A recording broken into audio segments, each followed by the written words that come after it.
rat is this. Normal rat's like this. That's a normal rat. Normal rat's like this. That's a normal rat. Normal rat's like this. That's a normal rat. Normal rat's like this. That's a normal rat.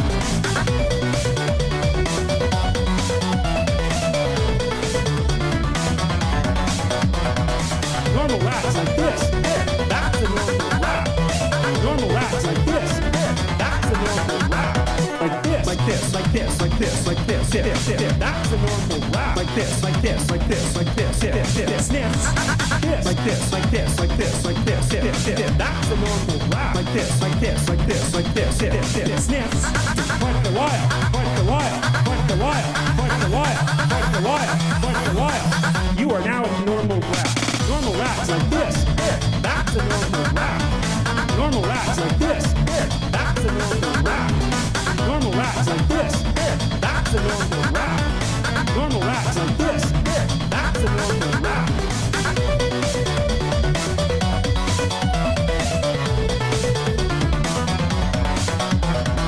Normal rat's like this.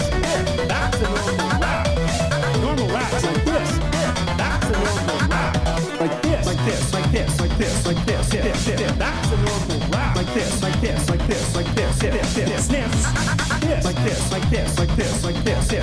That's a normal rat. Like this, like this, like this, like this. Sniffs. Point the wire, point the wire, point the wire, point the wire, point the wire, point the wire. You are now a normal rat.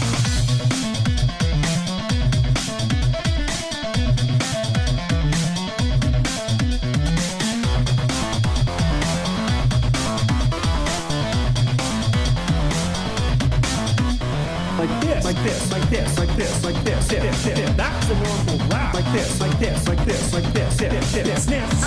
This, like this, like this, like this, like this. That's a normal rat. Like this, like this, like this, like this. Sniffs. Point the wire, point the wire, point the wire, point the wire, point the wire, point the wire. You are now a normal rat.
That's what I'm talking about. First time singing the song, it's from Riverboat Jack. Shout out. I don't know what I'm doing really, but I got passion. That's what it's about. It's all about passion.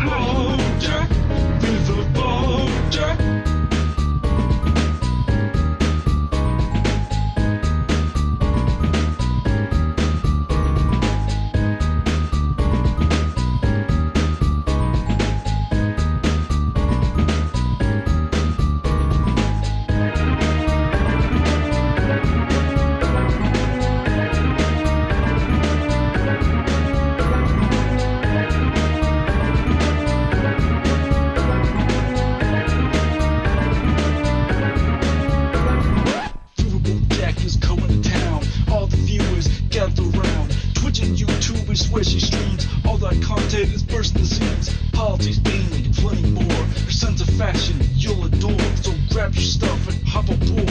We're going straight to Jack's Discord. Riverboat Jack, Riverboat Jack, Riverboat Jack, Riverboat Jack, Riverboat Jack, Riverboat Jack, Riverboat Jack, Riverboat Jack, Riverboat Jack, Riverboat Jack, Riverboat Jack, Riverboat Jack, Riverboat.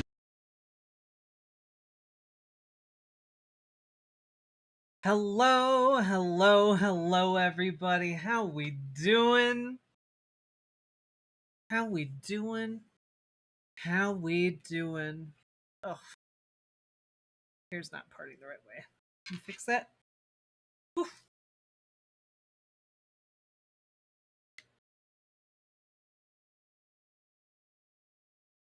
Hello! I like the bun, bring it back. Look. Maybe I will, maybe I shan't. Welcome we'll back, see. Jack. We We'll miss you. see! The bun was very good, though. Hello, Anime Sidekick Gal. Thank you for the $50 super chat. And hello, CR Rent. Thank you for the $50 super chat as well. Let's go! Howdy, folks. I am back. I was going to try and be back for yesterday. That did not work out. I was too burnt out from driving for like 5 hours. Howdy everyone. Hope you had a good mini vacation. It was a good mini vacation. Went up to the North Shore and just spent time with, the trees and the birds and the rocks and the waves. It was really, really nice.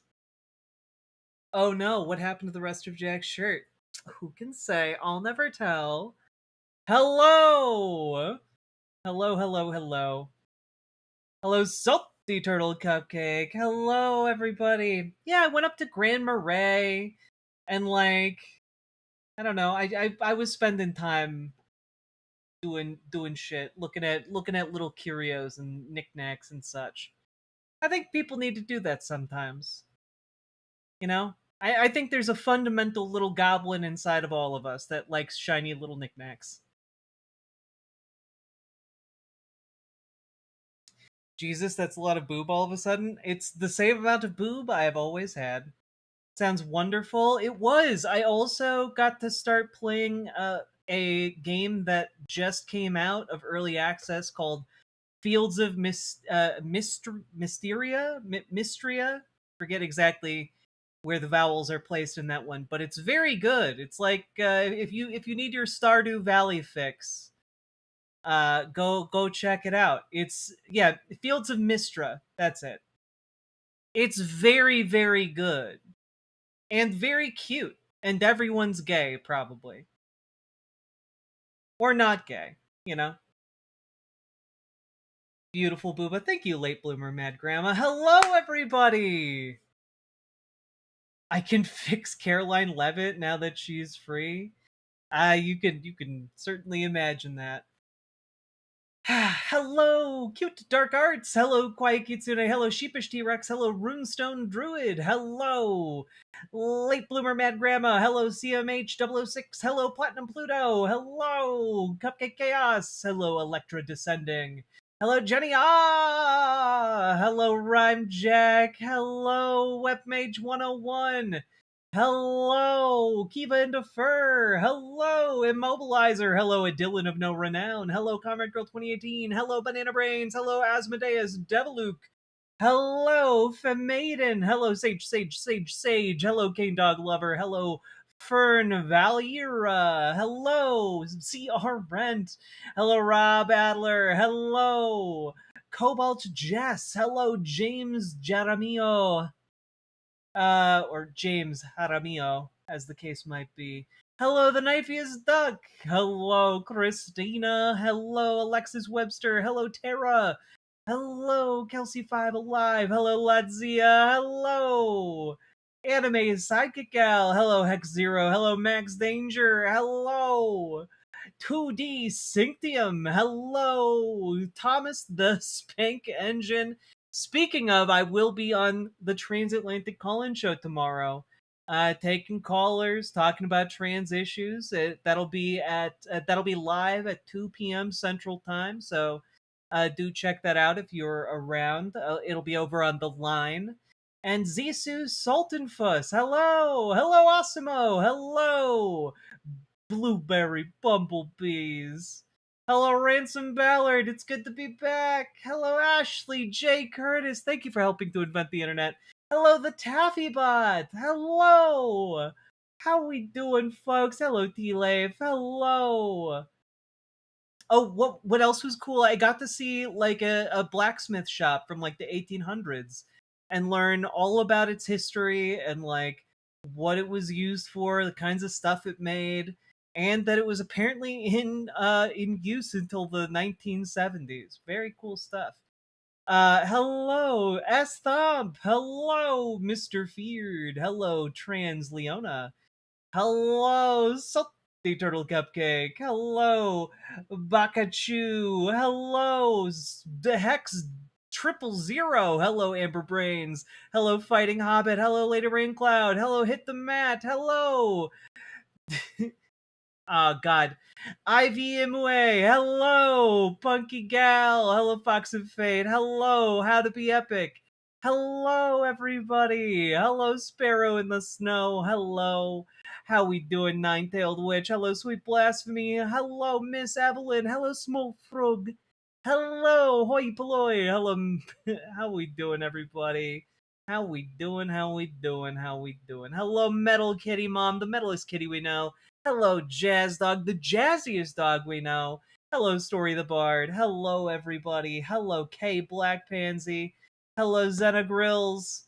Hello, everybody. Hello, Music is. Hello, Matt at the Yahoo. And with that, hello, Zafra Fennec. Hello, Kenneth Moyers. Hello, Lemony fucking Snicket. Hello, White Knight. Hello, Sapphic Devil 666. Hello, Robert Adset. There we go. We made it through the hellos, sort of. Hello, Jod Below all. It's time for us to dive into a show. Always love your jewelry. Thank you so much. I need to get a new chain. This one got some like nicks in it, and now if I wear it on my bare neck, it cuts me, which is not great. Hello, Megan Fox's giant boobs. It's your birthday on Saturday? Hell yeah. Okay.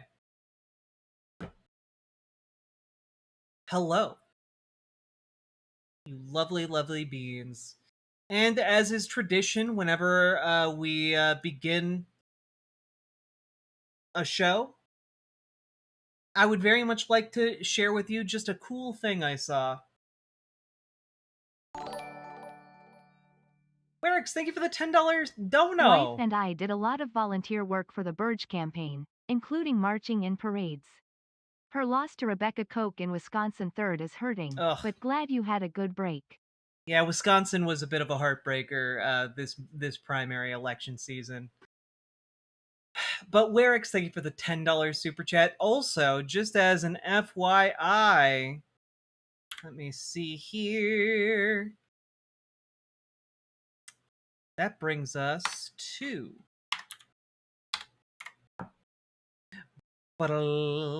we currently have 437 subs. If you guys hit 500, we're going to cover that Victor Marx Piers Morgan debate, and I assure you it's going to be insane. So we're getting close. But before we jump into all that, check this out. Nobody. It's so fucking sick. Can I get hell yes in the chat? Can I get some hell yes in the chat? Like, That's just cool. Like that is just the embodiment of hell yeah energy. I would be losing my fucking mind. So fucking cool. Yeah, here's the link to it, alright? Hell gosh dang, get 'em yeah. Hell yeah. I just thought it was neat. Alright. Now to talk about something briefly that I don't think is very neat. So, folks, as some of you may know, I talked briefly about this, that there was a rumor going on, some early preliminary reports that Twitch was going to start trying to use uh, both live stream data and VODs to train AI, models. And I was like, that's pretty horrific. I do not want my content used that way whatsoever. That is awful. They should not do this, etc., etc., etc. Well, they rolled it out anyway, and they've rolled it out. It is now something that they are actively doing on every Twitch streamer's profile, and the way you can turn it off is to go into your settings, your account settings, and you may have to update your app to do this. But you go into your account settings, and under security and privacy, there is an option to turn off collecting your info. Now, that would kind of seem to be where this would all just end, right? Like, oh, you turned it off. It's off, right? No, actually, because Twitch does a show where they talk and take questions from folks about, the direction of the company, and they have some people that I have, I've been following for quite some time, and this clip has now been making the rounds, and it's pretty disturbing. My VOD's already been used for training. Wait. My VOD's already been used for training. So this question, which makes both of these employees of Twitch look extraordinarily uncomfortable, is, if you can't tell from it being cut off, have my VODs already been used for training?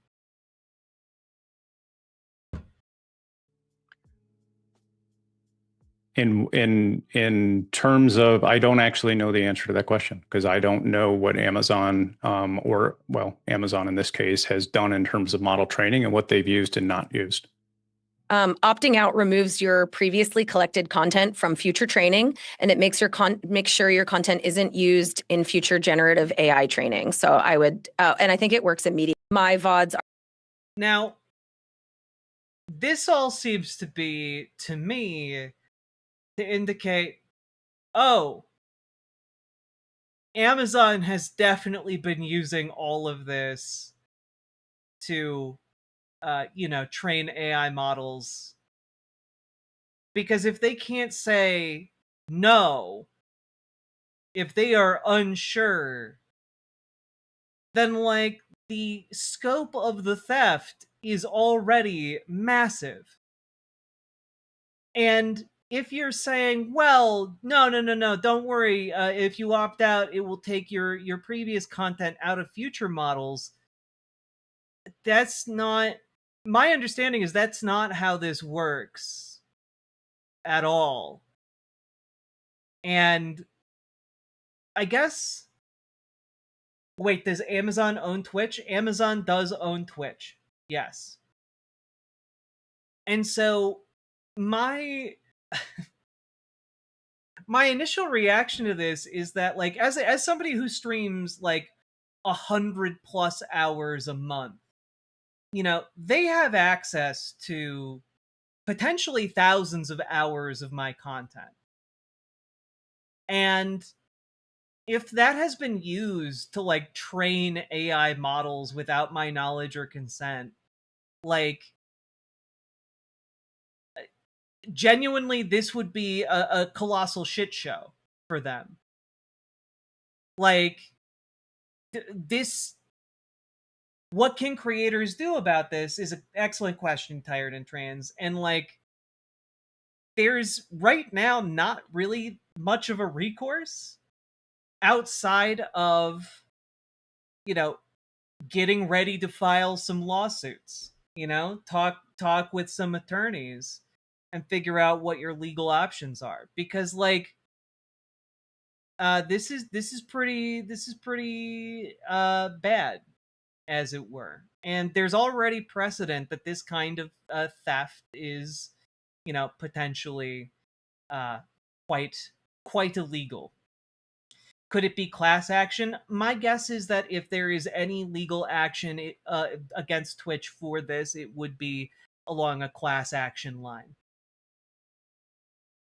And now I'm not a lawyer, so I'm not sure. Uh, I'm not sure that in the terms of service that everyone who signs up for a Twitch account or to be a Twitch partner or a Twitch affiliate or what have you, there isn't some, you know, obscure code that's like, oh yeah, and you forfeit your rights, you know, Amazon could do whatever they want with your content effectively. And like it's all just such bullshit.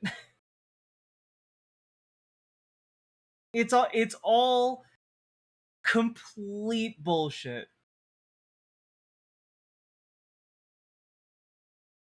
Yeah, no kidding.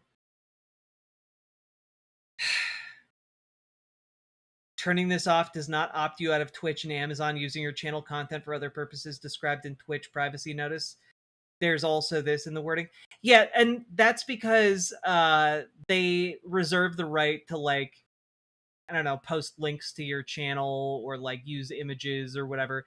Like there is a limited amount of use that Amazon and Twitch are allowed to use because of what you agreed to when you signed up, right? Um yeah, I mean, there's also potentially an arbitration provision for sure, Werix. But all that being said,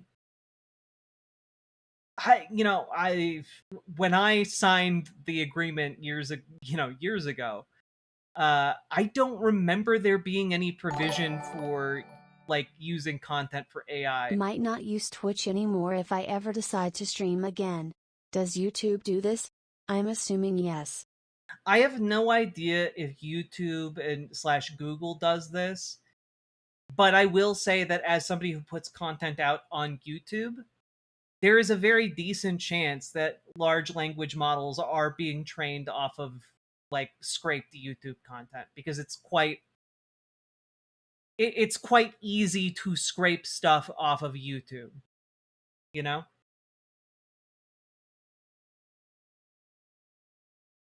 So I don't know quite, I don't know how quite this all goes. Um but what it seems like is we're all standing on a bit of a precipice of uncharted territory, and that could get really messy really quick.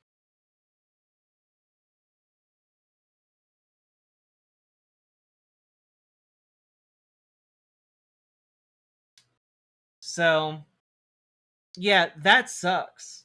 But the fact that Twitch can't even give a straight answer on whether or not Twitch streams are being like have been getting scraped for AI is disturbing, to say the least.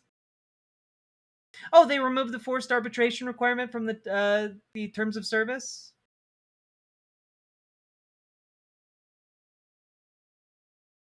That's pretty cool.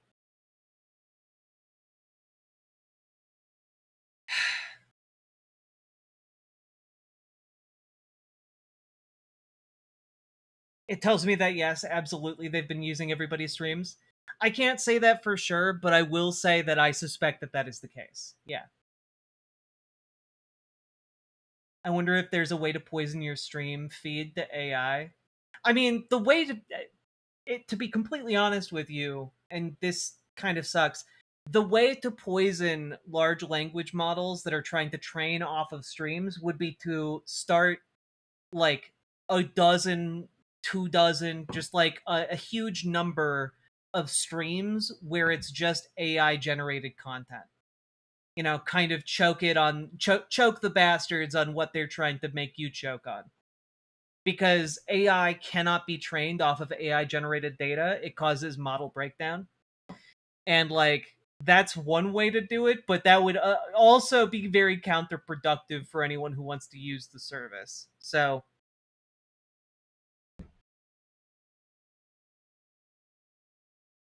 yeah.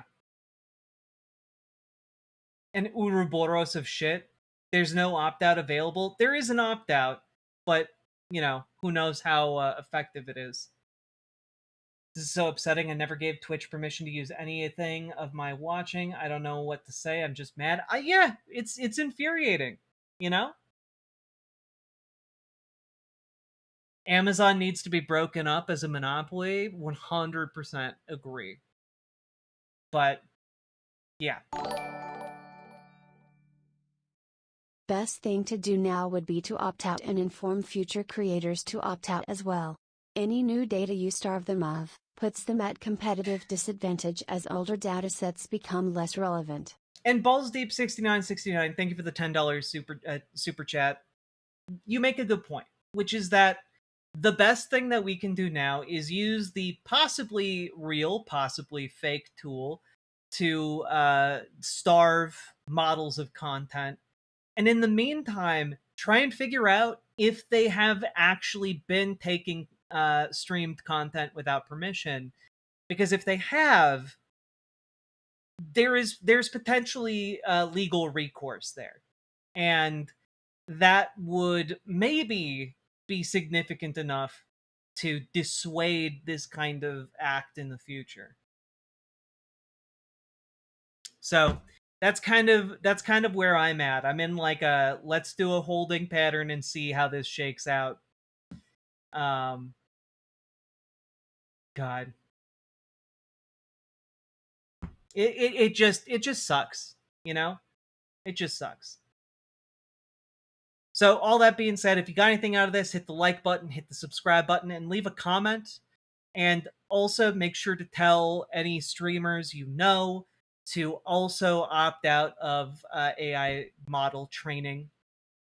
And if you want to do anything about this, you can start on a local level by denying AI data centers space to get built. So join your local Dems, join your local DSA. If you need help, you can join our Discord. We can help you get to your first meeting with either of those organizations. If you need help with DSA, reach out to GamerG. If you need help with your local Dems, reach out to Dragonfly.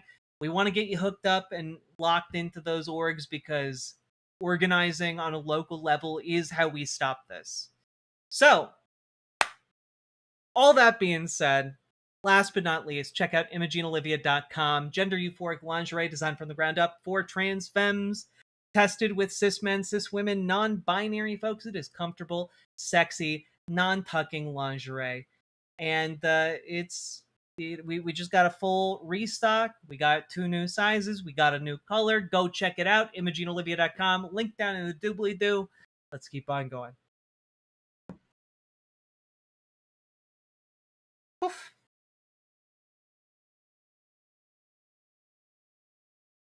Could I theoretically train a bot on Musk and like make Musk bot super good at games just to troll the actual Musk? I mean, maybe, but it seems like a whole lot of work for something that approximates an incredibly stupid man.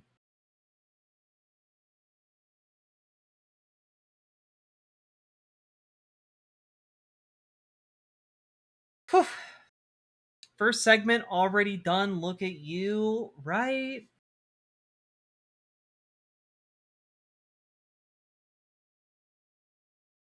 I put in hairspray, but it didn't do enough curling. It made me mad. I'm gonna put my hair back up because also it's really hot in here.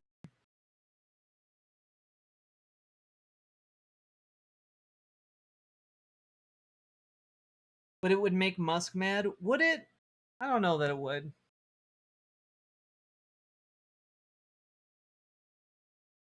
It's fine.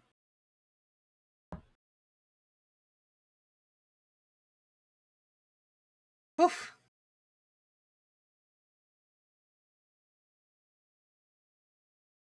It's cool to see the DSA gain some of this, and this is catty legitimacy.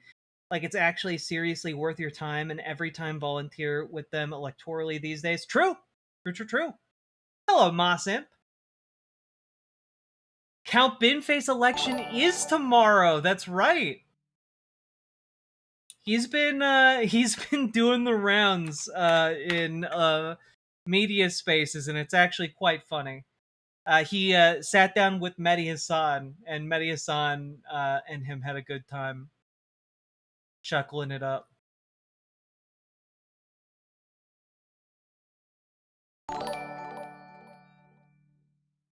What if we implemented the 3 laws of robotics into AI? Oh wait, it couldn't do its job if we did that. Exactly, Megan Fox's giant boobs. It would literally just shut down. Tomorrow is now in the UK. Oh, that's true. That's so right. Let's go. I came just in time for the boob window. Not a bad surprise. Hell yeah.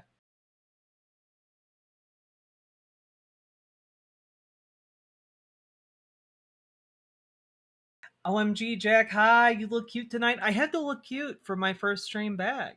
I had to do it. All right. So, we're just going to cover this one real quick. And then we'll move on to the rest of the show. But, so folks, there has been a bit of a controversy because it seems like the President of the United States received a credible threat on his life coming from Iran about a possible assassination attempt. And this was while he was in Turkey.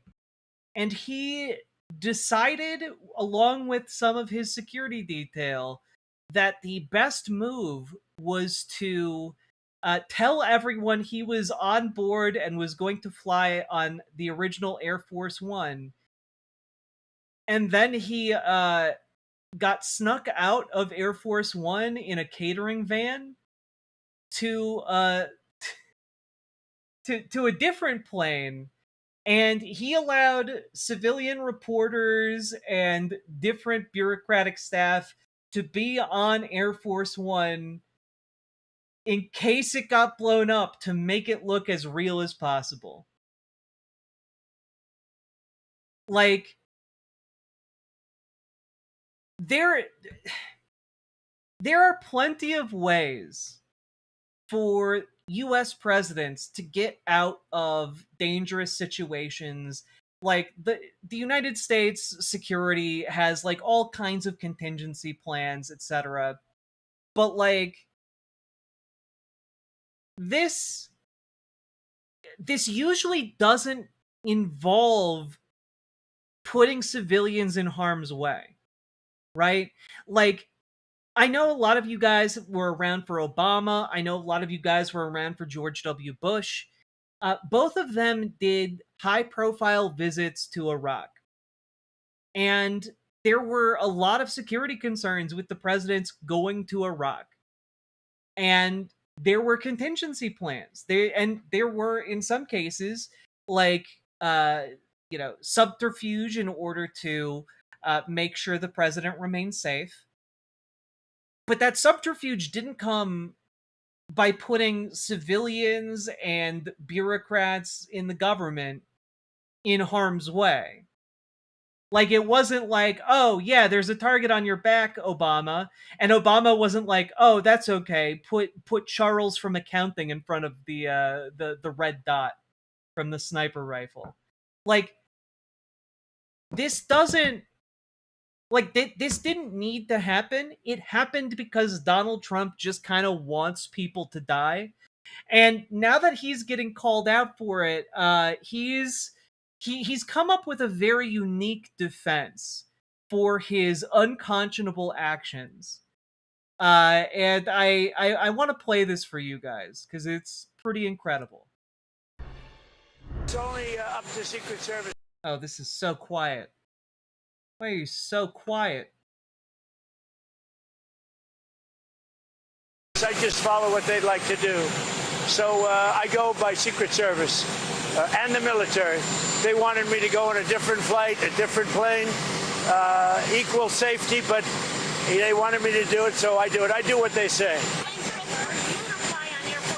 Well, I don't know. I think actually the plane that I flew on was at greater risk.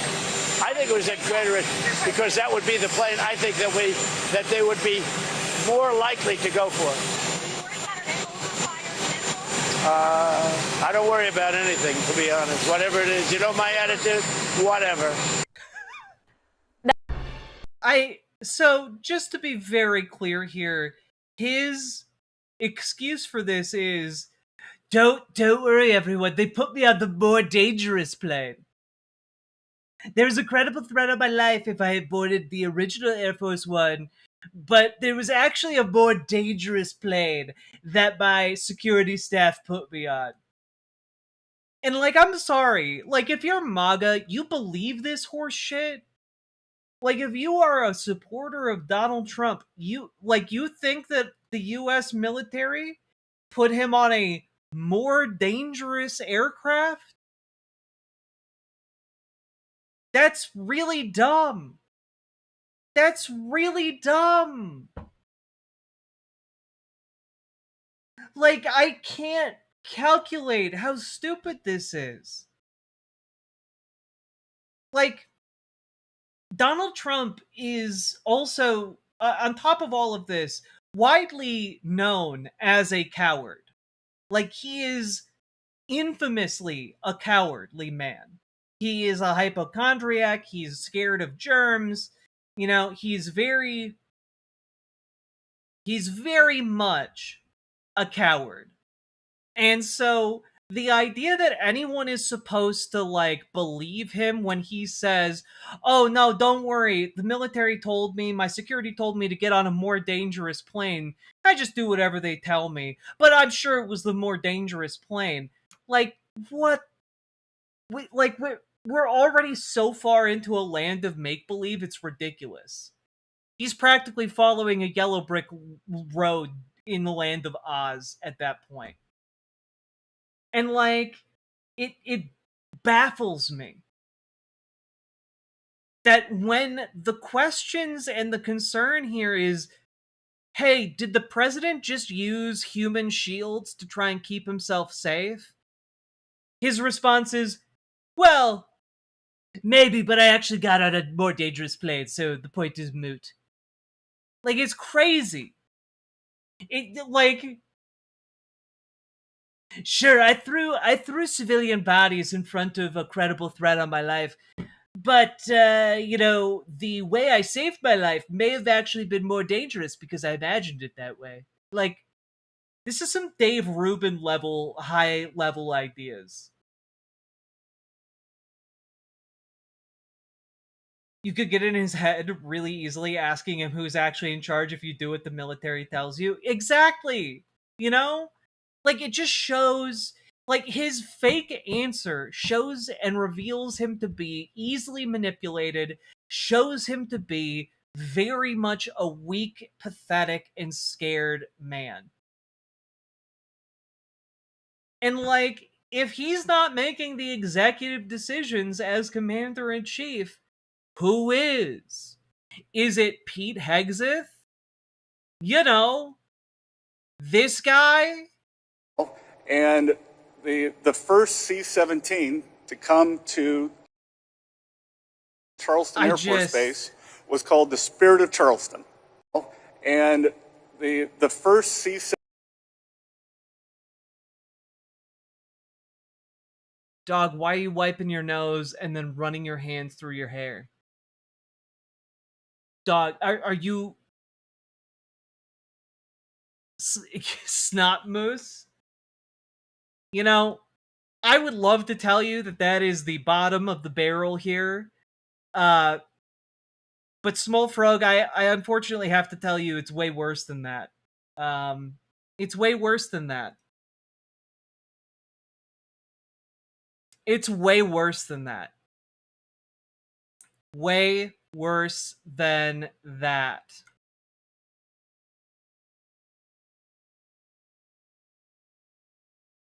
When I talk, I know I keep coming back to this. When I talk about how there's a certain kind of guy, right?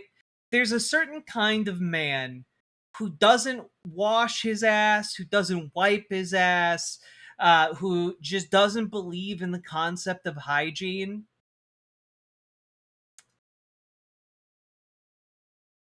Pete Hegseth is that guy. You know, he's the epitome of that guy. It's crazy. You can actually find some great clips of him saying this. Let me just pull this up for you guys here.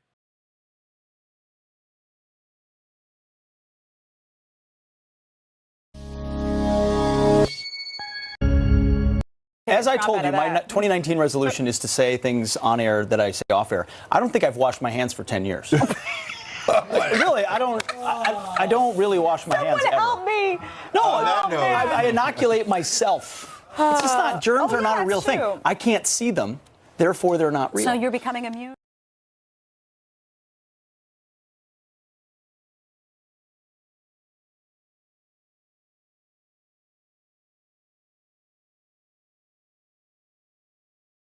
I don't really have any words to add to this. Like I feel like I don't got anything to add to that. Like that says so much more than I could ever say. And before anyone says, "Oh, that's AI," that's from 6 years ago, guys. That's a clip from 6 years ago. He's kidding, right? No. No, he's not. Okay? And unfortunately, this is gonna kill people. This is gonna kill people because, you know, the kinds of people who say, oh, germs aren't a real thing, they've surrounded Donald Trump. They've surrounded him, right? His entire cabinet, practically, as far as I can tell, is made up of people who reject germ theory. Which, by the way, includes RFK Jr. It's crazy. But that is what is leading to this. So at year one, you should have 5 separate visits for vaccines rather than giving them all in the same day. Very importantly, vaccinations for hepatitis B, COVID-19, and influenza, among others, are no longer recommended for all children. In addition, this executive order directs the Attorney General to advance legal challenges against states that violate children's rights to religious or medical vaccination exemptions for the So at year one, yeah, so he basically removed the requirement for children to be vaccinated, or rather the recommendation for children to get vaccinated. And, you know, if you're wondering why, well, it's all coming alongside a salvo of misinformation about the COVID vaccine, which I want to point out was developed under Donald Trump. It is arguably the only good thing that he helped do during his term. And this is what Republicans are doing right now, talking about it. Tell me, you now see what Senator Ron Johnson was able to release. What are your thoughts? You know, it's disgusting and it's criminal, in my opinion. As a mother I can't imagine being pregnant, listening to the man in charge straight up lie to the American people. You try so hard to get pregnant, and then you listen to him. Oh, in fact, I think he actually said that there was never a risk of pregnancy, never a risk. When in fact, the New England Journal of Medicine said 82% of women who got the vaccine in their first or second trimester had a miscarriage. I mean, that is criminal and it's disgusting, and this man should be held accountable for it. Now, I really have to stress here, there is no evidence that that ever happened. Like, what she is citing here, I can only explain by either she went into this conversation determined to lie, or she tormented a ChatGPT like search prompt until it told her bullshit information. Those are the only really two possibilities. Because otherwise, the response I have here is just... It's false. No way. Not this time. We created it. Not this time. No, not this time. It's totally made up. Pure fiction. It's fiction. It's fiction. We made it up. We made this one up. It's a made-up tale. It's a It's just lies. It's just goddamn lies. But not only that, not only is it lies, those lies are being spread by everybody in the Trump administration at this point. Here's the assistant NIH director, Jay Bhattacharya, for 2 minutes trying to substantiate this claim. Be managed. And people need the freedom to make these decisions, to talk to their doctor. Let me ask you this. Do we know, because everyone has heard anecdotal instances where women had miscarriages during that period near the time that they took this vaccine. Do we know if the vaccine caused adverse effects that could have led to miscarriages in that time period? I mean, Martha, it's certainly possible. You saw that reflected in Tony Fauci's text. The debate regarding that question rages on to this day. I mean, I can tell you, like, I wrote a draft paper that we never able to get published, where we found a slight increase in miscarriage in the first trimester. Whether that's right or not, it depends on peer review and all that, which we didn't finish going through because I became director. Other people have published papers that say that there has not been a rise. Now that debate then rages on in the scientific literature. For me, it's even beyond that. The key question is, when you are recommending something for pregnant women, you have to be pretty certain, because they're a very vulnerable population, especially the baby that they have inside of them is vulnerable. We are usually very careful as doctors to say, well, we even say don't eat sushi, don't the things where there's not a, we take a balance toward the risks don't generally outweigh the benefits from products. Instead of using that normal sort of common sense kind of approach to recommendations for pregnant women at the time, what they were saying at the time was just ignore all those harms, forget about the possibility, forget about the scientific debate, forget about all that nuance, and just say you must take it, right. Or else you lose your job, or else you... Yeah, Fragwitz points out quite accurately, a slight increase is not 80+%. Games and very uncozy news. Indeed, Pluvius, indeed. But we'll try and have a good time anyway. And thank you for the tier 1 sub. Lose your ability to go into society. I think that was a tremendous mistake, and we're paying the price as a result in the loss of trust in public health. Yeah. And as you... the loss of trust in public health is being driven by all of the people in Trump's cabinet who deny germ theory, who are telling people not to get vaccinated, who are trying to substantiate this, like Jay Bhattacharya. Dude, you are the one who is spreading the fear. This is like that time Eric Adams was on the Breakfast Club. It was on the Breakfast Club with Olayemi Olurin, and was talking about how the perception of the New York City subway was that it's really dangerous. And she was like, but you're the one telling people that it's dangerous. And he was like, well, we need to put more cops onto the subway because people perceive it to be dangerous. And it's like, that you were telling them that it's dangerous. You're the reason. You were saying this all along, and you were mocked and vilified, as I said, and now you're... Yes, because he wasn't even able to publish any of his papers on this because they did not have the level of scientific rigor necessary to pass peer review. You're the director of the National Institutes of Health. I think that much of what you said in the Great Barrington, perhaps all, I just don't know, it has been proven to be true in follow-up. Yeah, also everyone should go check out Ole Ameo Luren's channel. Excellent stuff. Studies, and especially in the damage that we've seen that happened to kids who were kept out of school. Let me ask you... Be managed. And God, it's truly awful. It's truly awful. But yeah, I don't know, guys. Is the guy who's willing to use human shields to keep himself safe as president really out to look, out there looking out for your children? No. He is willing to listen to the biggest dipshits on the planet, surrounding himself with yes men who agree with him, and he's willing to put your children in danger. He's willing to kill your kids in order for his political gain.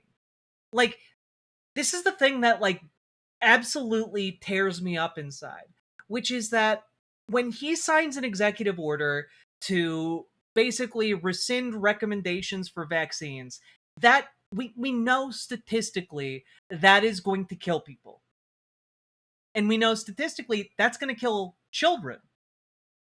And when we talk about all this, it is important to realize why he's doing it. And he's doing it to shore up a certain part of his political base that is anti-science and anti-health.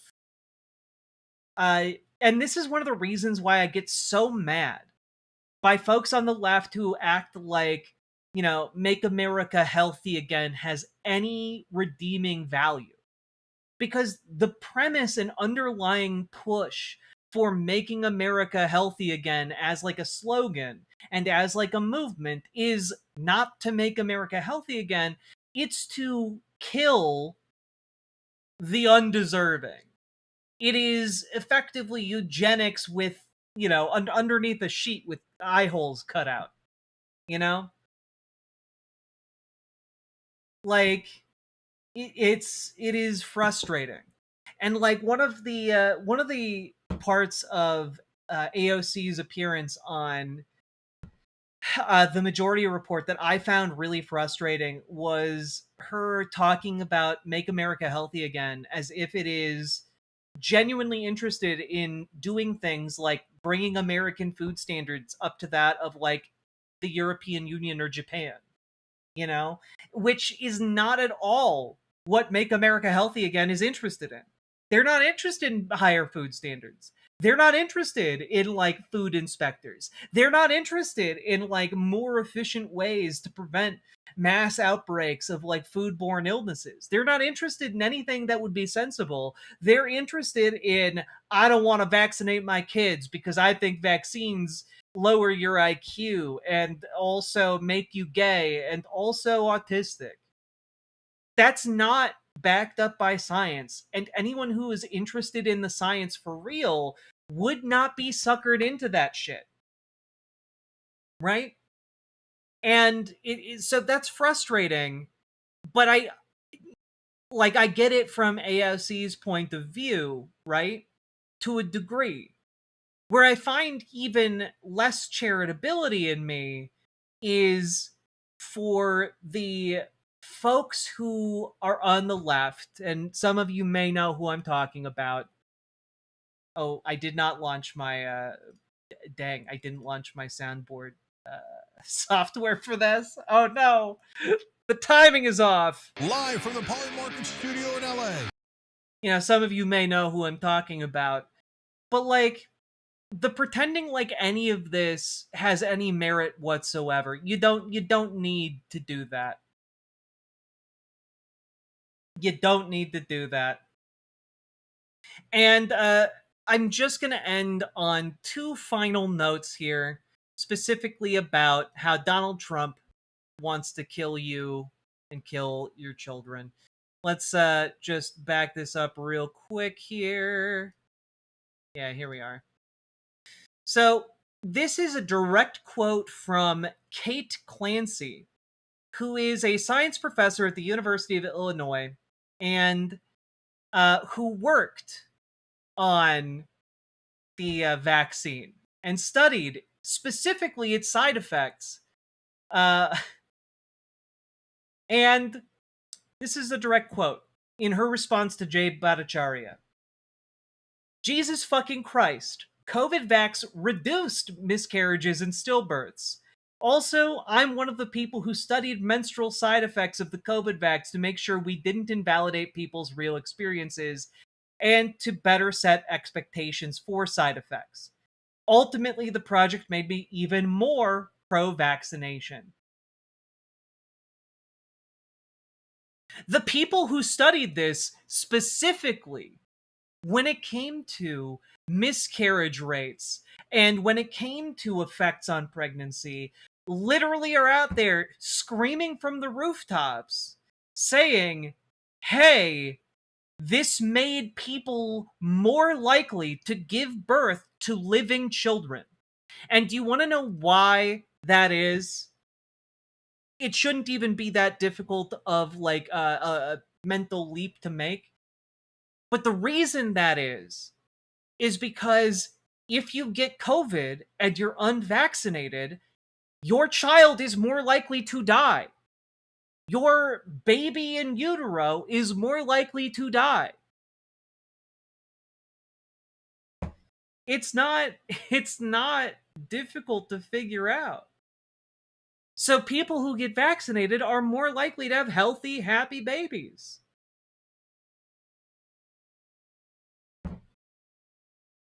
And one last thing, and I will put a caveat on this, which is that this is from a preprint study that has not yet been peer reviewed. Orwellian naming is common on the far right. Maha makes you sick. Heritage Institute destroying our history. Moms for Liberty removing freedom. Ect. 100% Red Rudy. Thank you for subscribing being a member over on YouTube. Very much appreciate it. So this is from a preprint study that hasn't been peer reviewed. Okay, this is the caveat at the top of it. But projected economic gains and lives saved under universal health care in the United States. This is a study from researchers at Yale, and it is pretty well done as far as I can tell, as a lay non-science person. I would wait for it to be peer reviewed to start crowing it from the rooftops, but I think it bears mentioning here, which is that despite all of the anti-science stuff, despite all of the horrible shit that is going on right now in the world of health, in the world of, hey, the United States government has just decided to say, fuck you, die to children, the elderly, and basically anyone who is immunocompromised. But this study comes to some very interesting conclusions about what this would be. So here's the abstract. The US spends more on healthcare than any other nation, yet tens of millions of Americans are uninsured or underinsured, and coverage retractions enacted in 2025 are widening these gaps. The misalignment between the for-profit insurance architecture and optimal patient care, together with the inefficiencies of a fragmented system, contributes to both unnecessary costs and preventable mortality. We updated our previous analyses with the most recent data to project the economic benefits and the number of lives saved that would be achieved by single-payer universal coverage as proposed in the Medicare for All Act. We estimate that such a system would reduce national health expenditure by $1.041 trillion per year. Per year. Sources of savings include reductions in administrative overhead, pharmaceutical prices, fraudulent billing, and avoidable emergency care. Combined with the reversal of recent retractions, universal coverage would save over 114,000 lives every year. What that means is, and I want to be very clear here, I want to put it here, if this paper survives peer review, what this would mean is that private health insurance costs us over $1 trillion every year. $1 trillion that could be used to simulate your local economy, to build up necessary infrastructure, to make our lives better. Oh, wait, it said billion, not trillion. Yeah, but it said $1,041 billion. That's over $1 trillion.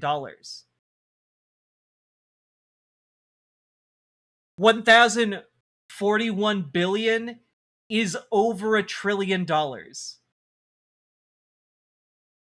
And when we start looking at this, it means that it costs us $1 trillion a year so that corporate health executives can make profits. It costs us 114,000 people dying every year so that corporate business executives can continue raking in investor money. And like, what this means is these people literally want you dead because it makes them money.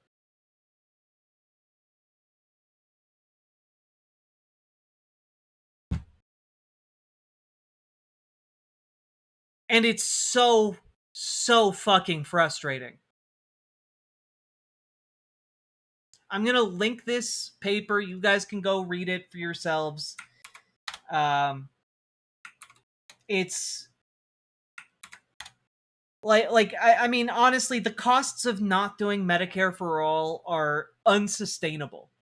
The costs of refusing to provide universal health coverage for every man, woman, child in this country are too astronomical for us to absorb.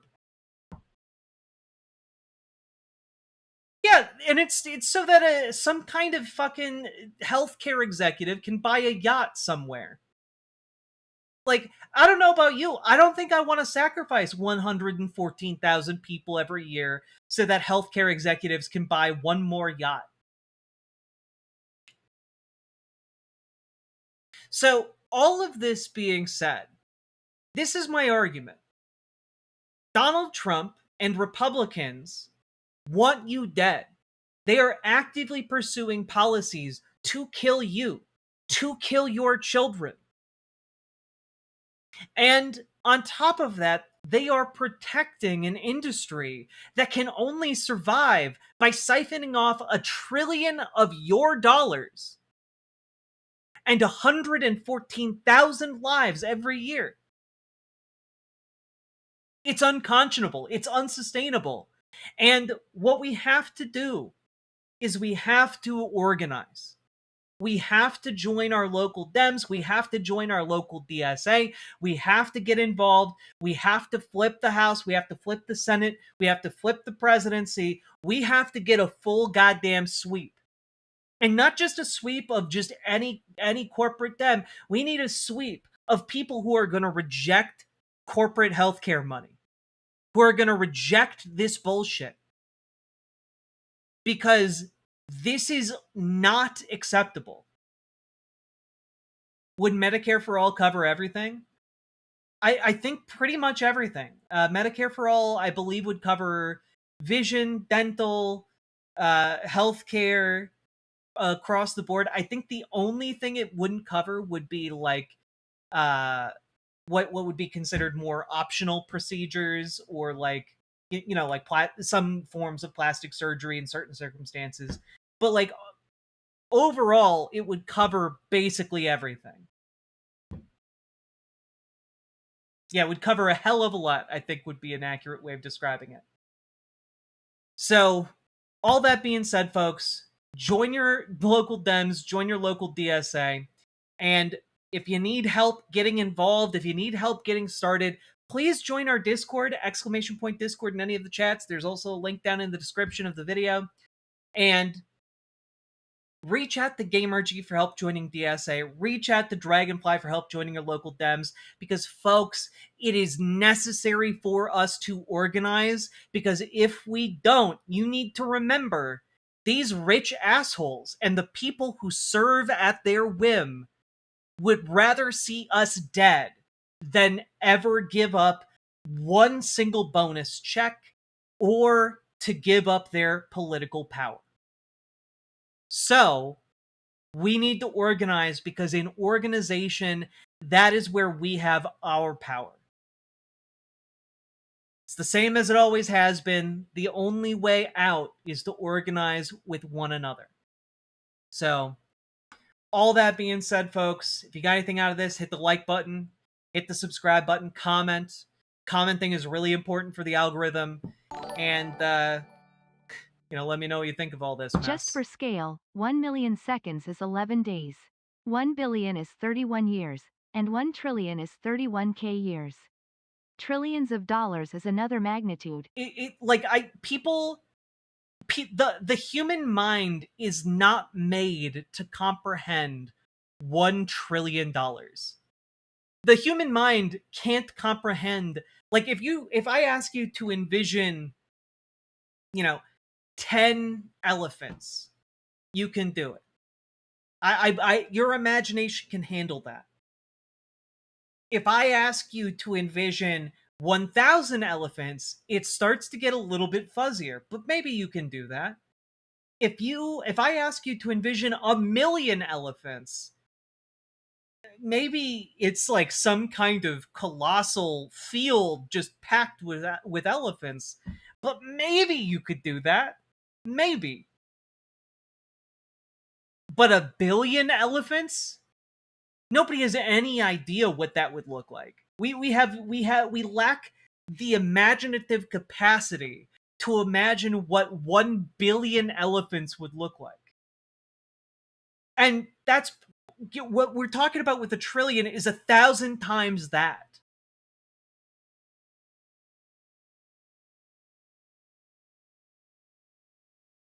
Like, it's effectively like fantasy money. But we could be using that fantasy money to improve our lives and the lives of our neighbors and the people we care about. We could be using it to solve world hunger. We could be doing so much with that money. It's ridiculous.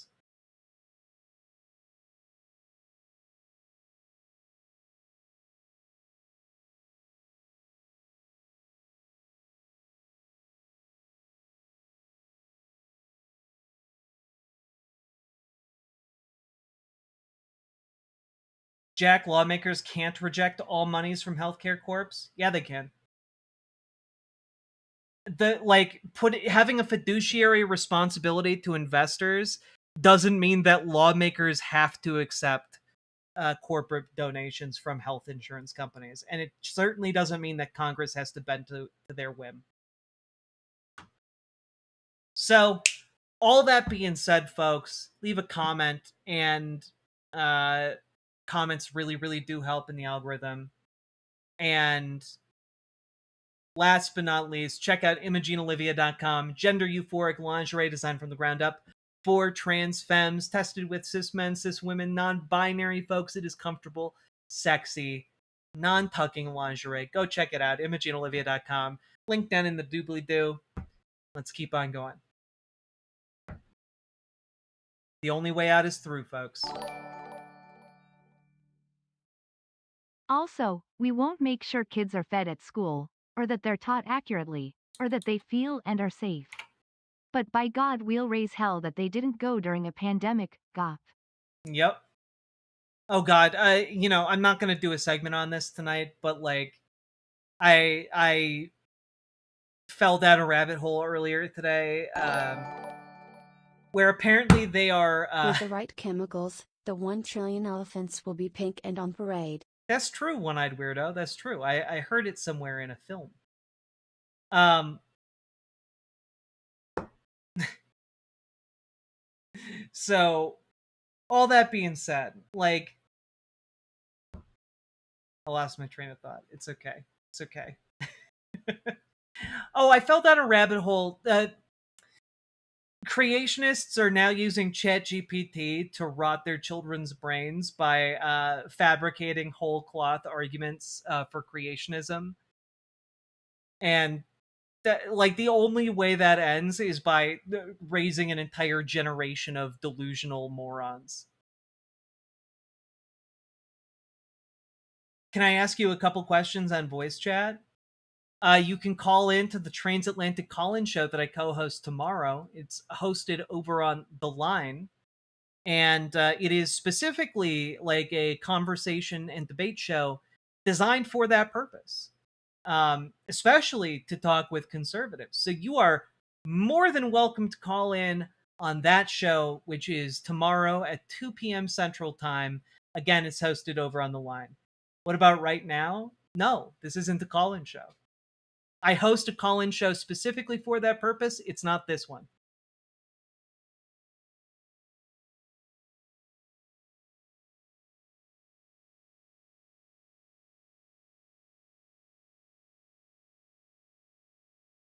When the DSA takes over, God, I hope that every insurance company gets taken to court and every head is put in the forever box.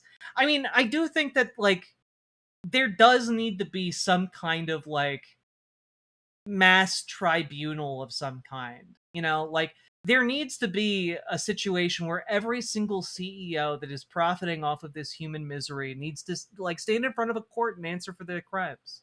You know? It's crazy. I'm sorry, Pirate. I'm sorry, Pirate Mirror. Like, I was out of town. I was on the North Shore having a great time, touching grass. I'm still over here having a hard time imagining over 1,000 elephants. That's because we have monkey brain. We have monkey brain. Monkey brain is not designed for complex, like, for by and large, not designed for complex real world practicality in numbers that large. You know?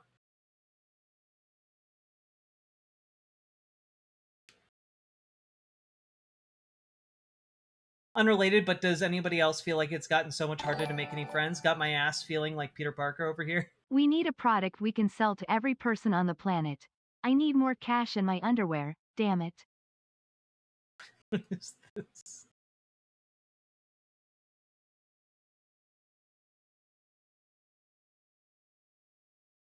Hell yeah. About being involved in the fund is I had access to all this great talent. And so when I needed some extra vocalists, I was like, hey, anybody want to be on my song? Sure, why not? Sure. Go away. I take the pill for ED, though I don't need it yet. I figured why wait, pop and go the help I can get. And my appetite, yep, got a pill for that. But I'm still fat, damn it, I would kill for that. Hell yeah.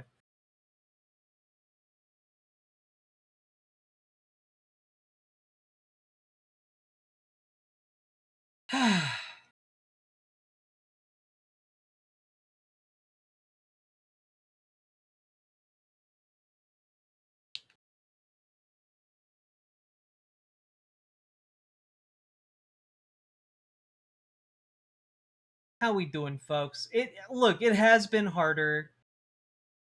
Has been harder to make friends, but also, like, as you get older, it does become a little bit harder to make friends, largely because, you know, you get isolated by capitalism, you get isolated by, you know, parenthood or something.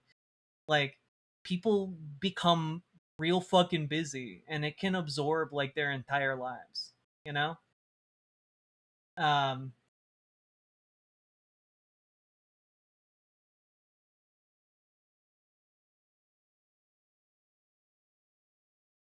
Man, we got some we got some grody motherfuckers in chat.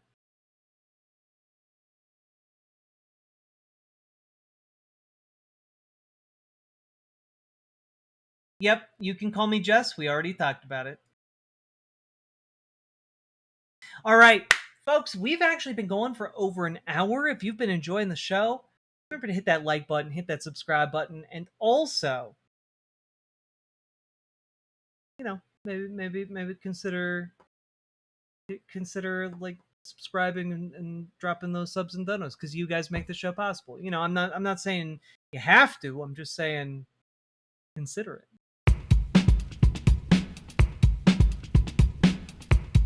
What did I do? Didn't do nothing. Go. Click the button. Click the button. Click the button. Click the goddamn button. Click the button. Click the button. Click the button. Click the goddamn button. Click the button. Click the button. Click the button. Click the goddamn button. Click the button. Click the button. Click the button. Click the goddamn button. Click the button. Click the button. Click the button. Click the goddamn button. Click the button. Click the button. Click the button. Click the goddamn button. Click the button. Click the button. Click the button. Click the goddamn button. Click the button. Click the button. Click the button. Click the goddamn button. Click button. Click button. Click button. Click button. Click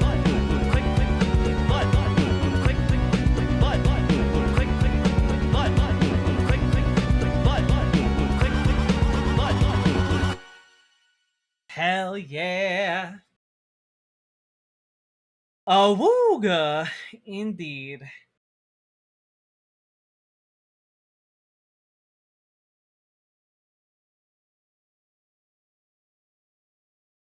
Thank you for the reminder. Liked and shared. Pinkerbell, thank you very much. Oof.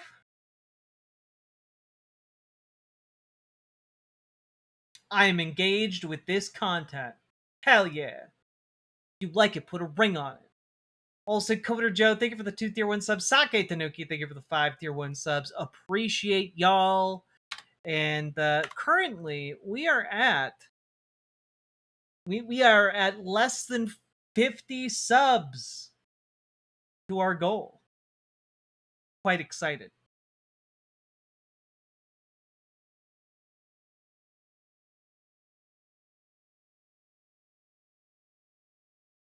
Jack, did you see Morning Joe having a full freak out about the DSA?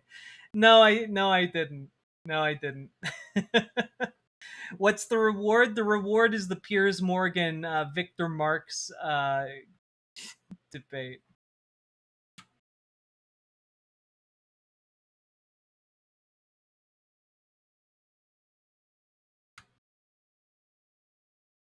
All right. Let's put this all together so I don't accidentally.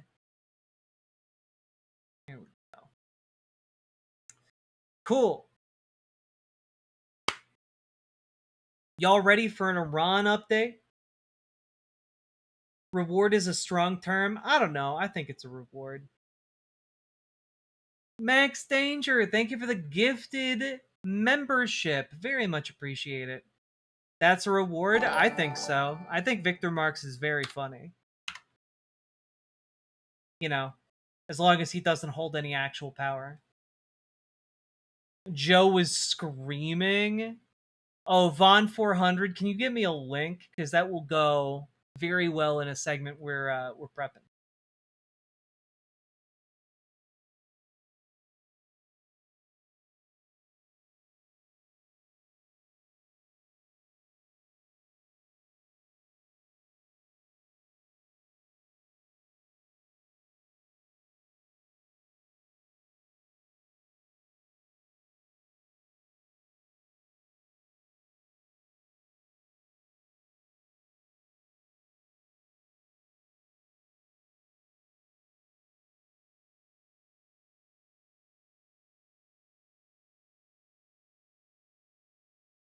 Ron needs to be deleted, period.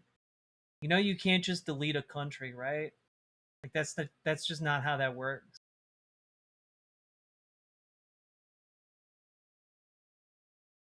Imagine, if you will, a streamer who preps. Indeed, Paralyzer.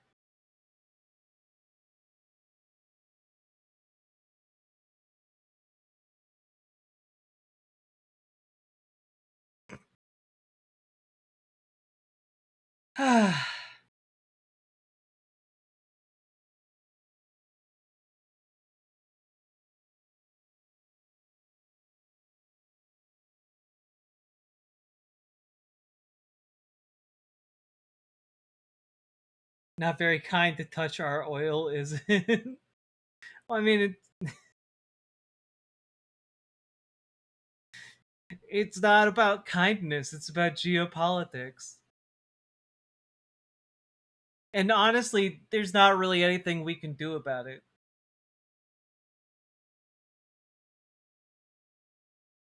No genocide, just a good beating to show them their place in the world. You understand that, like, when you're talking about, like, America giving them a good beating to show them their place in the world, we've been bombing them for, like, I don't know, 6 months.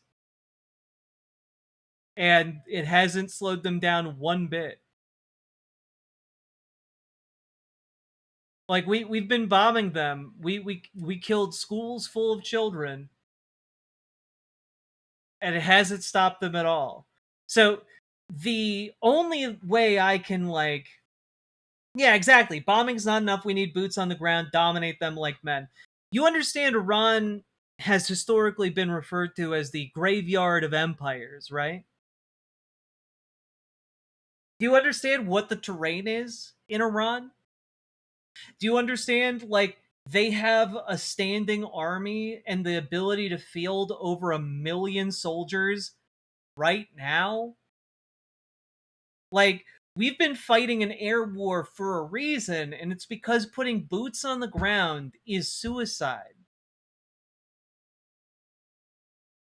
Like, no, no, no, no. They have 1 million very much alive, very much armed, and very much able to fight and shoot American troops. We don't have we have a standing army, literally 1/4, like 1/10 the size.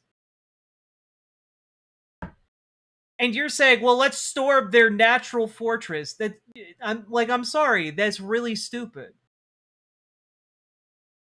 I thought that was Afghanistan. Afghanistan and Iran, same general area of what is called the graveyard of empires.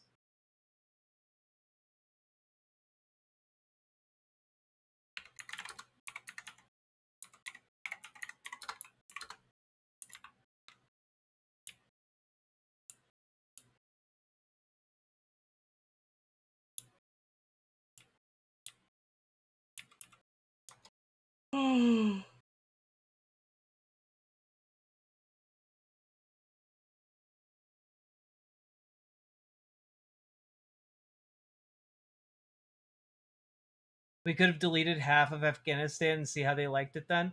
I'm pretty sure we killed hundreds of thousands of civilians in Afghanistan, and we also didn't defeat the Taliban because they just came back into power the second we left. So, you know, we just needed to teach them a good lesson is just really stupid.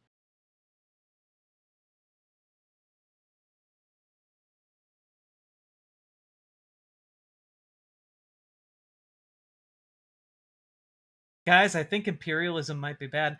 Yeah, you know, like, again, there's a reason we call conservatism a death cult. It's because not only do they want the state to kill themselves, like they want the state to come and kill, like, every member of the conservative movement right now is like, hell yeah, I will let the state kill me. It'll serve my country.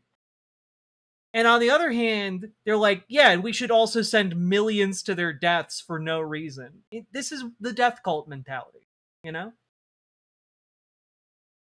When do we get the Imogene calendar featuring Jack? Stop. All right.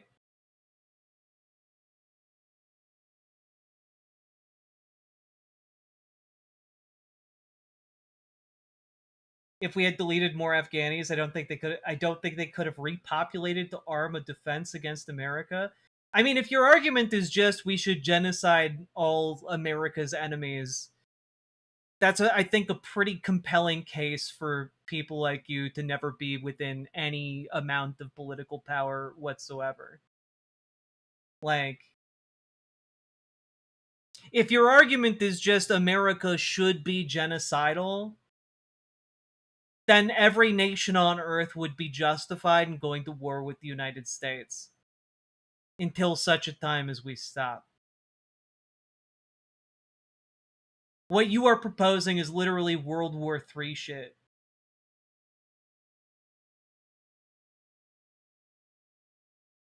So many broken brains. It really is. Bunch of people just really wanting to die for the Imperial war machine. It's crazy. You want to die for like a country that just would send you into a meat grinder.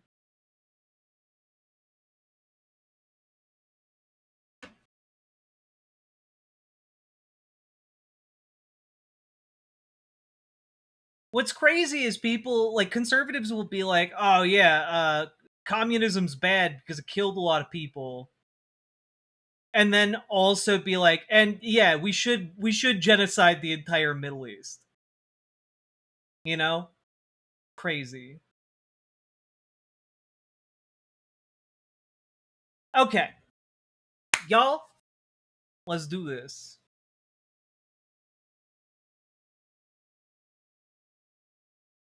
Let's do this. So, folks, we need to talk about what's going on with Iran. And what's going on with Iran is nothing good. Iran is basically saying, well, we're not making any progress on any kind of peace deal or peace talks. Donald Trump is ripping up any of the terms that are being sent to him because they include reparations for the damage done to Iran, and is effectively just falling apart. Now, the question you might all be asking is, well, okay, so, but like, they can keep negotiating indefinitely, right? No, actually. Donald Trump is kind of stuck between a rock and a hard place, which is that Iran is capable of doing what it's doing for quite some time.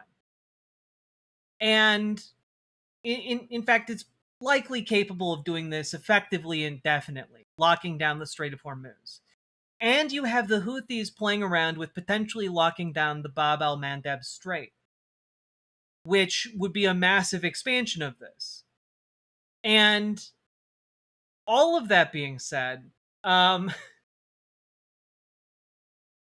Trump is trying to say the United States has total control over the Strait of Hormuz. It's totally fine, everybody.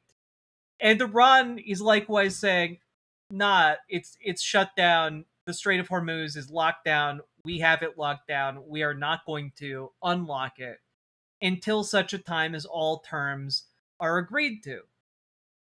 And the terms are, well, Donald Trump isn't capable of accepting these terms because it would make it extraordinarily clear to everybody, even the most dipshit MAGA, that he lost, right? And part of the problem here is that at some point, reality and what Donald Trump's ego wants to admit, they begin to clash in a way that's incompatible. And what I mean by this is specifically oil prices. Because we've already been talking about this for weeks now, which is that oil prices are largely, they're going up, they're going down, who knows what's happening. But the bottom line is a certain amount of oil, like the oil isn't just like a abstract idea, it's a physical good. And at a certain point, people start running out of it. And when you run out of it, then transporting everything becomes impossible. And so prices are going up across the board in order to dissuade people from using more of it, of course. But there is now a threat from Iran, according to Business Insider here, this week that the strait, which handled 20% of the world's oil flows before the war, will remain closed until the U.S. meets its demands or until Donald Trump's term is over in 2029. What this would mean is effectively like a global financial collapse. Because you're already seeing jet fuel in short supply, you're already seeing diesel in short supply, and those problems are not surmountable.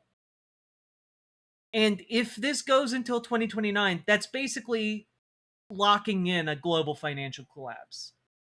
And if Donald Trump keeps this up for this long, like, it's going to be I don't know, I don't know how else to put this. People are going to die. And most of this damage will take place outside of the United States, but some of it is going to come home in the immediate short term. In terms of like people who need oil and gas for heating in the wintertime. In terms of the gas generators that are needed in case of emergency that just simply sit empty. In terms of the fertilizer that doesn't make it to the fields, and we have fallow harvests. It is entirely possible that this amount of economic damage, I mean, it's really hard to even like wrap your head around. And Donald Trump just seems complete. Like, the thing is, Donald Trump doesn't give a shit about any of that. Does not care. And because as far as he's concerned, he'll be fine. It's very common in Maine, people freezing to death in their houses. Yep, 100%. And it is getting worse.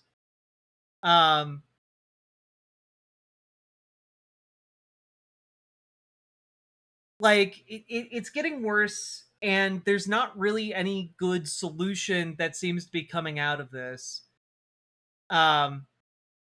Because the Houthis are escalating their attacks in the Bab el-Mandeb, which will put a further strain on the global oil supply.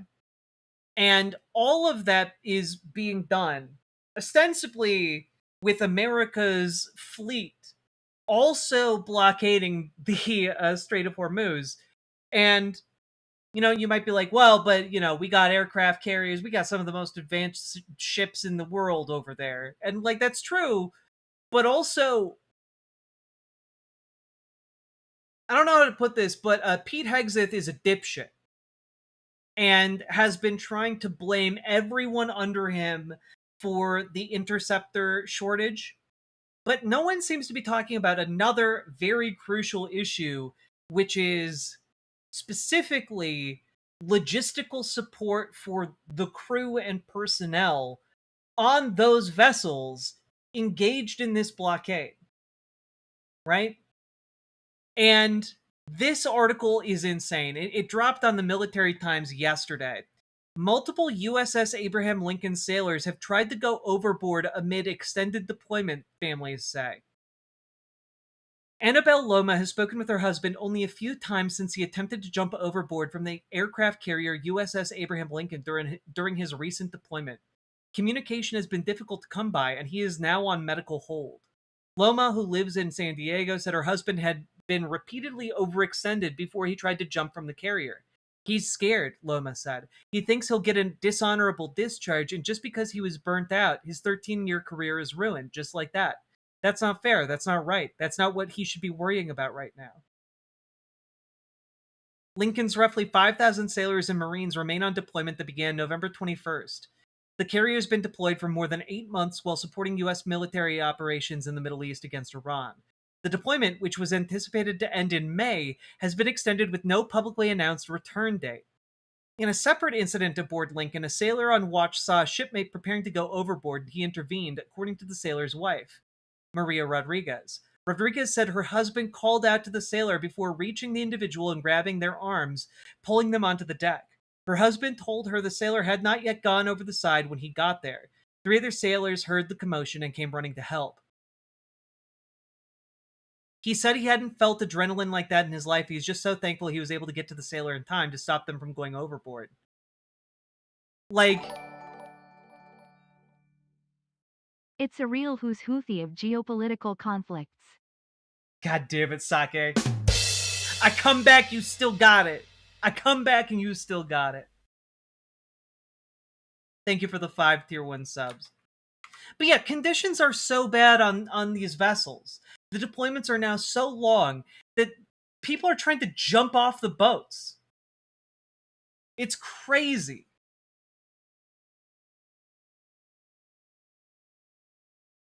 Separately, Stars and Stripes reported Tuesday that sailors described an incident in which watchstanders stopped the crew member from jumping overboard. Stripes reported that the crew was informed about the incident through a ship-wide announcement.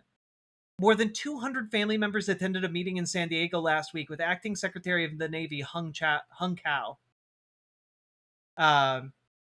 During a separate virtual meeting later that evening, families raised concerns about sailors' mental health, exhaustion, and safety, according to recordings of the meeting reviewed by MS Now. Vice Admiral Joseph Cahill, commander of the Naval Surface Forces, acknowledged the strain on sailors and their families during the virtual meeting. We hear you loud and clear regarding the impact this has on families, on service members, and the long-term ability of us to sustain our forces' health, Cahill said. And like,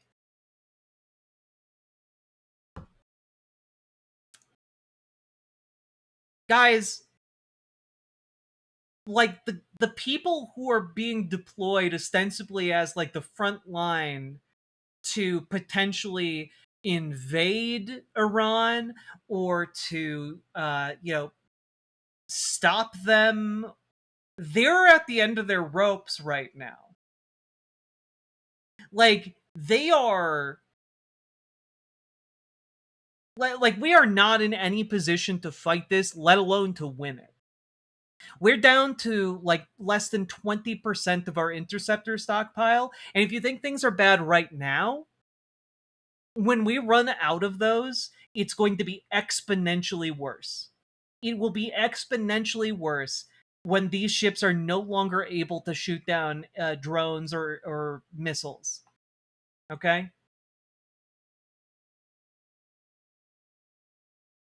And like, I don't know. Like, the fact that there are some people who still come into this chat and like talk about how the United States just needs to invade Iran, like, it's laughable fantasy. It's delusion. It is the idea of like a 5-year-old child playing at warfare.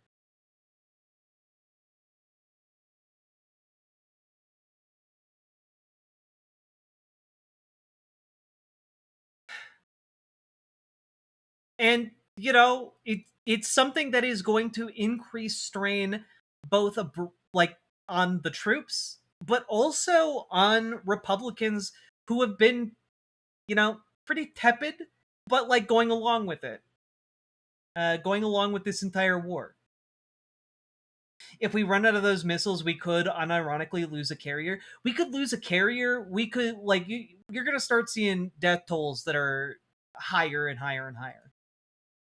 On a record-breaking deployment, as everybody knows. But there are no reports that on the Lincoln there have been multiple attempts by sailors to jump overboard as poor conditions and mental stresses, a lack of food, a lack of clean clothing, a lack of materials they need. It reaches a breaking point. I find this incredibly infuriating, heartbreaking. I mean, these service members have been at sea for nearly 9 months at this point.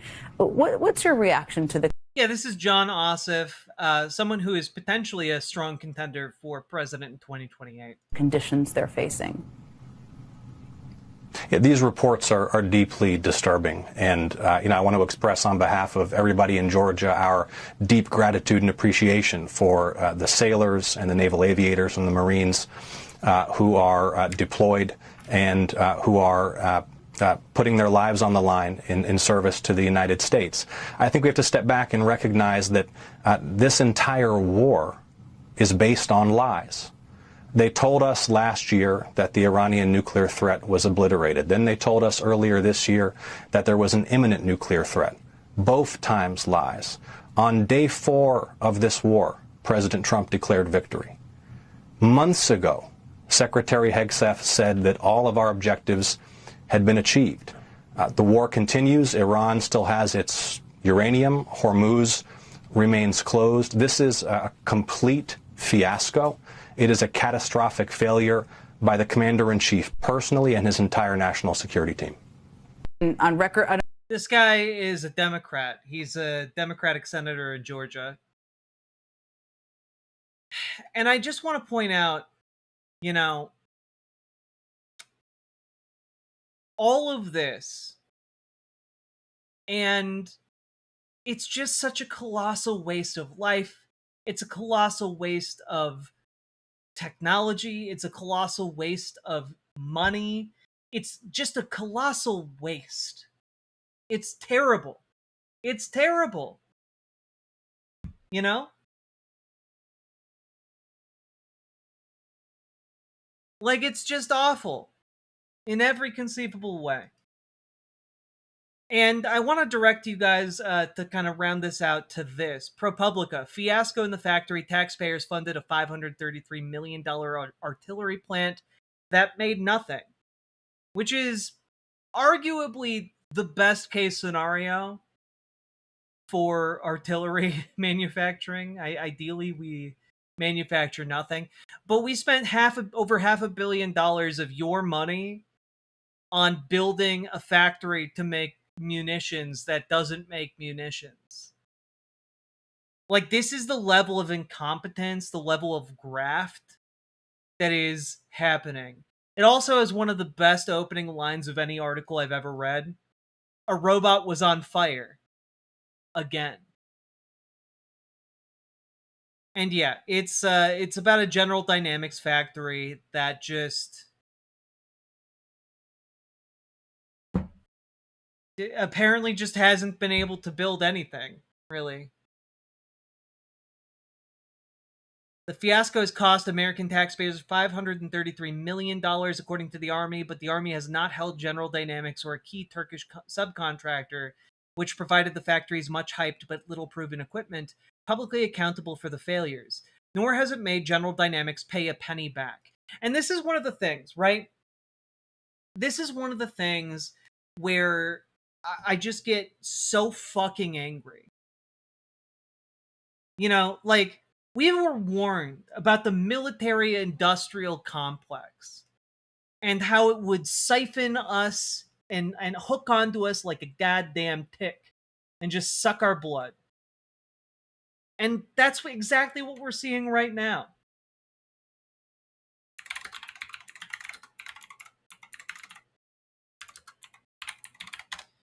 Here.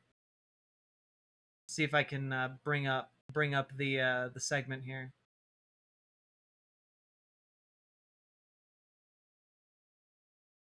I come to you with a message of leave-taking and farewell. This speech did not get very much attention. When a new president is coming to power, as John Kennedy was, the spotlight was not on Dwight Eisenhower. We have been compelled to create a permanent armaments industry of vast proportions.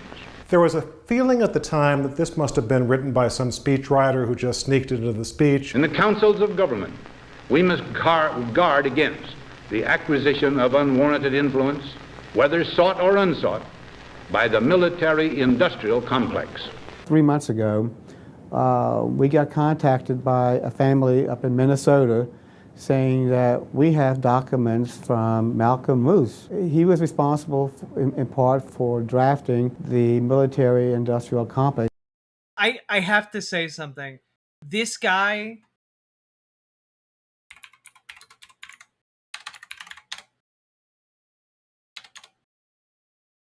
This guy looks like an emaciated John Brown.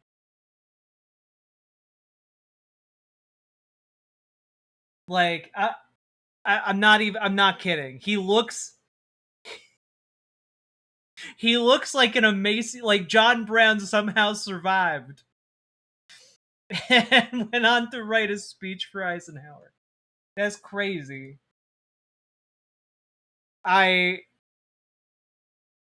Man, I'm a little flabbergasted.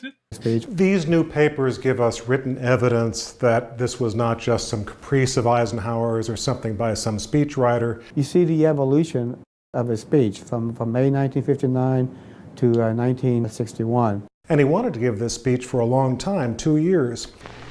Our military organization today bears little relation to that known of any of my predecessors in peacetime, or indeed by the fighting men of World War II or Korea.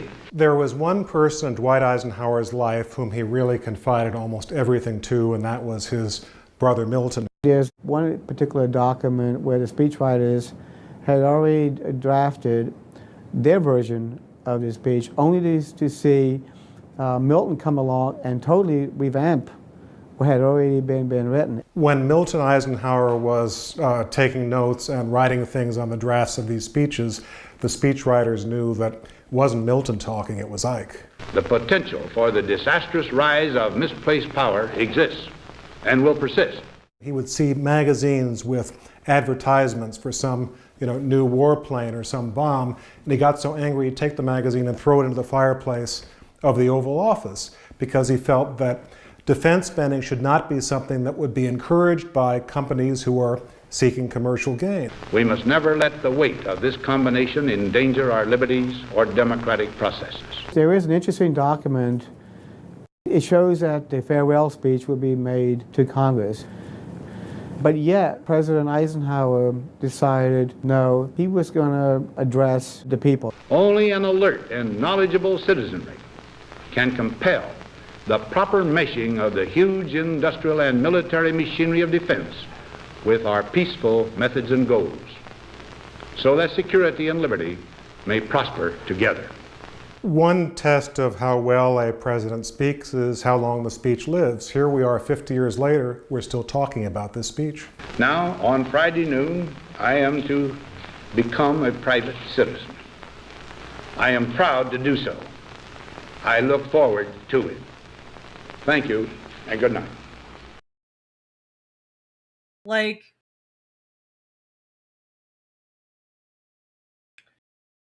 what angers me and frustrates me about this entire thing is that, as far as I can tell, every aspect of the Iran war is pointless to serve only two ends. And that is to stroke Donald Trump's ego and to make military contractors ungodly amounts of money. And that's really the only two things that seem to be coming out of this war.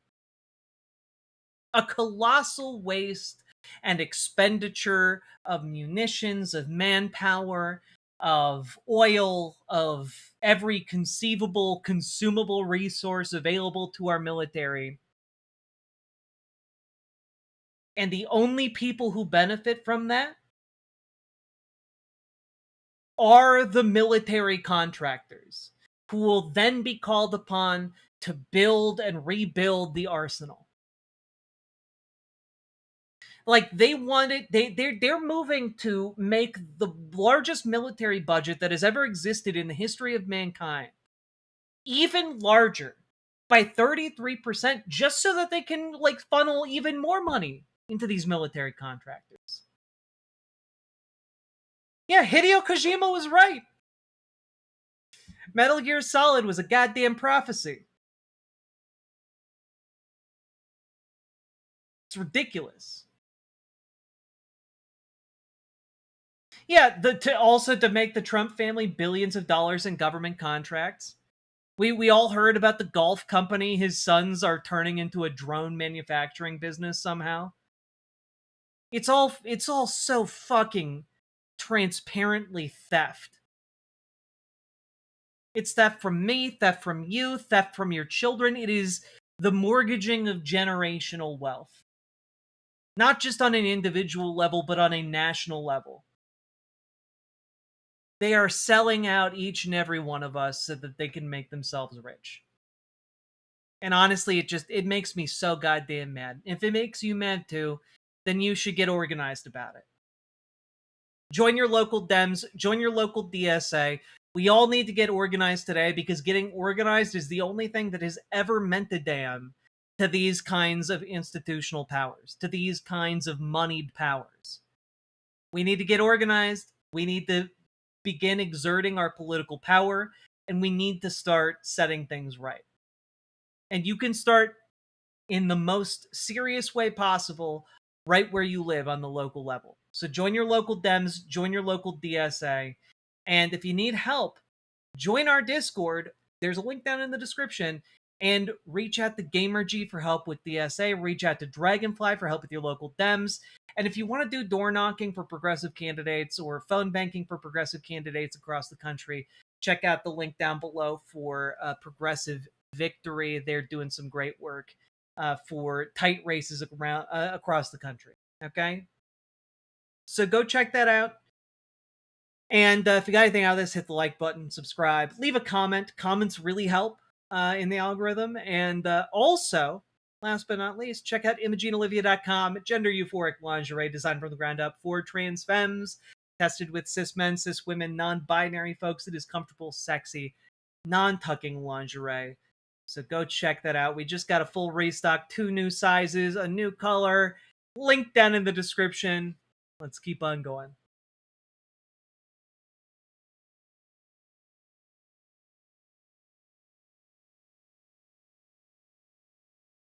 Captain Raven Sinclair, hello. Appreciate what you do. Remember 6 years back when I told someone how stupid this war would be? It being right? I mean, as far as I can tell, everybody's been telling people how stupid this war would be for years. It's crazy. Thanks for helping my AUDHD stay the most attentive I've been politically, and being a key part of me coming out. Hell yeah! As a non-driver, I'm trying to get to the point to organize somehow. Hell yeah, How to Be Epic. You got this. You can also attend a lot of meetings online, just as a heads up. And thank you for the $10 dono. Bringing us up to 460. Let's go! Came out after my Imogene Olivia purchase, to be honest. Hell yeah, love to see it! It is amazing how affirming the right underwear can be.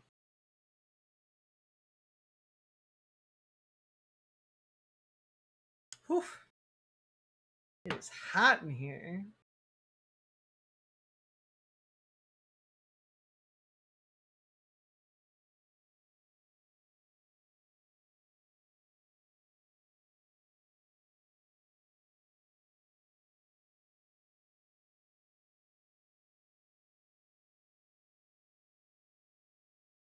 My hair's so disheveled. God. Hey Jack, fascism sucks. It's stupidly expensive. It's true!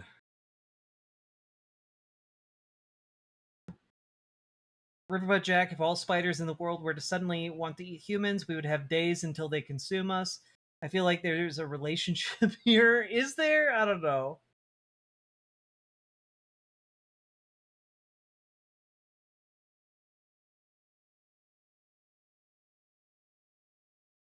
Jack, please make Minnesota annex the Euclid territories. I'll do my best, comrade. Do my best. See you, SpanCon Cat. Respectfully, you have a nice top on, Jack. Thank you, Matthew H. Appreciate it. And appreciate the 10 Australian dollar dues.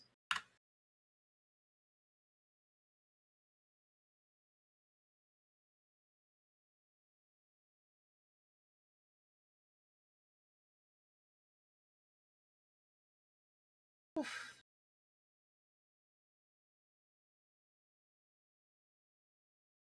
Good night, Frank Stoller. You're a man, and you were born a man. You will always be. No, I'm not. Oh, God. Mod's doing great work. Oof. Hair is doing me dirty, though. Congratulations, that was one of the stupidest things that I seen anybody post on the internet before. Congratulations, the bar was high, but people post lots and lots of stupid things, but your stupid thing was somehow the leader of the pack. You really said, I don't know what pronouns are, and I can't learn 'cause learning's hard. Austin Archer, good stuff. You're a woman, you were born a woman. Indeed, Homer, you got it. Thank you for the $2 super chat as well.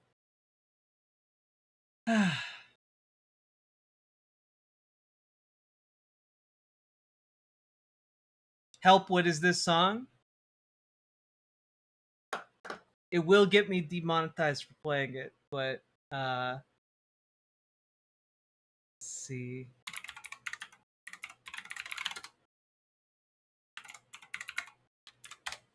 Here it is. It's just called Congratulations by Austin Archer. I don't care what any liberal says. I'm not dating a girl with pronouns.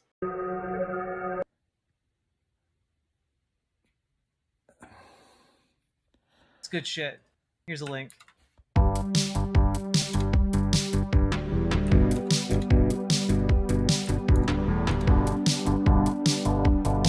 Congratulations, that was one of the stupidest things that I've ever seen anybody post on the internet before.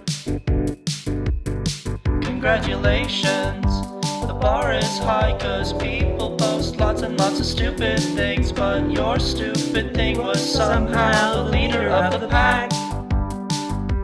You just said, I don't know what pronouns are, and I won't learn 'cause learning's hard. Instead I'll regurgitate a half-baked stolen opinion. People like you make me sad. Sad. Sad. Sad. Sad. That's it. That's the entire song.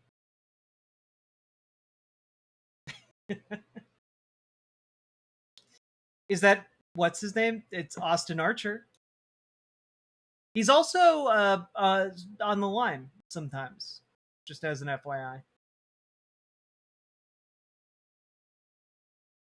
Erner, did you make a stump clap song? I don't think so.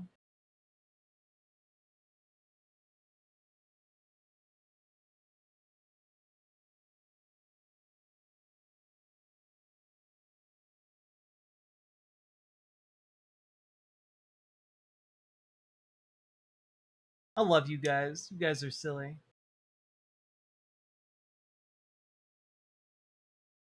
Sad.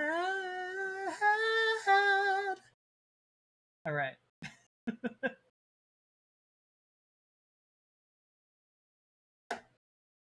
Reading has never been the right strong suit. True.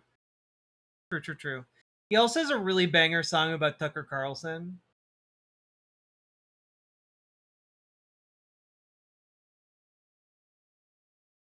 You know what? You know what? Here we go. Unironically, this will be the biggest banger, especially if Tucker Carlson winds up going third party. Your response when you see children wearing masks as they play should be no different from your response to seeing someone beat a kid in Walmart. Call the police immediately.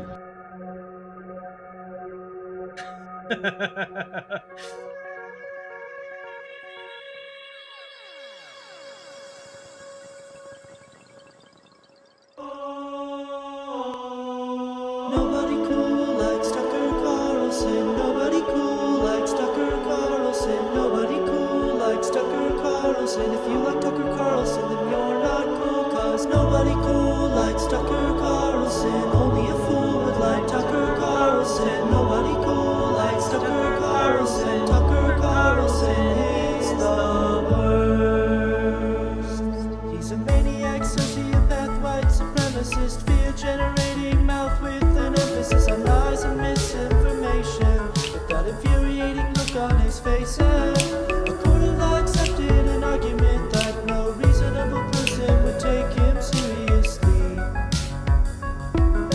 that's technically true, people do. And that's why I'm like, shut the hell up, Tucker Carlson, please go away. Tucker Carlson, nobody who's even a little bit cool would say they don't think you're a total tool.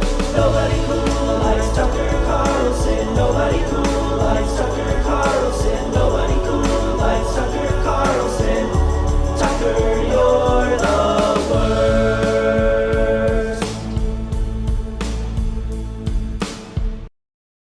It's fun stuff. So, like,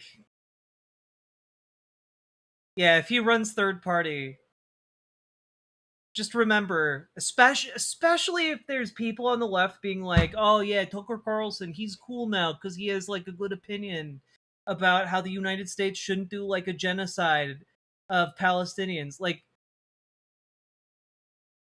man, they're not cool. They're not cool.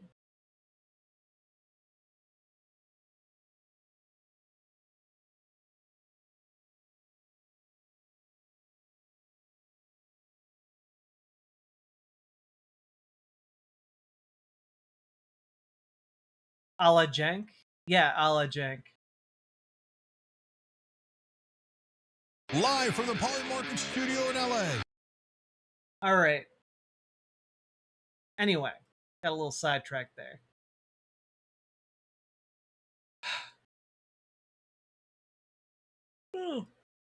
Yawn. All right. Folks, we've been going for 2 hours now. If you've been enjoying the show, hit that like button, hit that subscribe button, and do consider dropping those subs, donos, memberships, super chats, etc. because you guys make this show possible. Could not do it without you fine folks. And you know, we're getting close to our goal, so let's make it a good one, folks. Holy fuck, 2 hours already? Yeah. Go, go, go. Click the button, click the button, click the button, click the goddamn button, click the button, click the button, click the button, click the goddamn button, click the button, click the button, click the button, click the goddamn button, click the button, click the button, click the button, click the goddamn button, click the button, click the button, click the button, click the goddamn button, click the button, click the button, click the button, click the goddamn button, click the button, click the button, click the button, click the goddamn button, click the button, click the button, click the button, click the goddamn button, click button, click button, click button, click button, click button, click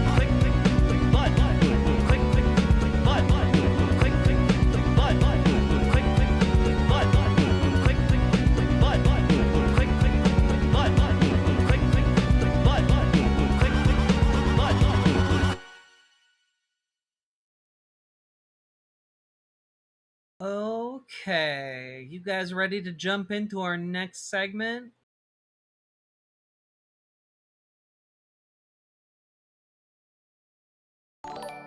Sake Tanuki, thank you for the 5 tier 1 Bin subs. for the win, the day when Clacton can get rid of the trash by celebrating their Bindependence Day. If I came down in my... Okay, yes, but this also just one, I watched this today while I was on my elliptical, and I gotta say, this was very, very funny. If I have the energy, I would love to cover this. But, you know, all I will say for our segment right now, or just a little shout out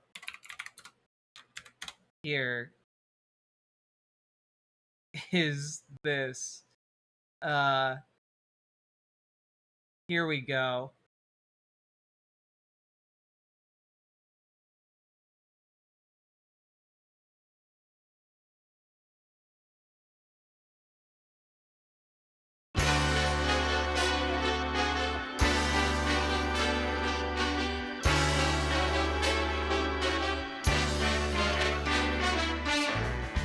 Yeah, my name's Compton Face, and I've entered the race for Clacton's new MP.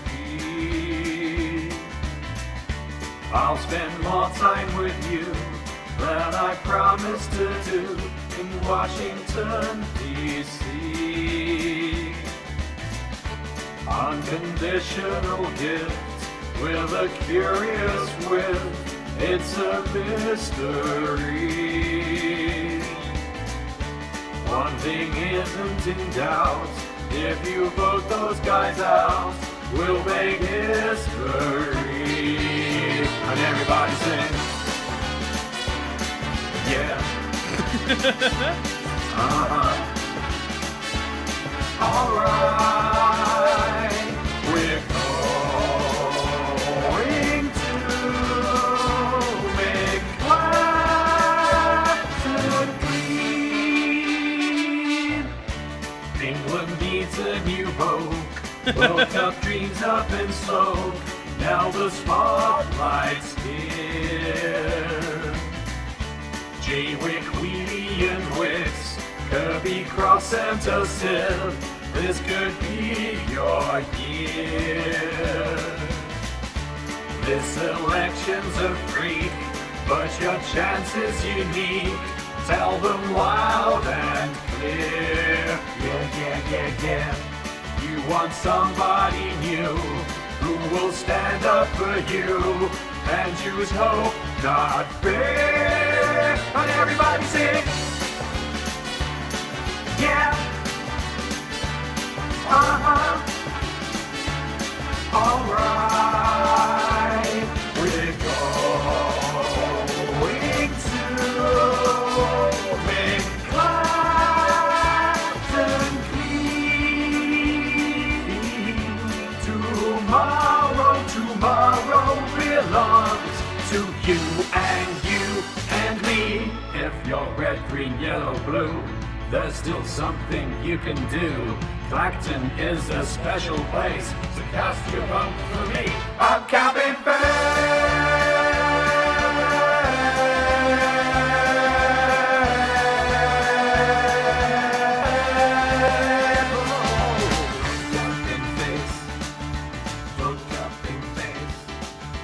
Vote count in face. Vote count in face. Yeah, so it is currently, I believe, like 6:34 a.m. as we are doing this live on August 13th in the UK. And if you're in Clacton, go vote for Count Binface. Go vote for Count Binface. You're just waking up. Go vote for Count Binface, okay? Because genuinely, one, it would be the funniest possible thing you could do. It'd be the funniest thing to ever happen in politics. And number two, if he wins and beats Nigel Farage, there's a non-zero chance that he melts like the Wicked Witch from The Wizard of Oz until he's just a steaming brown puddle.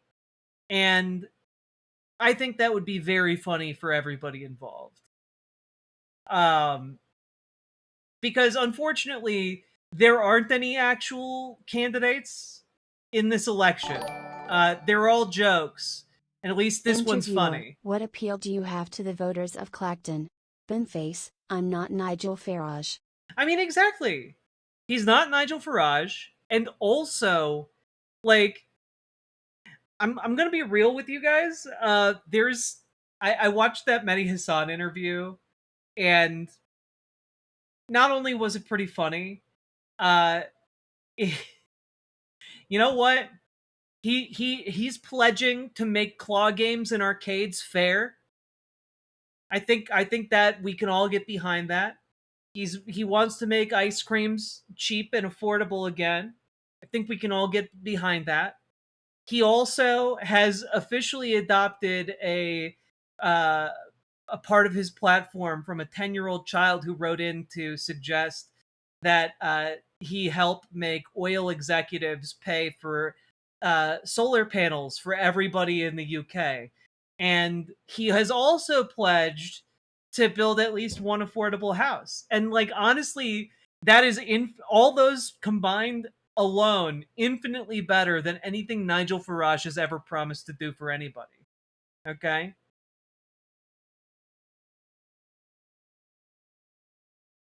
So I think that's that's a pretty compelling case. And sure, he does wear a bin on his head, but you know, he does wear a bin on his face, but he also, you know, he's a bit of a character. I might freak you out, you humans. Which meant the Reform UK leader has been left facing a self-described intergalactic space warrior. Lots online. You're doing very well. But I didn't know how to say it. What does it mean? It means to search for the truth. It's ancient Greek, Count Bintus. Exactly. I knew you'd say that. It's beautiful. Exactly. As you probably know, I'm partial to a lovely bit of Earth languages from the past. So, From the past, indeed. From the past, indeed. The only sad thing is that you're writing it in English script. Bit lazy. Your command of English is very strong. We're very impressed. Why are you running in Clacton to be a member of Parliament, Count Binface? Good question. I mean, running's putting it strongly, Mehdi. It's 38 degrees out there. It's, I think standing is a more accurate description of my election activities. And even that might be difficult come Thursday night. But yes, I am taking part. I mean, my first answer is, of course, why not?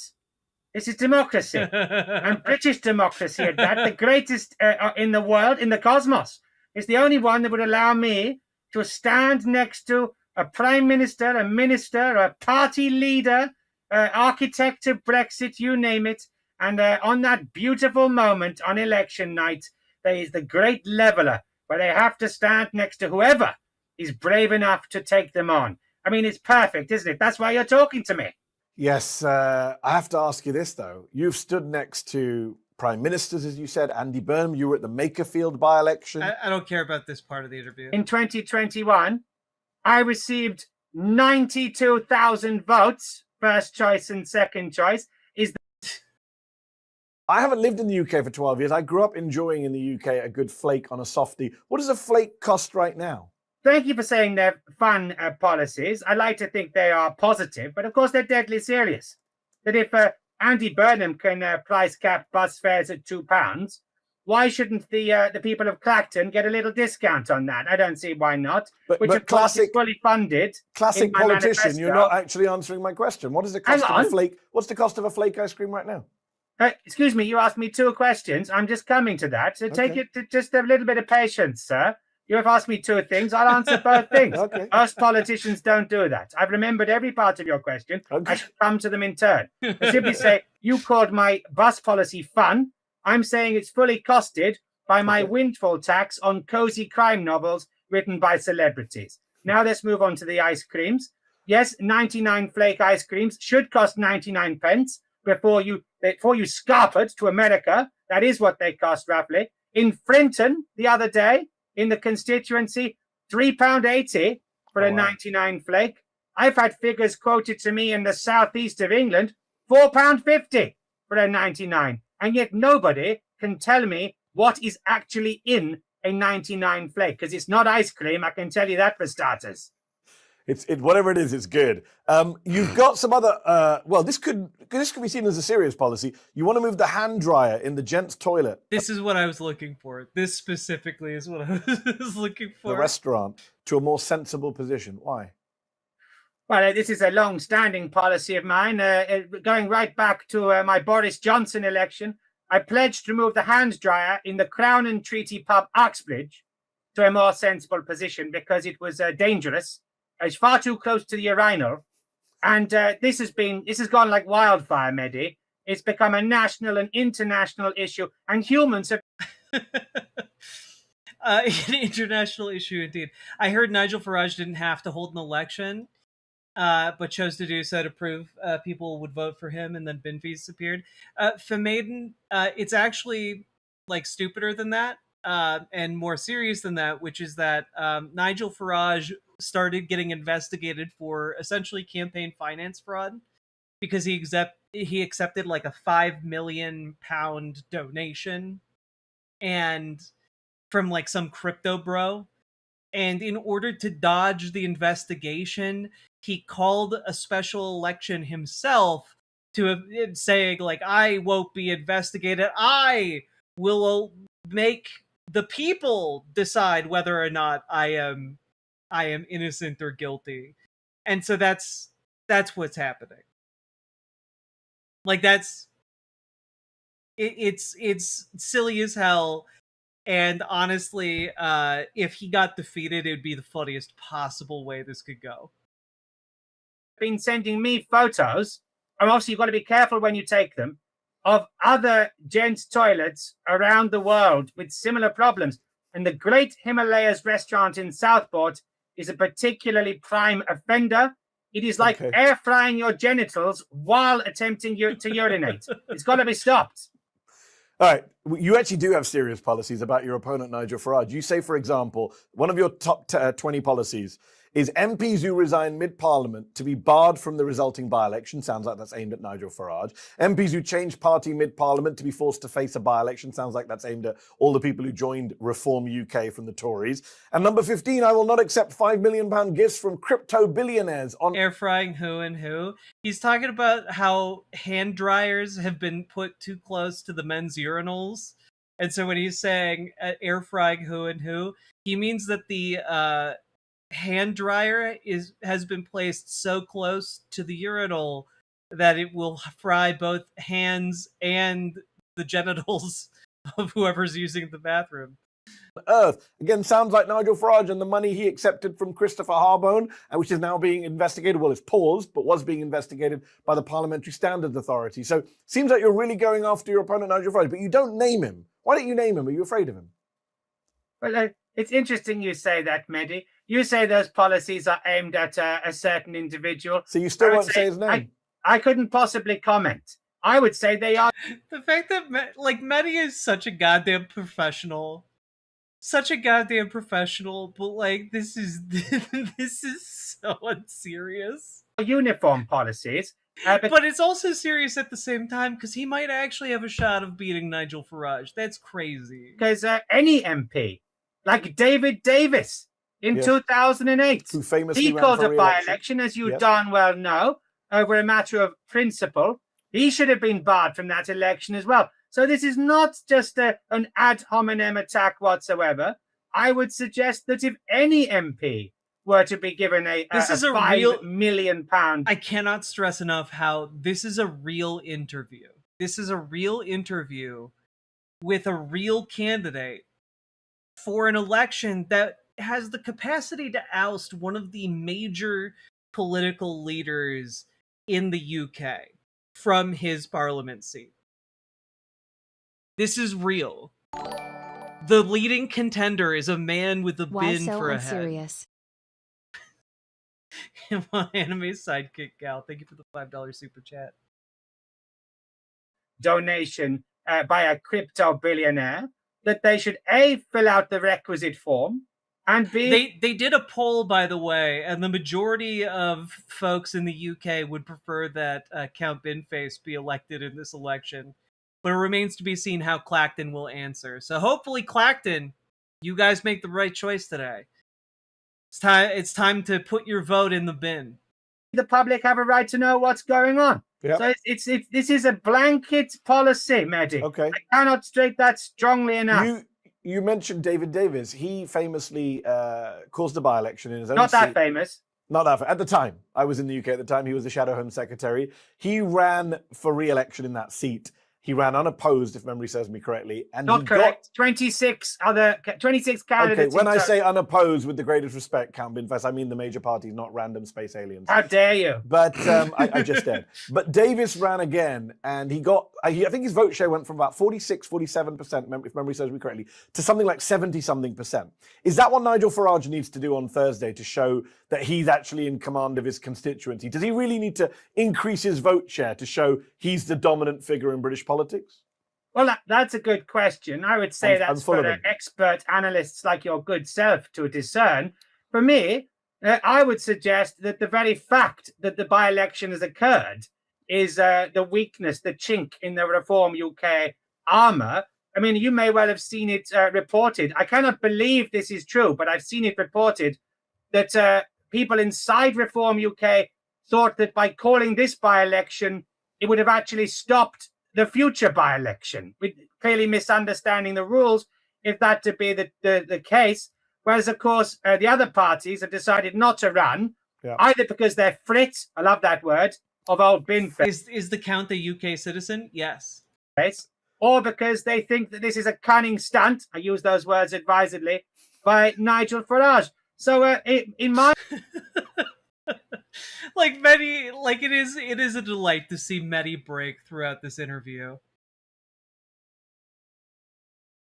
At the start, you know as well as I do that in 2017, when I first came down to earth, I thought if I came down in my true form, I might freak you out, you humans, and especially snowflakes like you. And so I thought I better adopt a disguise. And I've discovered that a baronetcy of Lord Buckethead had lain dormant for 25 years. I thought, I know, I'll go in disguise, incognito, and that'll be a bit easier for you guys. It worked a treat until it turned out I had a little snafu on the planet copyright. So I respawned in my true guise, and I'm the first politician in history who's felt better after kicking the bucket. How about it? All right. And if you get elected, do you think you're going to pull off a Martin Bell or a, I don't know, Stephen Twigg against Michael Portillo on Thursday? Well, I mean, if I get elected, I will have done that. There's a paradox in your question there. Well, I think what you mean is, do you think I can achieve what Martin... Considering the clowns of the right that Mehdi has talked to, this is the most sensible interview has ever had. It's true. This is the most grounded political commentary Mehdi's been able to do. God, I'm here for my first stream. I've been a fan of the YouTube for months. Just want to say thank you, Jake. Oh, your takes are always so refreshing. Thank you, Chef Louis. Appreciate it. Careful on your syntax there, Mehdi. Thank you for helping me. Yes, I take your point. Well, of course, Stephen Twigg was a Labour member who was sort of swept in the 1997 landslide. Even I know that. So that's a poor comparison. Okay. Martin Bell, much more my kind of... independent. On air with BBC Newsnight. You also did John Craig of Sky News, kind of tore him a new one when he interviewed you very reluctantly on the Makerfield by-election night. You also kind of mocked LBC. You asked him where Sangeeta Maiska is, who's now a Zateo contributor. Do you take a very dim view of the British media? Does Count Binface not a fan of the British mainstream media? You missed out that I told GB News that they should comply with Ofcom rules at every opportunity. Serious point there. Serious point there. Do you appreciate that? I do. So what's your view of the British mainstream media? It sounds like it's not a very high one. But it waxes and wanes like your moon, Mehdi. You know, I'm very glad that you have a trenchant media. You know, I'm willing to talk to journalists. I've done quite a lot of national, international, and most importantly, local news. I think it's one of the great things that separates democracies from tyrannies, just like, of course, free and fair elections where anyone can stand. So it's very important that you guys ask the questions you ask, but you also get decent answers back, which mark your syntax and grammar accordingly. Last question. British democracy, what state is it in? Healthy? Unhealthy? Worried? Well, that's a very good question. We could talk all night about that. I would say the very fact that I can still do this is we can give that a tick on the old bill of health. There are many countries on your planet. You don't see Count Binface in China or Russia or North Korea, do you? So you guys are doing something right. I say you guys. I know you're in America, but you know what I mean. I'm still British, and we're on Zateo UK. Exactly. So I think there's lots to celebrate, and I will say this. One of the reasons I haven't wanted to be ad hominem in this campaign is because whether you agree with Nigel Farage's politics or not, or if supports trans rights, put him in yesterday. I mean, how could he not support trans rights? He's a space alien. What on earth would gender mean for a space alien? Of course, he's pro-trans rights. Probably, hopefully. He's not originally from the UK, so he's escaped from effectively the curse of the transphobic island. Anyway, I just thought this was wonderful. I do recommend watching the entire thing. I'm gonna post a link here because it's just genuinely delightful. All right, and I do also want to add here. Yes.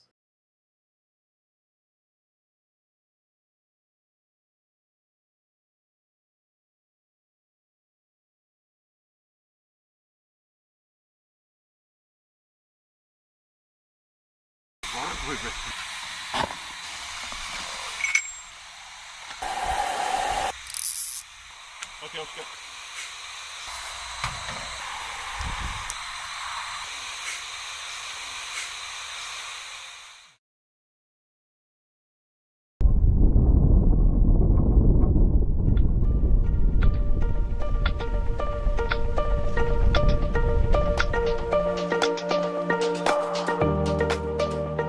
Hello, planet Earth. Hello, humans.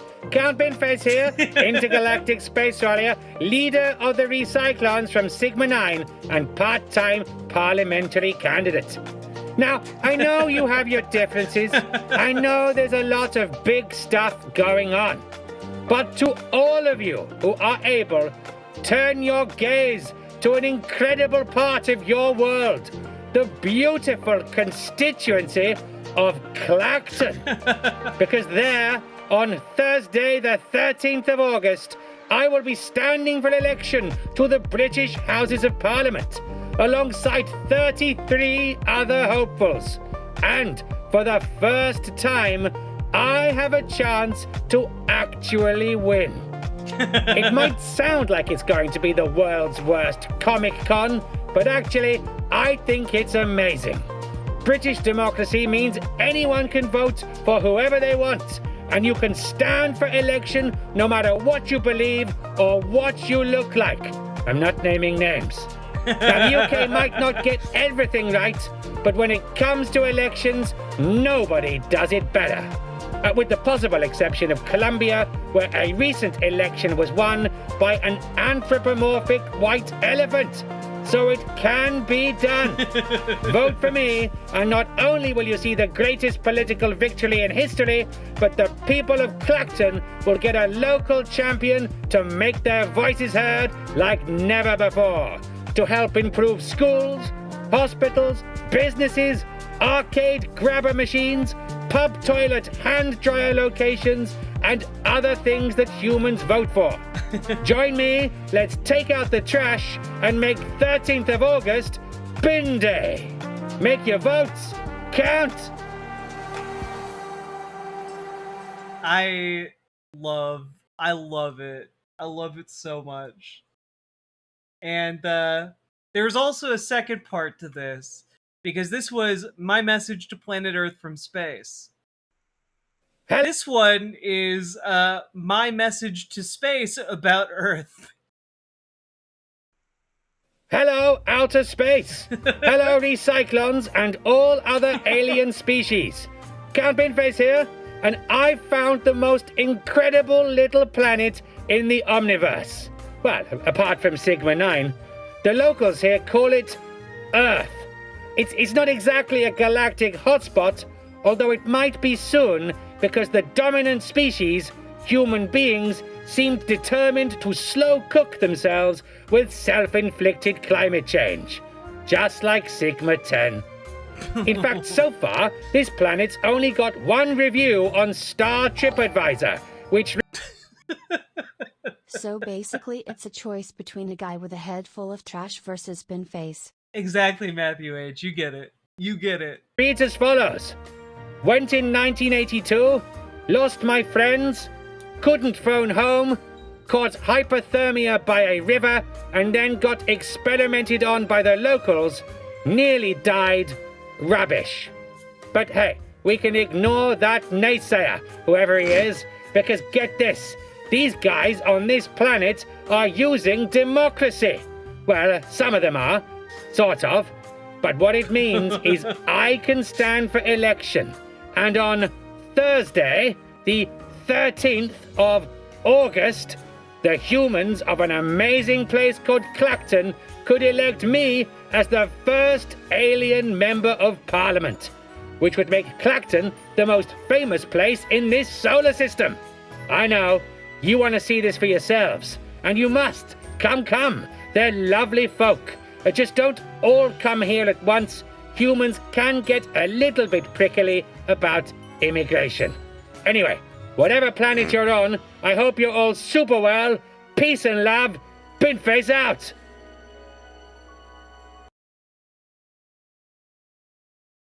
I just, be really nice. It would be really nice if this silly and fun and kind-hearted individual won in Clacton instead of Nigel Farage, one of the world's just scummiest scumfucks. Anyway, vote for the bin. It's almost 7 a.m. in the UK right now. Presumably, a couple of you might actually be in the UK. You can go and vote. If you're in Clacton, go vote for Count Binface. Go do it. You got this. The bin is in your hands.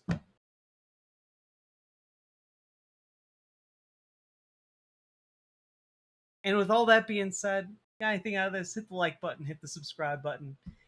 And happy Bindependence Day to us all. And if you're in the United States, guess what?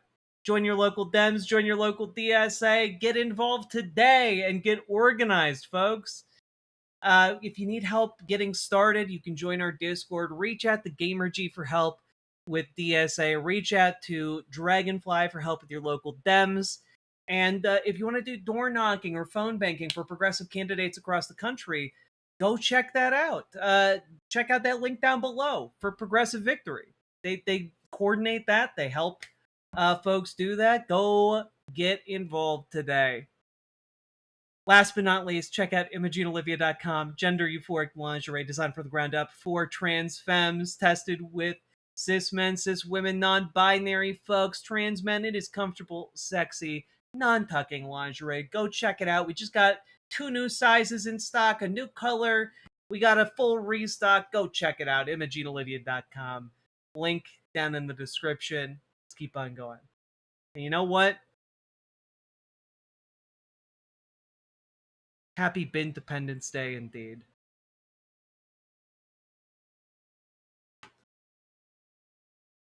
Oof. Just got here. Where's Vert Chat? You're in Vert Chat. Vert Chat and Horizontal Chat have been combined. They have become one. Get involved, buy some panties. True, they're great panties, and also a great bralette.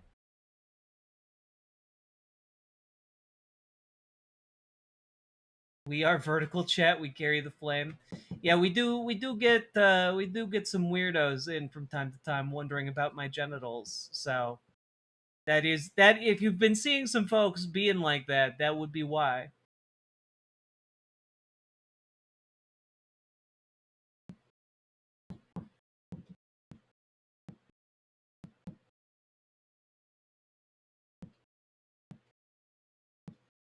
I keep picturing all the Binface supporters arriving at the ceremony with bins, preparing to toss them in the air like caps at graduation. I love that idea. Clacton, do not run from history. Be brave and embrace the bin. Indeed.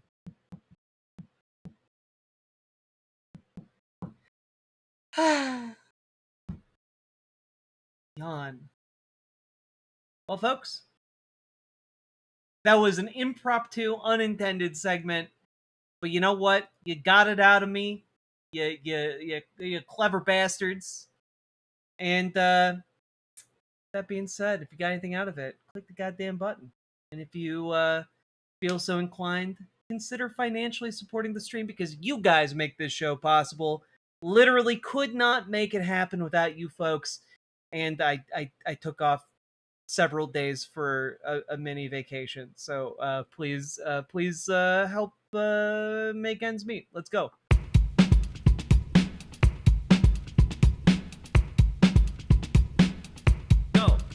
Go. Click the button. Click the button. Click the button. Click the goddamn button. Click the button. Click the button. Click the button. Click the goddamn button. Click the button. Click the button. Click the button. Click the goddamn button. Click the button. Click the button. Click the button. Click the goddamn button. Click the button. Click the button. Click the button. Click the goddamn button. Click the button. Click the button. Click the button. Click the goddamn button. Click the button. Click the button. Click the button. Click the goddamn button. Click the button. Click the button. Click the button. Click the goddamn button. Click button. Click button. Click button. Click button. Click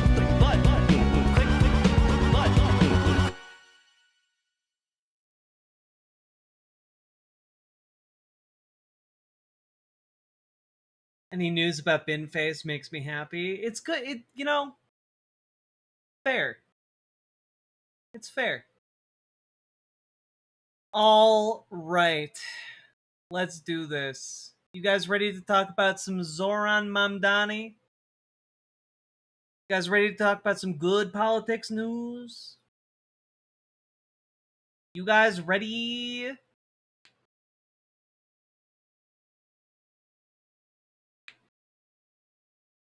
Twitch has vertical chat too, but people were complaining about the layout, so I just didn't bother setting it up again.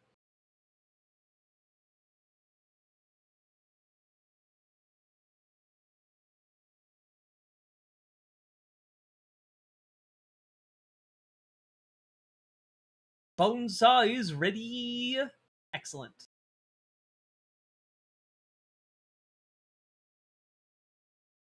Thank you for introducing me to Austin Archer. My life has been enriched. You're very welcome, unknown.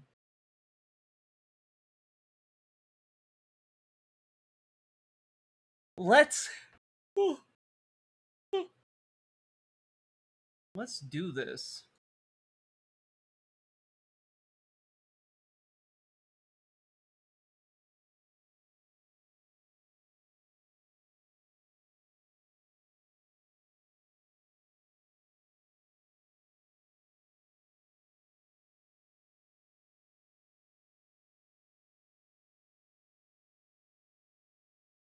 Here we do.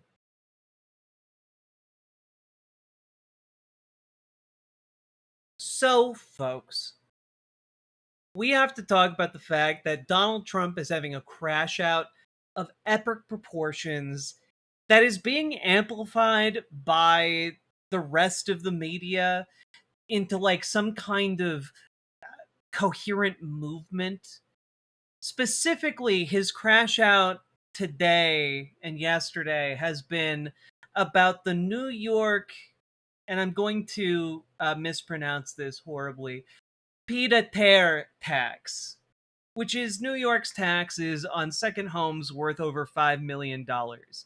So, suffice it to say, before we go 1 inch further into this discussion, the only people who are concerned about this and who are complaining about this are people who are ridiculously wealthy. Okay? Hyena, it's this I got from Disturbia, and this I have no idea where. It just has like a built-in boob shelf. It's very nice. I like it. And this I got off a purse. You know, you make do with what you got. The more you know.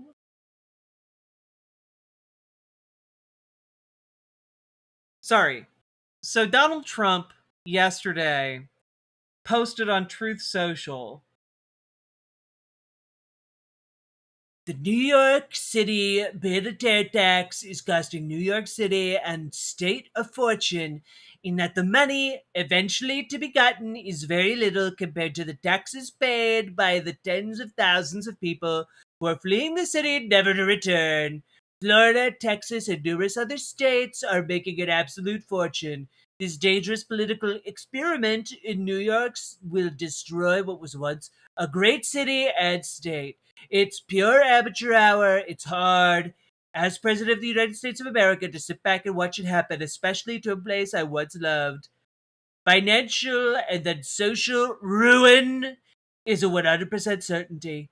And then the radical left jihadists in charge congestion pricing on top of everything else. This doesn't work in America and must be stopped now.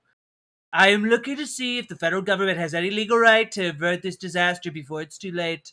For the millions of people who cherish New York and want to see it thrive, as opposed to becoming a filthy, crime-ridden, decrepit place of mockery and scorn. Make America great again, President DJT. Like,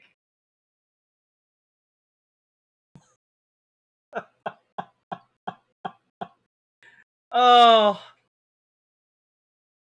it's so funny. Like, they're just mad as hell. Because Donald Trump doesn't know anyone other than other rich people, and all these rich people are like, I'm gonna move to a different city. No, you're not. No, you're not. The entire premise of being rich is you can live anywhere you want. It's why you have a second home in New York City. It's why you have a second home. You weren't content with just one. You bought a second one in New York City.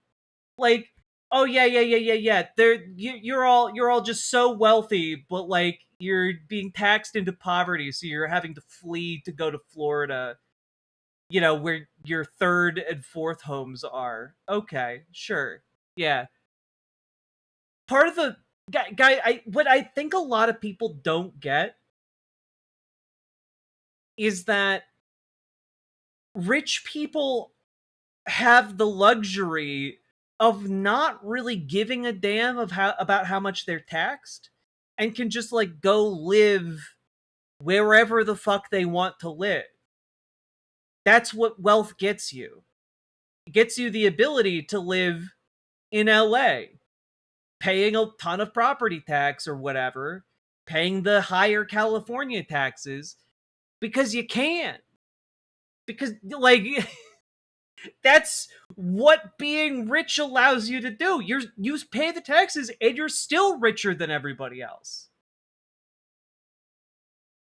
Like they were fighting the one-time wealth tax in California, and I forget which billionaire guy it was, but he's dropped like $100 million into trying to lobby against the wealth tax. And it's like, bitch, you dropping $100 million on fighting this thing. Just pay your taxes. Just pay the wealth tax, and like you would literally be expending less money.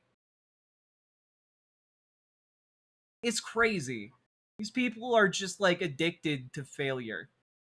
Anyway, yeah, none of this would ever work in New York City. And let's see, Donald Trump is hitting out pretty hard here against Zoran Mamdani.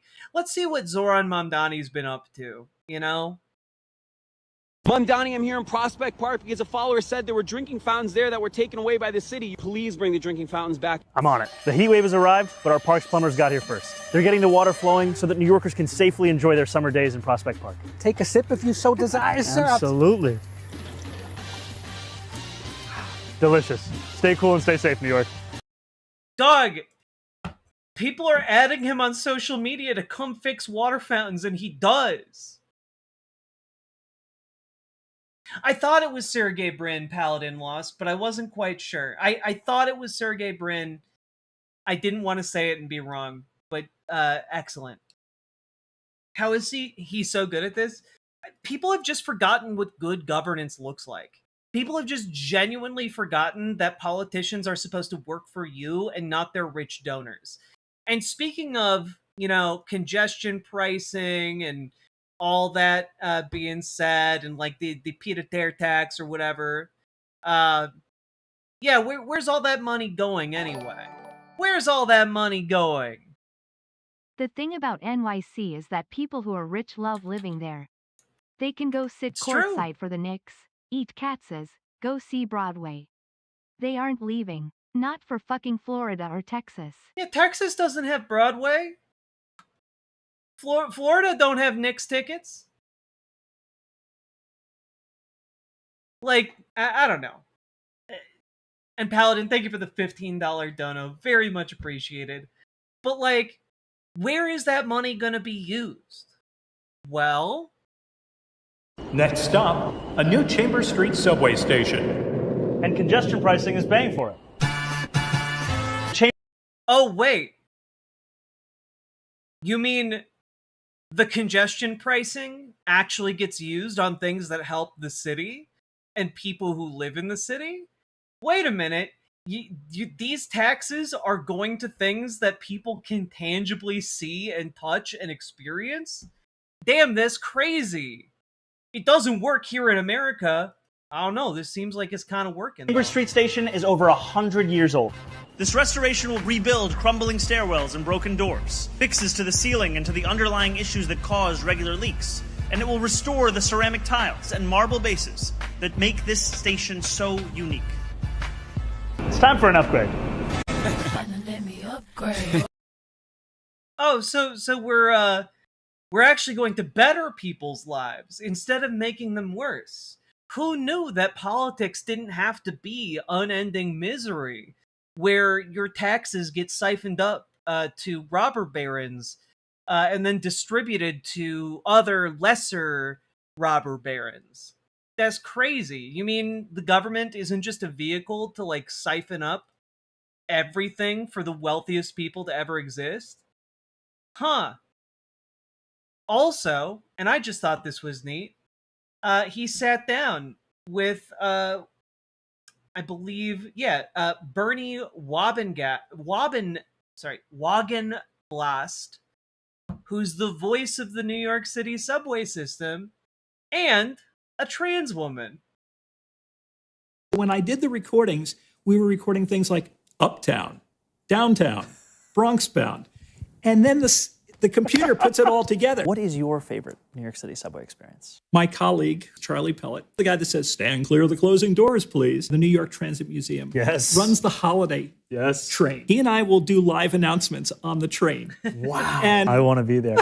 You're doing it live? Yes, we do it live. A few people from chat who are asking a couple things. GLHF Pledge Lime Crime Live. Boy. It's quite the name. If you're gonna pre-record, you gotta not make it so obvious. GLHF pledges Lime Crime Live. You just committed a live crime live. If we were pre-recording, could I do this? I could. Right. But could I mention your name and then respond to you? I could not. So, still struggling with chat and streaming, but not pre-recording. Not yet. This is the man who's, I guess, the most dangerous man in America right now, if you listen to mainstream media and, you know, the cranks, the crank class for the billionaires. Or, hey, guess what? Remember how Zoran Mamdani promised to use tax money to build affordable homes? Oh, wow. What's that? They've started breaking ground on building hundreds of new homes? That's part of the $22 billion investment in building exponentially more? That's crazy. They've actually started doing it. It's wonderful what you can actually accomplish when you elect people who are interested in doing things. And not only that, let's just take a quick look at this. This was an announcement that was made just 2 days ago, actually. Special delivery. If it looks like an Amazon delivery, and it drives like an Amazon delivery, then it's an Amazon delivery. Amazon is spending millions of dollars to convince you that this isn't an Amazon delivery.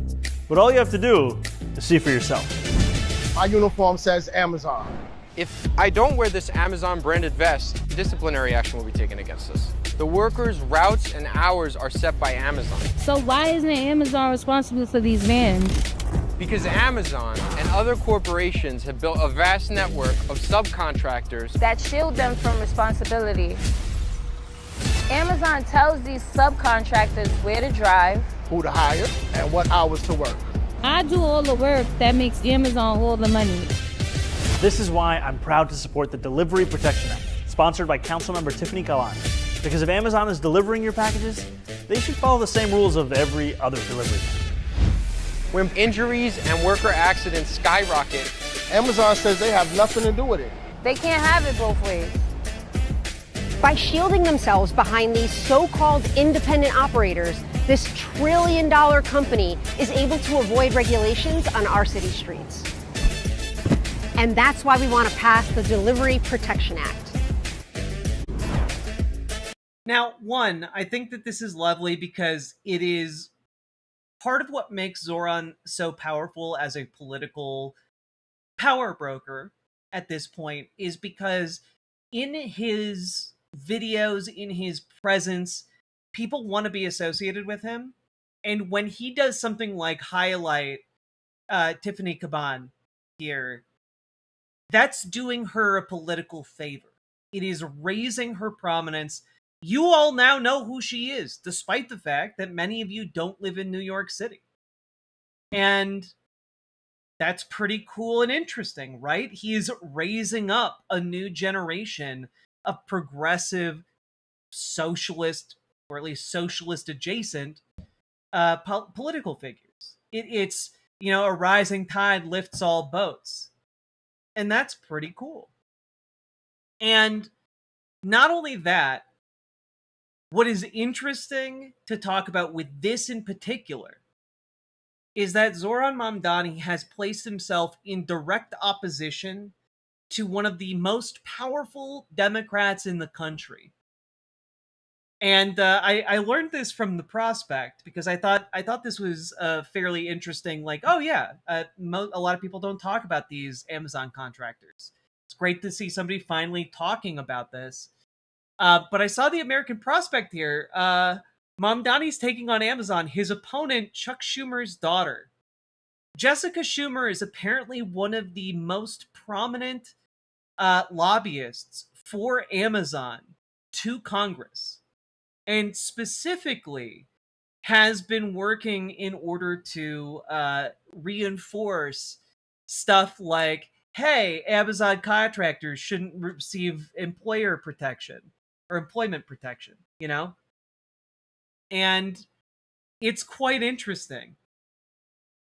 So, yeah, let's take a look here. Schumer, a former policy director for Tim Kaine when he served as Hillary Clinton's running mate in 2016, has worked at Amazon since 2020. Initially as this is Jessica Schumer. Initially as a senior policy director. In January, she became the head of New York policy and community engagement, a euphemism for an in-house lobbyist. In New York State lobbying disclosures, which also cover municipal lobbying, Schumer is listed as one of 4 lobbyists working for Amazon at the City Council.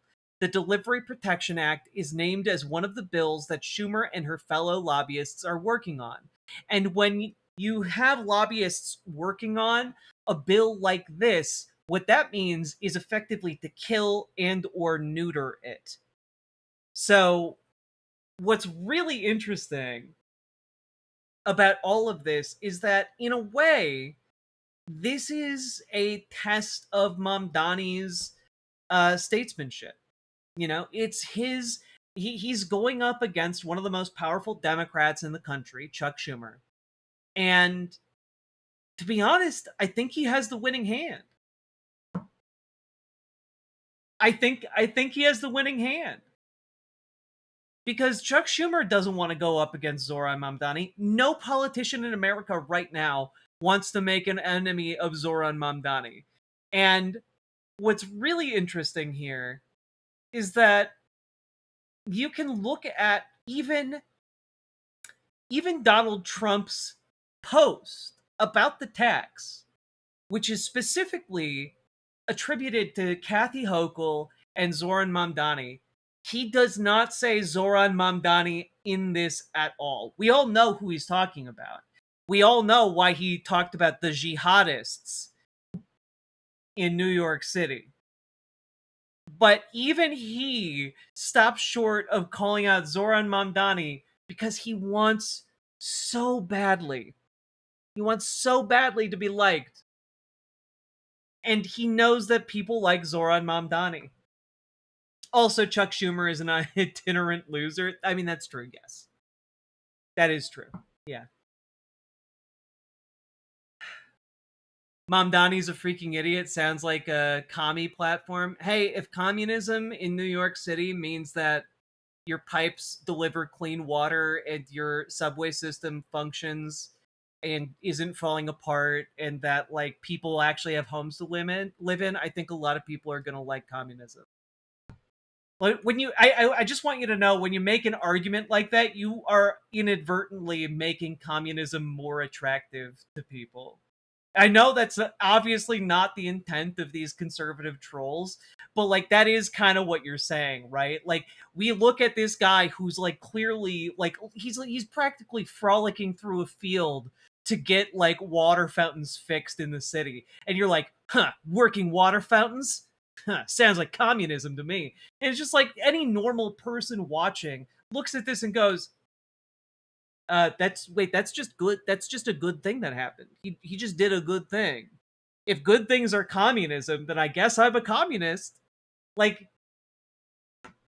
that's not even without that's without even getting into any theory. That's without even getting into what communism even means. Like y'all are like unironically, and I I shouldn't even be telling you this. You are doing a favor to the left when you do that. Buildings are also being inspected for safety failures. Oh no! Fewer collapsing bridges? Communism. Oh no! Oh no! Office buildings won't collapse anymore because they've been safely inspected? The horror! That's socialism right there. God. So I just think that this is all quite interesting. And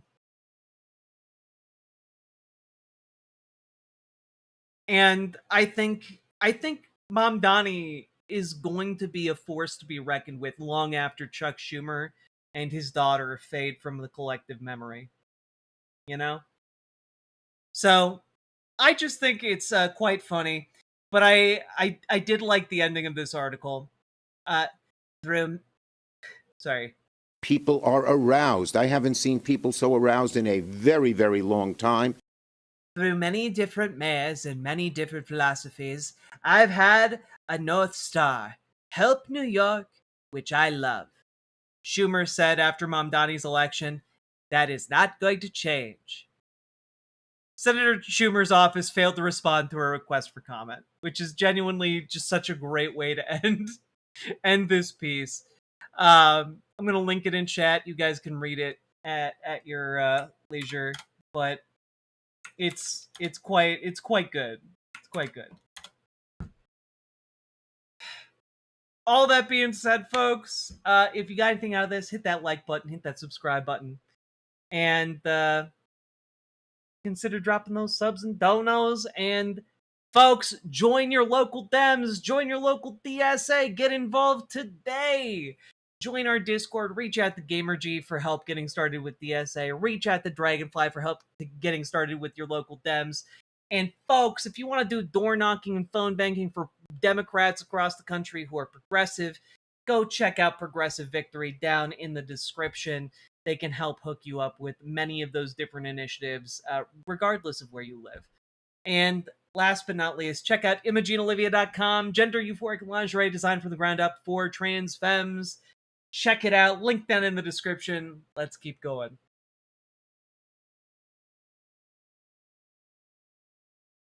German cow JJ. Squish. Phone bank for PV, baby.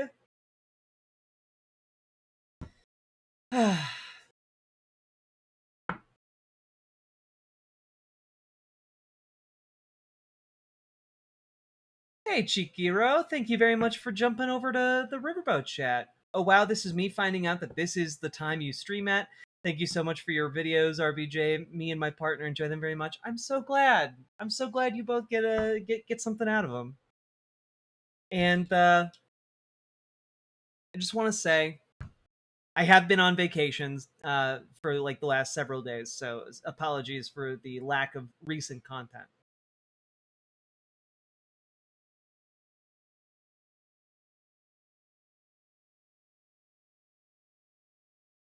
Do you happen to have that Chuck Schumer clip loaded where he talks about being on the treadmill and at the gym? No.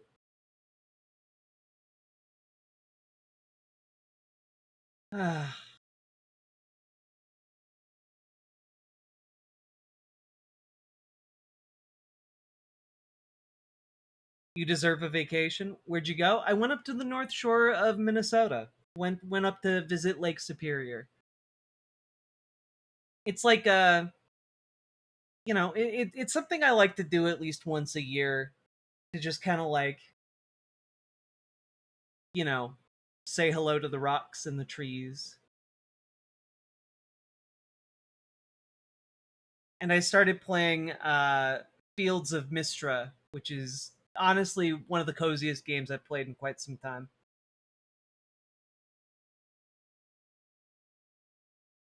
Yeah, touch some grass, get bit by some flies.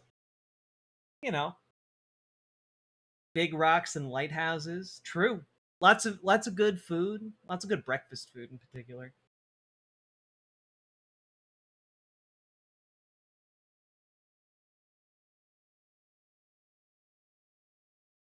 I love that. I say hi to the rocks and trees around me weekly. Yeah, I mean, like I grew up and spent a lot of time up at the up on the North Shore, and so like it's a very familiar and comfortable spot for me. OMG, Fields of Mistra stream when? I would love to do more gaming streams, but unfortunately, uh, gaming does not bring in the viewers or the subs and donos, which is a sad reality of the niche I've carved out for myself as a politics streamer. But maybe we'll do a gaming stream. I know I still need to beat Mina the Hollower. We've got about halfway through that game on stream.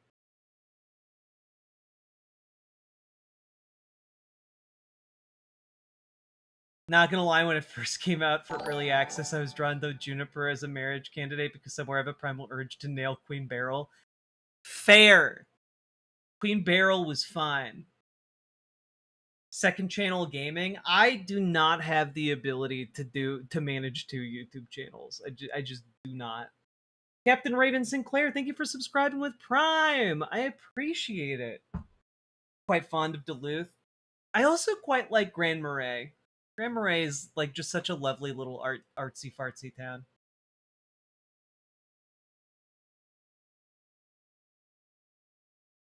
Let's see, let's get that. And there we go. Mina the Hollower is so fucking good.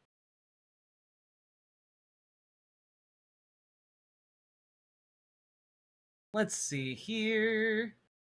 Oh yes, we need to talk about the election, the midterm primary election. So let's jump into that, shall we? Huh?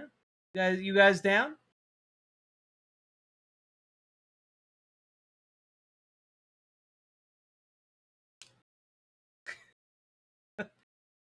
Have you played any Deltarune? I haven't played any Deltarune. I've been waiting for it to come out full, but maybe I missed something by not doing it episodically.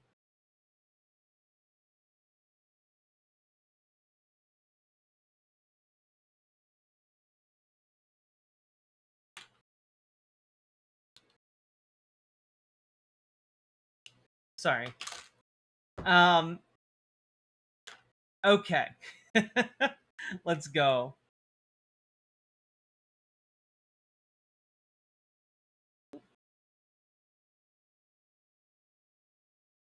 So, folks, let's talk about how the primary races went the other day in America. Because I know that there were a number of primary elections that happened, and a lot of folks feel quite strongly about how they went. Let's start with the obvious, which is the Democratic primary for, governor in Wisconsin, where, there was what is being referred to as an upset with David Crowley coming in and squeezing out a victory over Francesca Hong. And to a degree, it kind of seems like Kelda Royce played the role of a spoiler here, because obviously just a couple thousand votes would have tipped it one way or the other. But the end, like really, all it comes down to is, number one, Francesca Hong did very, very well. She did really well in this race, and I would also say, there were some messaging mistakes that were made towards the end of it that, really, I think, muted her main messaging and points. And I think that part of what happened here is a little bit of a fumble on her part. The Just a little Bernie and one. AOC endorsement might have made the difference. Also, Hong like a horse merch.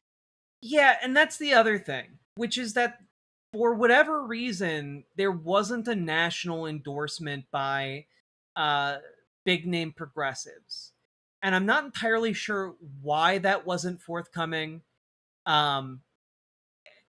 And honestly, then there was the last minute controversy mining about how she was against Thanksgiving or something. Like it was really, really stupid. But what it wound up doing was muddying the waters quite a bit.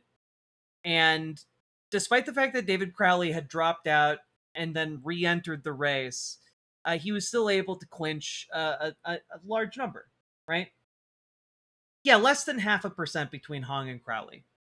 And I think that there is a temptation in mainstream media at the moment. Also, Sake Tanuki, thank for the 5 tier 1 subs. Very much appreciated. That's it. Not liking Thanksgiving. All she said was that it was a complicated holiday for many Americans. Yeah, but the thing is that mainstream media went and ran with, she wants to get rid of Thanksgiving, And I just think that what it really boiled down to was people in Wisconsin are scared of the potential for a Republican governor. And I think that there were people who just couldn't get on board with Francesca Hong and who gave in to the fear mongering. And I will also say that I think she did very well. And I think that anyone in the mainstream media who's trying to spin this as, oh no, progressive momentum stalls, no, it hasn't, right? That's just a disingenuous and inaccurate way to talk about what happened here. Also, she ran 0 TV ads. Well, that's the other thing, right? She didn't receive much in the way of donations, so she wasn't able to afford a ton of TV ads. And so instead, she spent her money on a ground game. And that ground game proved to be very effective, but she did wind up, I think, hurting from, a need for money.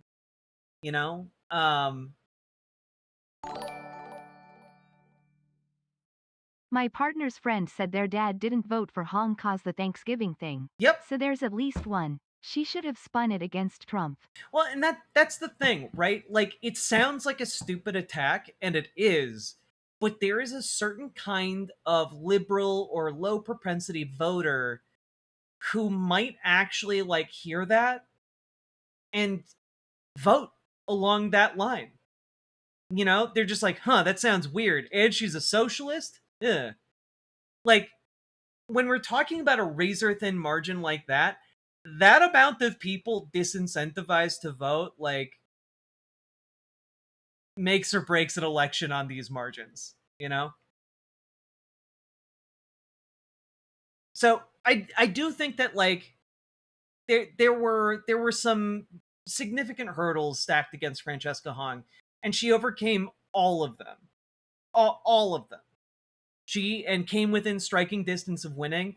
And I also think that anyone who thinks that this is the end of, like, Francesca Hong in politics, like, I think that there is a very good chance we could see her in Congress in a few years. There's also a good chance she could run for governor again.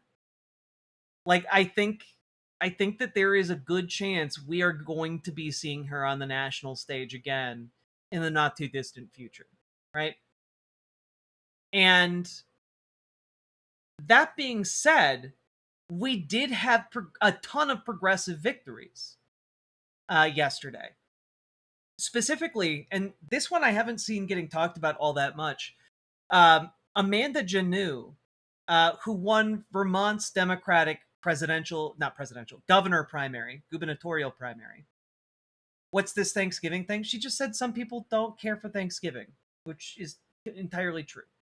But that was blown out of proportion to be like, oh, she hates Thanksgiving, right?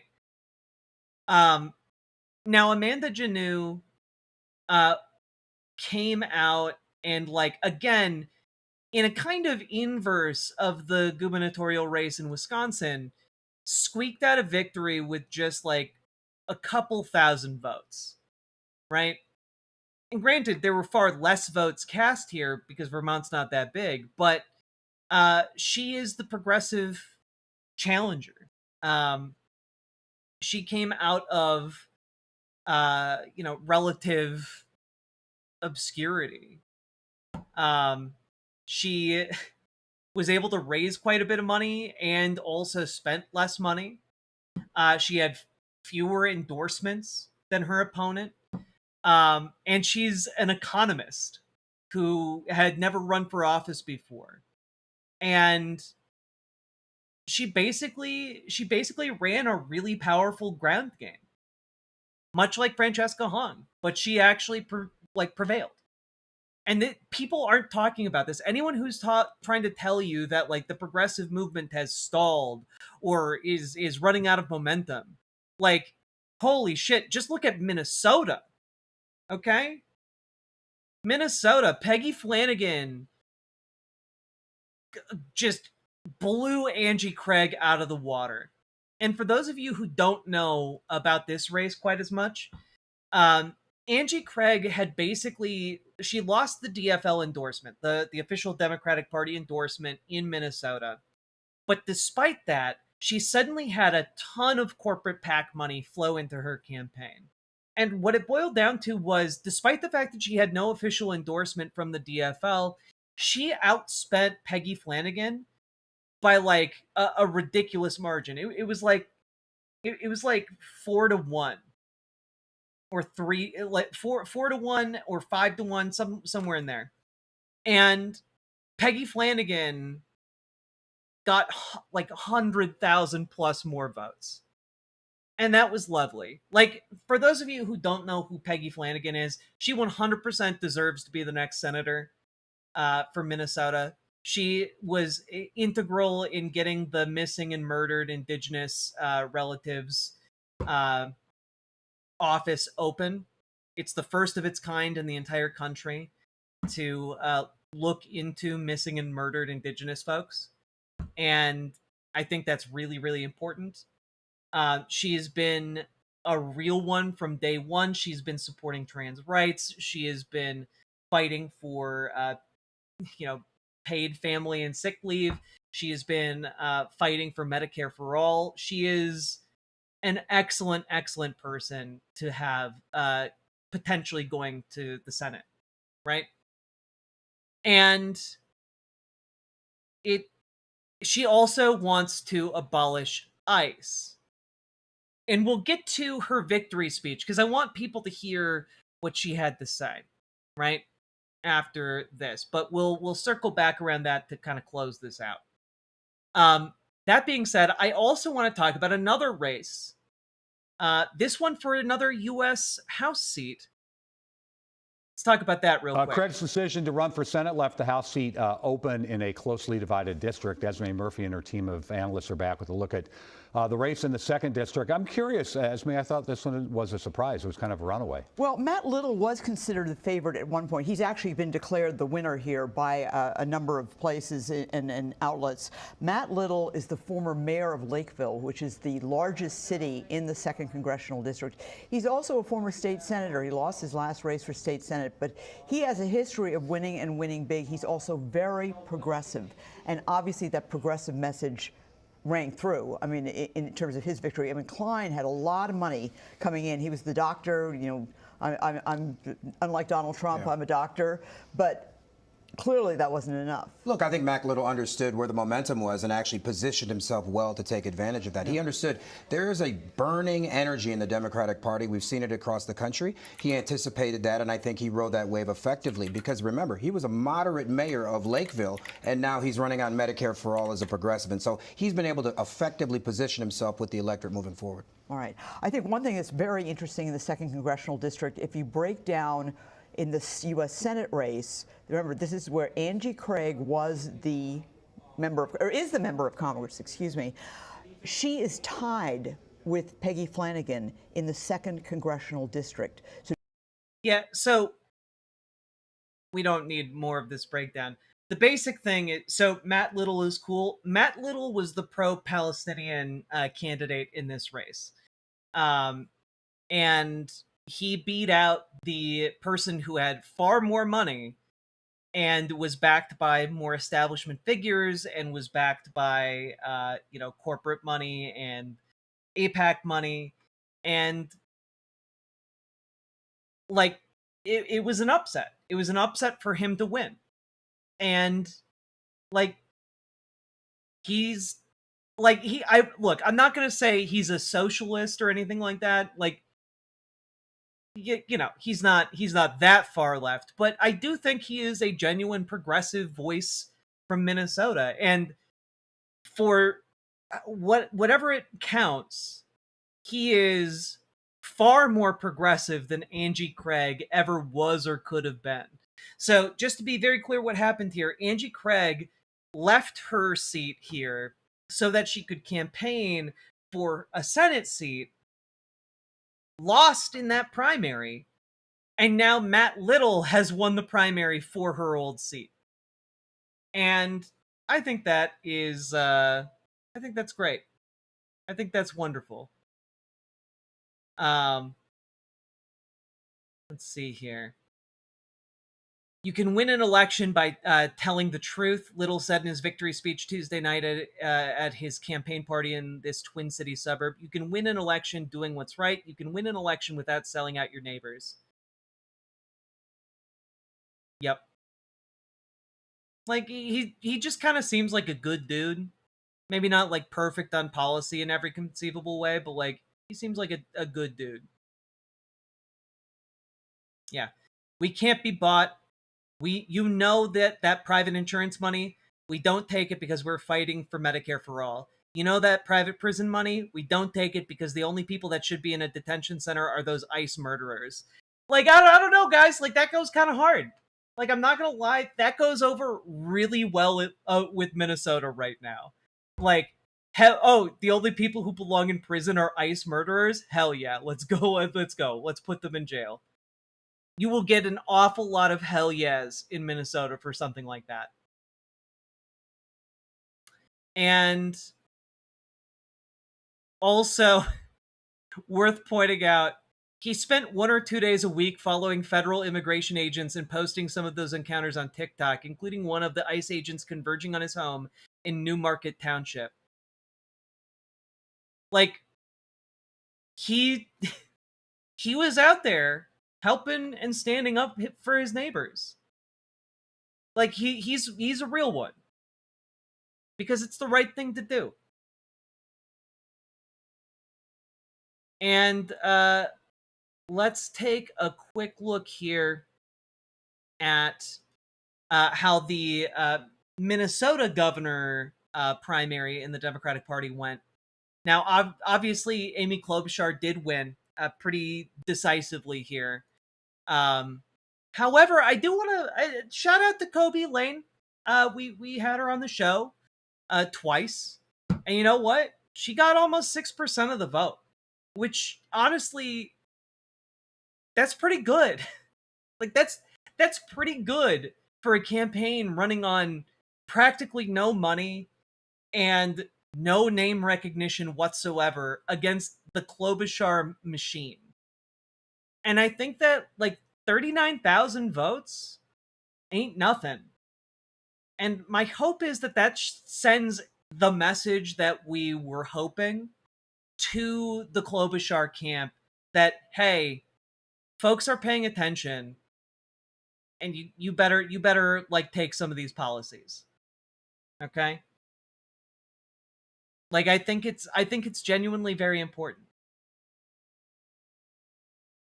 We started the campaign in February. This was all broke trans women taking it to the establishment. Hell yeah. And you know what? I think every single one of the people involved in that campaign can hold their heads high. Unlike the Republicans and the Republican primary race, which is not going well. Specifically, Mike Lindell refuses to concede Minnesota primary despite getting far fewer votes. Mike Lindell... Mike Lindell is trying to argue that the Republican primary race was rigged, and also there are still questions as to whether or not he can even run at all. So, yeah, congrats, Republican Party. And Donald Trump, I think, endorsed Mike Lindell. So all of this is just a massive clusterfuck for Donald Trump, Mike Lindell, the Republican Party in Minnesota. Like they are... To say the Republican Party in Minnesota is broken as fuck would be an understatement, you know? It's quite broken. Told by a reporter on his own streaming channel, Lindell TV, that the AP had declared the race over, Lindell dismissed the wire service outright. Asked why he wouldn't accept the call, he questioned the AP's authority to determine the outcome and insisted hundreds of thousands of votes remained uncounted. "I'm not going to give up this race until the votes are counted," Lindell said. "That's nonsense." Lindell did not return a request for comment on what steps he will take next to contest the election as he waits for votes to come in. He waits for a vote that will never come. It's so silly. It's so silly. And, you know, let's take a look at Peggy Flanagan's victory speech here.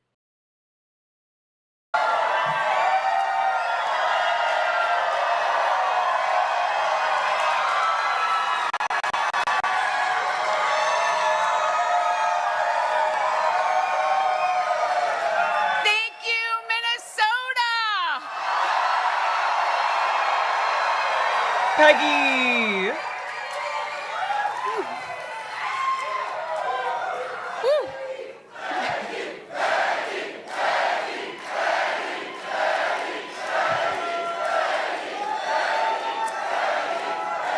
Thank you. Chimi Gretsch, Minnesota. For months now, I have been telling you that this campaign was about the many versus the money. Well, guess what? The many just won.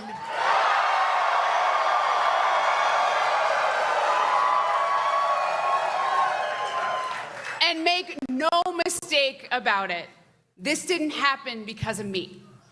This happened because of you. This happened because you said Minnesota is not for sale. Not now and not ever. Oh yeah, you know she's the kind of soccer mom who brings quality Capri Suns, okay? You know it. She goes the extra mile for those kids. Now, I just got off the phone with Congresswoman Craig, and she assured me that she is in this fight with us. The sober wine mom. And look, it is no secret that Congresswoman Craig and I haven't seen eye to eye on everything. And that's okay, because that's what primaries are all about. We are both proud Democrats, both proud DFLers, and we love this state. And we both know that we just can't hand Donald Trump another Senate seat.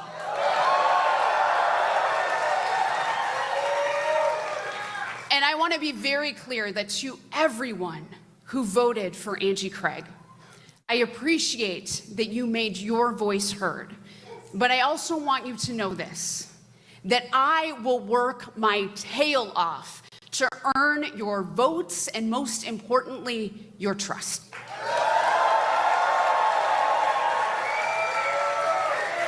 Because I need you in this fight. Minnesota needs you in this fight. Because Donald Trump has cost our state far too much already. And we are not about to give Donald Trump another loyal soldier like Michelle Tafoya to take his orders and do his bidding. I also just want to point out, Michelle Tafoya is like fucking crazy. Let me just bring this up here.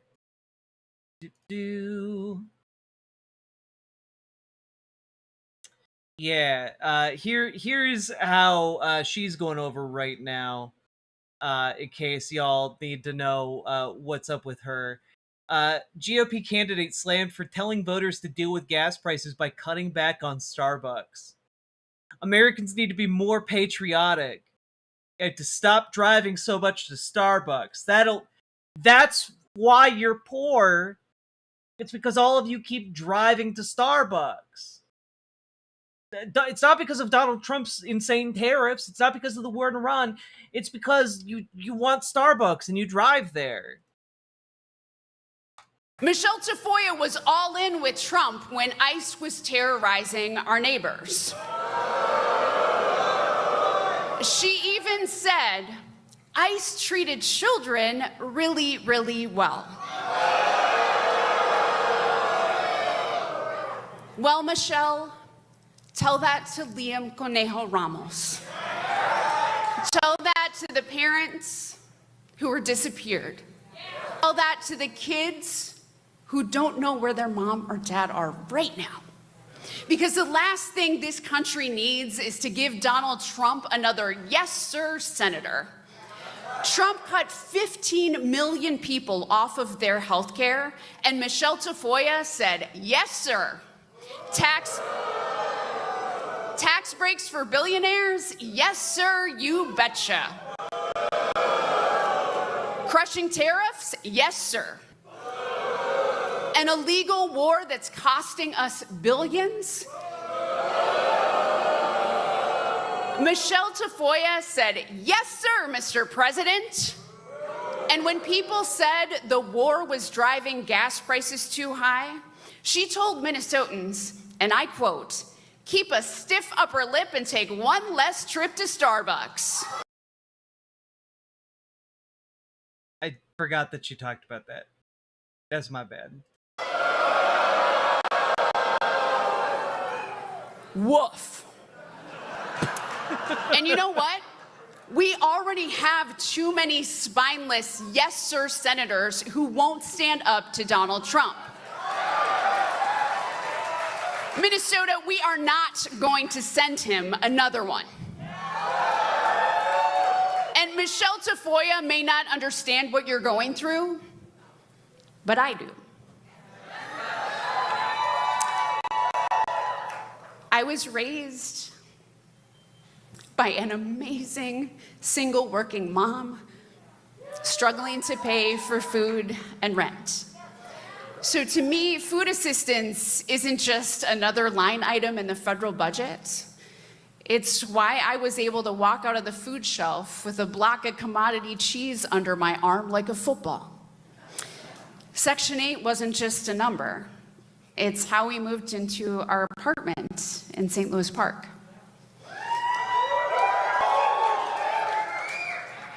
And Medicaid isn't just some abstract program.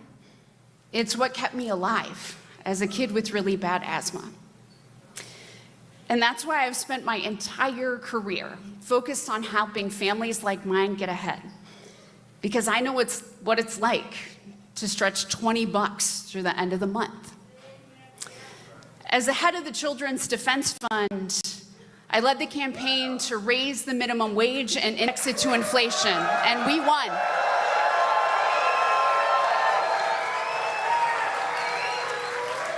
I worked for a decade to pass paid family and medical leave. Do I think Donald is sundowning right now? Absolutely. He's sundowning harder than Biden. And we won. And I helped win the battle for free school breakfast and lunch for our kids. Like, I don't know, man. Like, I see the conservatives, like, raging in YouTube chat when we do these, like, victory speeches. And it's like, you can call Democrats liars all you want. But the reality is, kids get to eat in Minnesota schools breakfast and lunch for free. Like, that's meaningful, that's material, that's something that people experience every day during the school year. Nothing is free. It's free for the children. It's free for the children's families. Obviously, it gets paid for by taxpayer dollars. And I think that's a worthy use of our taxpayer dollars to feed the people who are the most vulnerable in our society. It's not a lie. It's just free to the people who are receiving the aid. And I'd much rather that money goes to those kids than goes into some CEO's bank account. No, it's not. Yes, it is. It is free. Kids who go to school don't have to pay a cent. Their families don't have to pay a cent for the food that they eat because we all collectively pay for it. God, imagine sitting there crotchety, old, and decrepit and thinking like, the children should starve. It's not free. Yeah, because it's paid with taxes. Like, it's free for the kids receiving it. Guys, there's a concept of, like, obviously, the concept of there's no such thing as a free lunch exists because some kind of material had to go towards making that lunch. Some kind of labor had to go towards making that lunch. But when we're talking about a free lunch, it's free to the person receiving that lunch. Like, you've been so fucking, like, you've had the boot so far down your throats that you've gotten used to it. And you're, like, sitting there being like, taxpayer dollars shouldn't help anybody except for the CEOs. And, like, that's insane. Like, that's just an insane thing to think. Taxpayer money should be going to help children. Should be going to help the most vulnerable people in society. You're an idiot? If wanting children to have food makes me an idiot, so be it. But I guess I'd rather be that kind of idiot than whatever you are. Whatever soul-rended wraith you've become. for emergency insulin for those in desperate need. And let's be clear that these were moonshot ideas when we started fighting for them, but we knew that they were worth the fight. And when did we stop believing that our elected leaders could improve people's lives, not just make them a little less lousy? Yeah, you're a taxpayer, and luckily we live in a democracy where I'm a taxpayer too. We both get a vote, and guess what? The movement that I support, that supports children being fed with taxpayer dollars, is stronger than the movement you support, which is in favor of starving children. You know, I can't really quite wrap my head around why the movement for feeding children is stronger than the movement for starving children. But, you know, luckily we live in a democracy, and the ideas and organization for, you know, feeding the hungry seem to be a bit tighter than those who are in favor of enforced starvation. Right? We need to start fighting for people again. What are people wanting their taxes to go to? Well, obviously the national defense, to keep us all safe and free. You know, free to starve. For children like my buddy Bentley, who I first met in Brainerd. His mom, Chris, worries about losing the Medicaid that keeps her precious kiddo alive. Folks like Jessica in Canby, who has a $16,000 deductible and paid $600 for a 5-minute med check. For the moms in the checkout line at Cub, who quietly whisper to their child to put something back on the shelf because there's not money in their account. For the 8-year-olds that I met in Richfield, who told me that she couldn't go on field trips, her favorite part of school, because of ICE. So as your next senator, here are the things that I'm ready to throw down for. Let's go, Peggy! Ending the despicable priorities of an administration that hands out tax breaks to billionaires, builds gilded ballrooms, and spends billions on bombs while screwing over working people.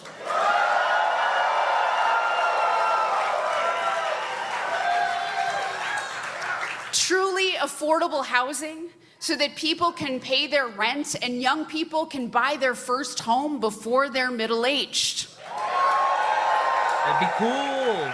Passing right to repair so that Minnesota farmers can fix their own damn equipment. Hell yeah. And getting rid of prior authorization so that some dude behind a desk, or worse yet, an AI bot, isn't determining whether you get the life-saving health care that your doctor has prescribed. Hell yeah. And passing Medicare for all. Hell yeah. Because we are going to make healthcare available and affordable once and for all. Hell yeah. And I do want to say, like, no politician is perfect. Peggy has her flaws.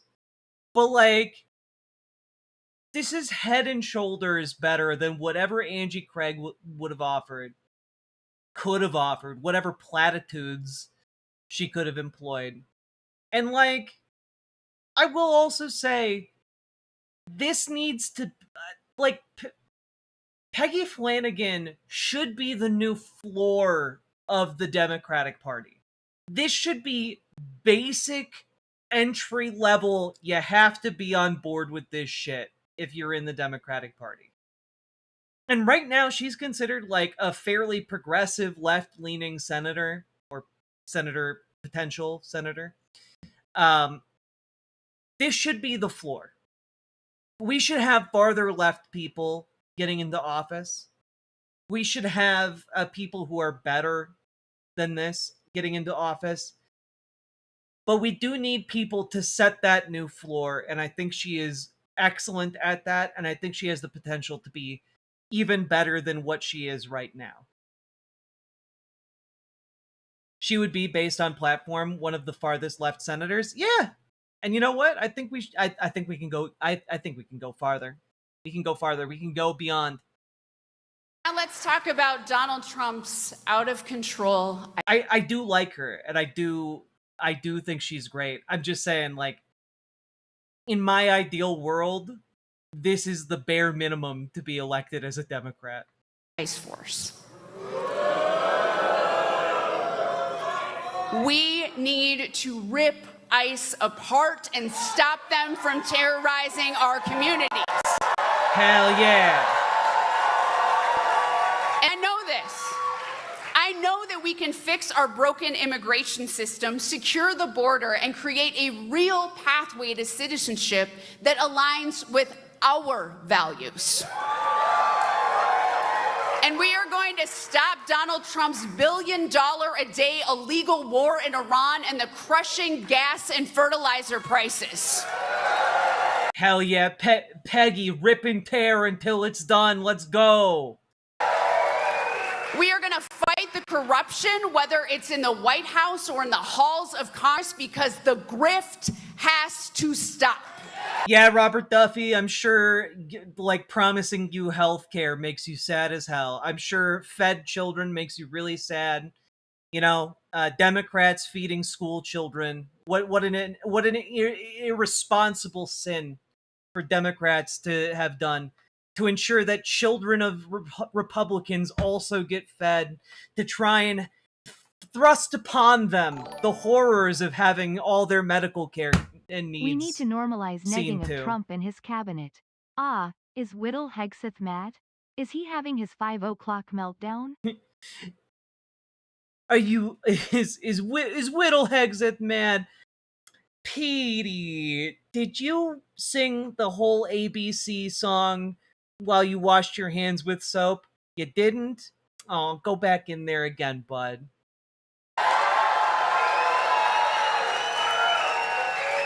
And make no mistake, we are going to protect our democracy from this out-of-control president and all the yes sir senators who are doing his bidding. And we're also going to protect our democracy from the corporate PACs and dark money groups that are trying to buy our politicians. Because you know and I know the best way to end Citizens United is to show that we can run and win grassroots people-powered campaigns. And this is one of the things, like, every single Democrat should be on board with ending Citizens United. It's 2026. It's 2026. Every single Democrat should be on board with this. Every single Democrat should be on board with Medicare for All. Every single Democrat should be on board with dismantling ICE systematically, dismantling DHS. You know?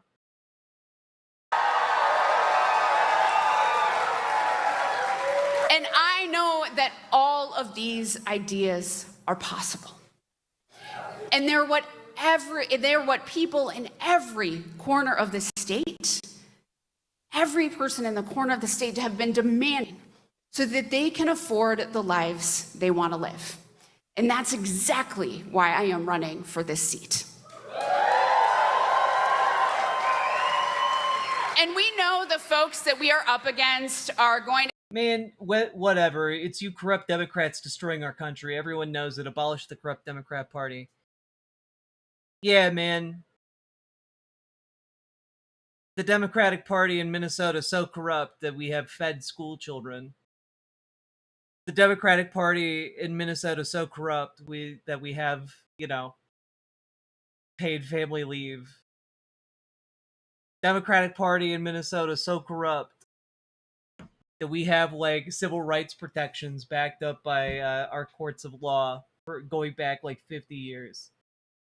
You know, for trans people of all groups. Like, I don't know. Y'all just do not know how to deal with reality. are really coming out of the woodwork today. I mean, they're mad. They're mad because Democrats be winning.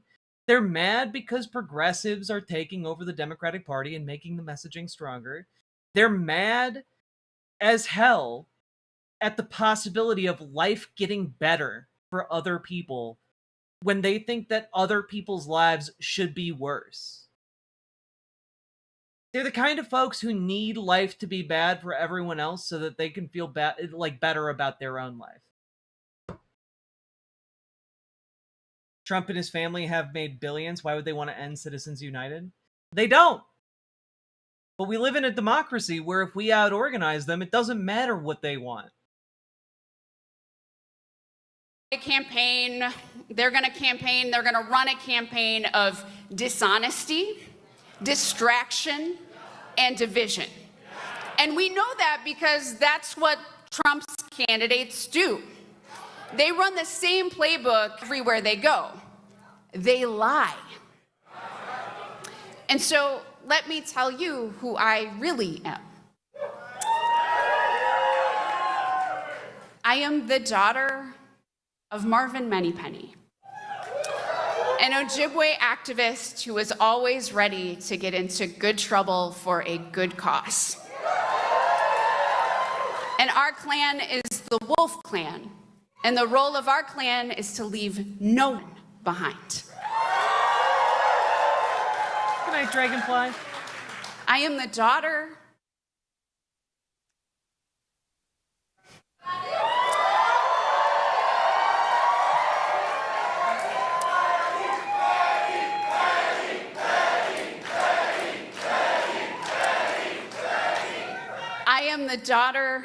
of Pat Flanagan, an Irish Catholic care worker who skipped meals so that I could eat. She had a compassionate heart for everyone she met. I am Siobhan's mom and Tom's wife.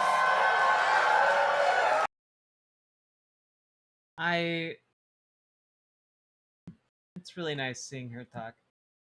Christians Against Dinosaurs, thank you for being a member. Love what you're wearing. Loved your last show on the line. Loved your video on Musk takedown too. Guy's such a piece of shit. He really is. Also, I'll be on the line tomorrow. So do tune in for that. And we are a family that is small but mighty.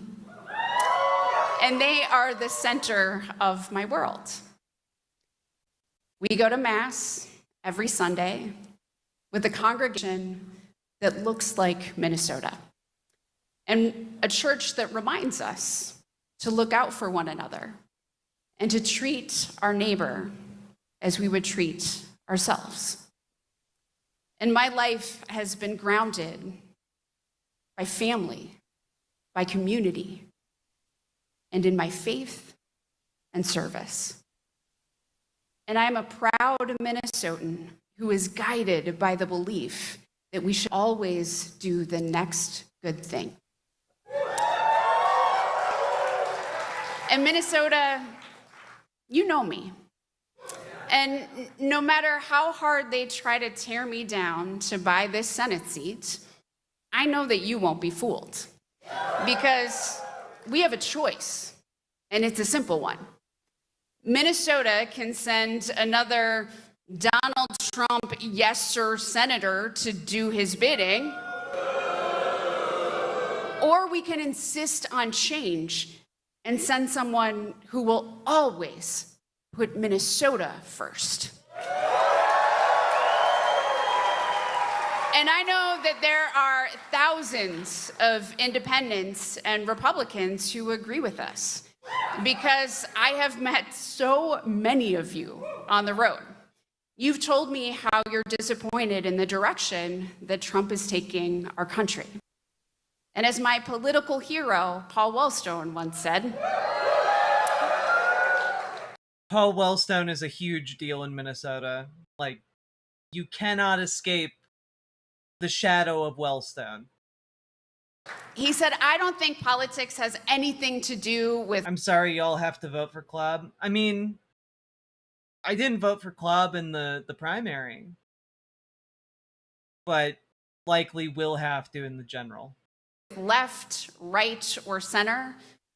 It has to do with doing right by people. And we all know that Donald Trump isn't doing right by anyone but himself. So I'm asking you to join us, because there's nothing more powerful than millions of Minnesota voices calling out for change.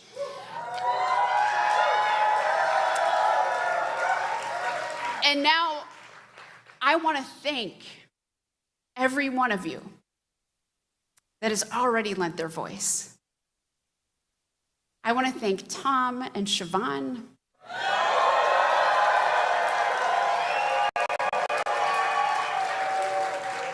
My home team, because we really did this together. I think that's about enough once we've gotten into the thank yous. But like, I don't know. It goes over pretty well in Minnesota right now for someone to stand up on a stage and say, you know, right after they won, we're going to rip apart ICE. We're going to rip apart ICE. Because, like, that's every single one of us in Minnesota who is not completely brainwashed by MAGA wants to see each and every one of these ICE fuckers in a cell. Like, the level of rage towards ICE is immense.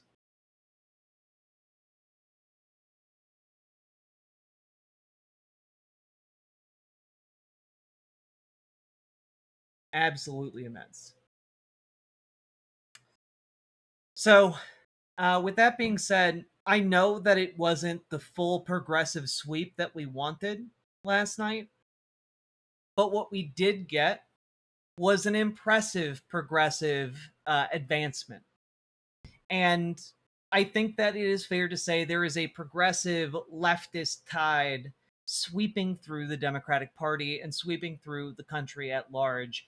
And that's a really good sign, because there are an awful lot of weak-spined Democrats who have for a long time gone along with the flow, gone along with the argument that if you are to win a purple seat, you need to become more conservative. You need to embrace, you need to embrace tougher border policies. You need to embrace, throwing trans people under the bus. That's the only way you can win. And, like, that's not at all the case. You don't need to do that.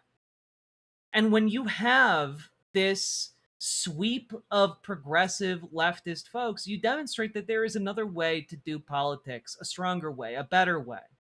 And hopefully what we see in the coming months is a tide of weak-spined Democrats who are still shackled to their offices, not yet facing primary challengers, who see the writing on the wall and realize they have to change or lose their jobs.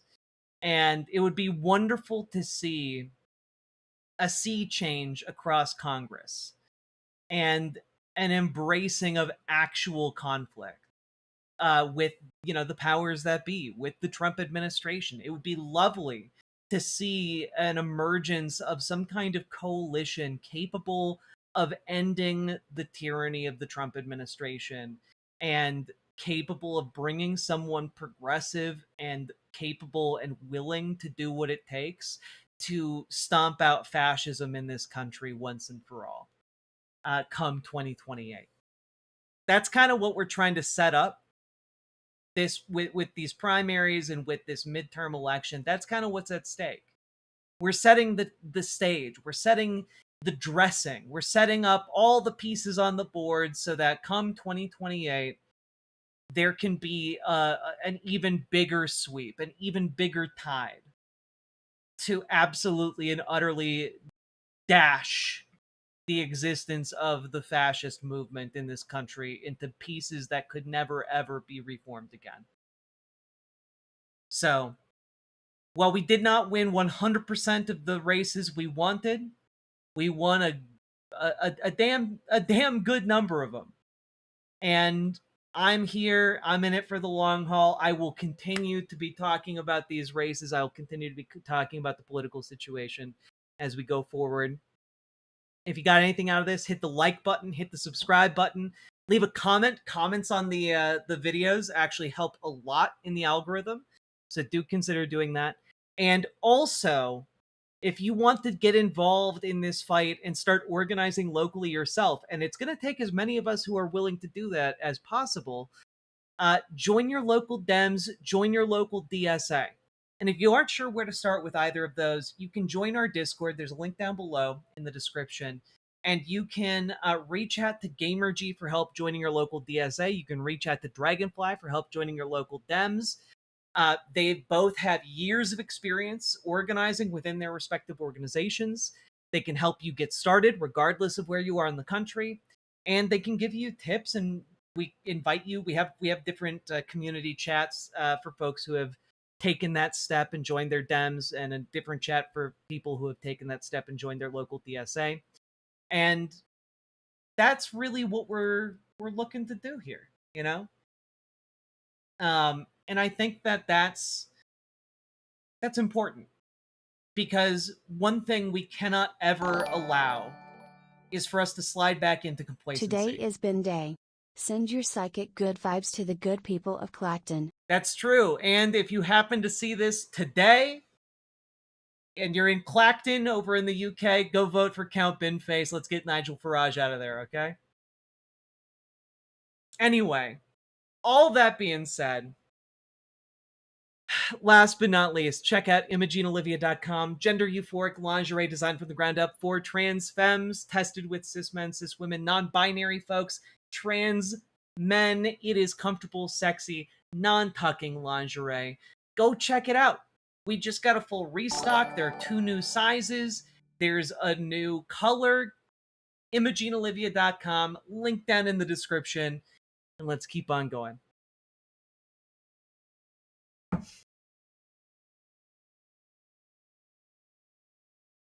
Big Rackle, thank you for the $5 super chat. And Nocturnal8999, thank you for the gifted membership. I've got to update this real quick. Let's see. I think we're at 80 now. All right. Folks, we've been going for about 4 hours now. If you've been enjoying the show, hit that like button, hit that subscribe button. And do consider dropping those subs, donos, memberships, super chats, etc., because you guys make this show possible.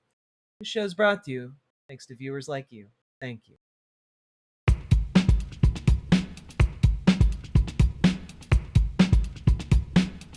Go, go, go. Click the button. Click the button.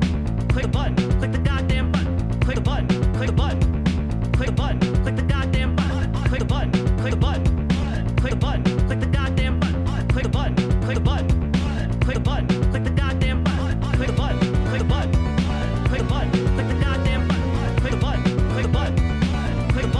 Click the goddamn button. Click the button. Click the button. Click the button. Click the goddamn button. Click the button. Click the button. Click the button. Click the goddamn button. Click button. Click button. Click button. Click button. Click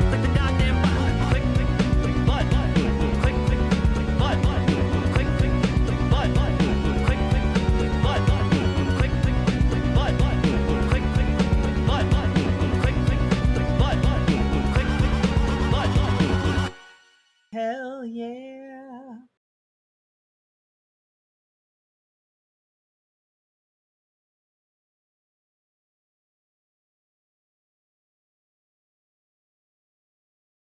Is there a problem with the Greens or Workers' Party? I'm oblivious. Well, none of the major parties have anyone standing in Clacton. It's just Nigel Farage and a bunch of other randos. But one of those randos is Count Binface, and he's the most prominent of all of them, and apparently has a snowball's chance against Nigel Farage, and I'll take anything we can get. Let's see here. How you doing, folks? Also, Queenie, trans question, do you have any voice therapy / practice tips? When you're in the car, sing or by yourself or feel comfortable, sing songs that are outside your register. And just do that until, like, it feels difficult. And then, don't push yourself too hard. And the other thing is, and this is deeply unpleasant, I never did any voice training like formally. I recorded a lot of podcasts and I produced them. So I recorded audio of myself talking with other people, and then I had to listen to it back and edit it. And so that process made me very aware of how my voice sounds. And so I would just kind of tweak how I was doing it. It's difficult to explain, but like the best advice I can give you is just like it was explained to me that the difference is speaking from up here as opposed to down here, you know? And you can kind of like when you talk low, you can kind of feel it down. And when you talk kind of more up here, you can kind of hear it a little bit. You can move your voice up and down. And I know that sounds really weird, but you can give it a shot and feel it. And so just moving your voice kind of up, and it will feel unnatural at first, but if you just kind of keep it up there and practice, you do change where your voice wants to just naturally hang out over time. But it does take time. You going all night? I'm not going all night.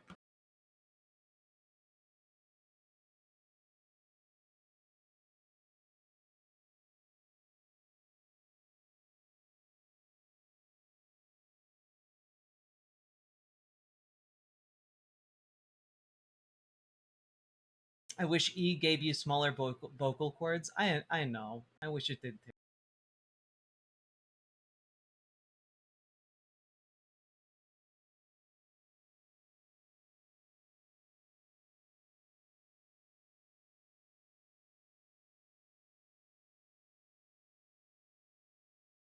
Your voice is very natural, and I prefer that, to be honest. The voice training always makes me think of that crazy Duggar family mom. I don't have the schema to understand what that means. Practicing vocal imitation too. There's an app called Voice Tools with trans colors and a black mic in front. That's a nice way to see where you're speaking and can give a fem-andro mask ratio. It's not perfect, but it helped me regain confidence a bit. Oh, that's great. That's great, Cheapish T-Rex. Maybe check out those apps too. Yeah.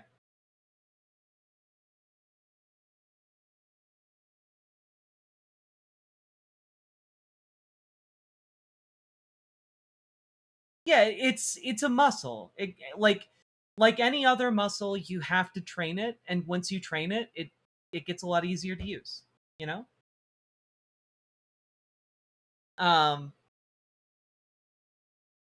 I do gotta say, don't I would not recommend going my route and becoming like someone who goes on camera and engages with a lot of people and just talks constantly. I wouldn't encourage you to go that route for voice training. It comes with a severe mental toll that is difficult to really contend with. Um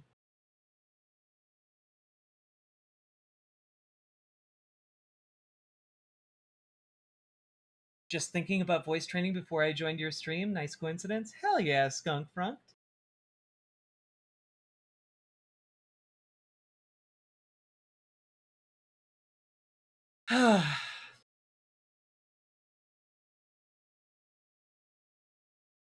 God. You feel that this is to you? There's not a DSA in 80 miles of me and am disabled, but my DSA card came today. That's awesome. And you can attend DSA virtually, or you could try and start your own DSA chapter closer to you. Both are available options. Why are you live at 3:30 a.m.? Because I wasn't able to start until 10 o'clock my time. It's 2:30 now. I My ideal start time is 8 p.m., but for a number of logistical reasons that I will not go into on stream, that time has to be loosey-goosey. Today, some family stuff came up, and I had to make dinner, and that all pushed back things until, you know, like 9, and then I had to get ready, then I had to prep stream, and it just happens that like the timing of the stream has gotten pushed back. Ooh, that's a great idea. Mars the Martian has great advice. Musician here, don't forget to practice breathing exercises. Those will help with vocal strain. True. What did you make for dinner? I made a Japanese beef, like a Japanese curried beef ramen. And it was pretty good.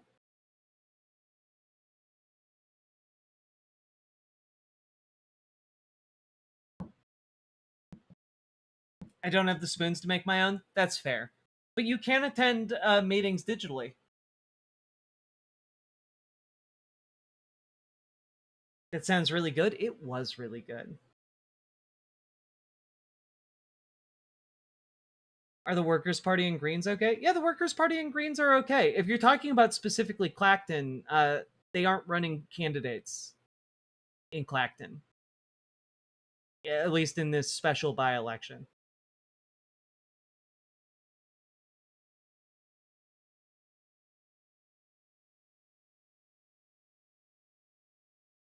I had tater tots that are shaped like stars for dinner. That sounds lovely. Ooh, a lentil curry. I want to make some butter chicken. I've been craving my own butter chicken for the last like several days. I love the North Shore, but goddamn northern Minnesota, y'all need to learn spices. Y'all need to learn how to put spices in things. It's frustrating as hell.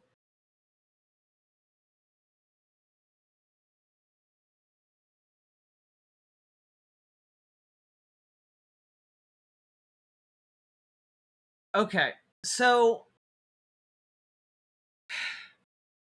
I am a bit torn on this because I wanted to jump into this Tucker Carlson manifesto. About a week ago, he put together this hour and 40-minute long manifesto about America titled It's Time to Save America.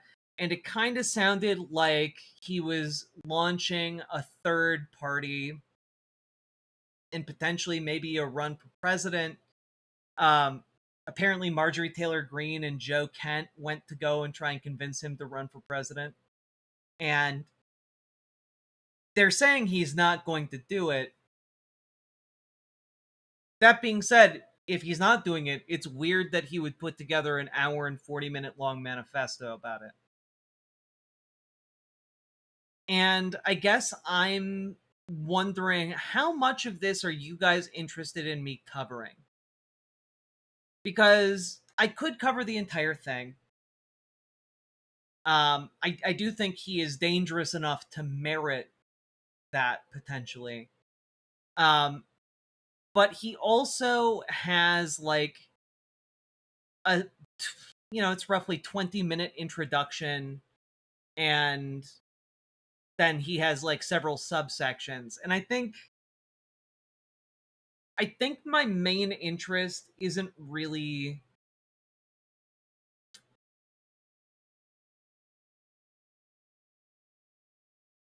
I want to hear, I guess, the first 20 minutes of it. And I don't have the spoons to cover this tonight, but tomorrow I think we might, because I think he's so dangerous, we might cover the first 20 minutes and see if we're interested in seeing the rest of it and breaking it down. I might listen to it at like 3 times speed off stream just to like see if it's like the entirety of it is worth our time. Yeah, that's kind of where I'm at, Comrade Girl. No idea how to cover it, just know it needs to be covered. Exactly. Um, and so I'm a bit conflicted on that.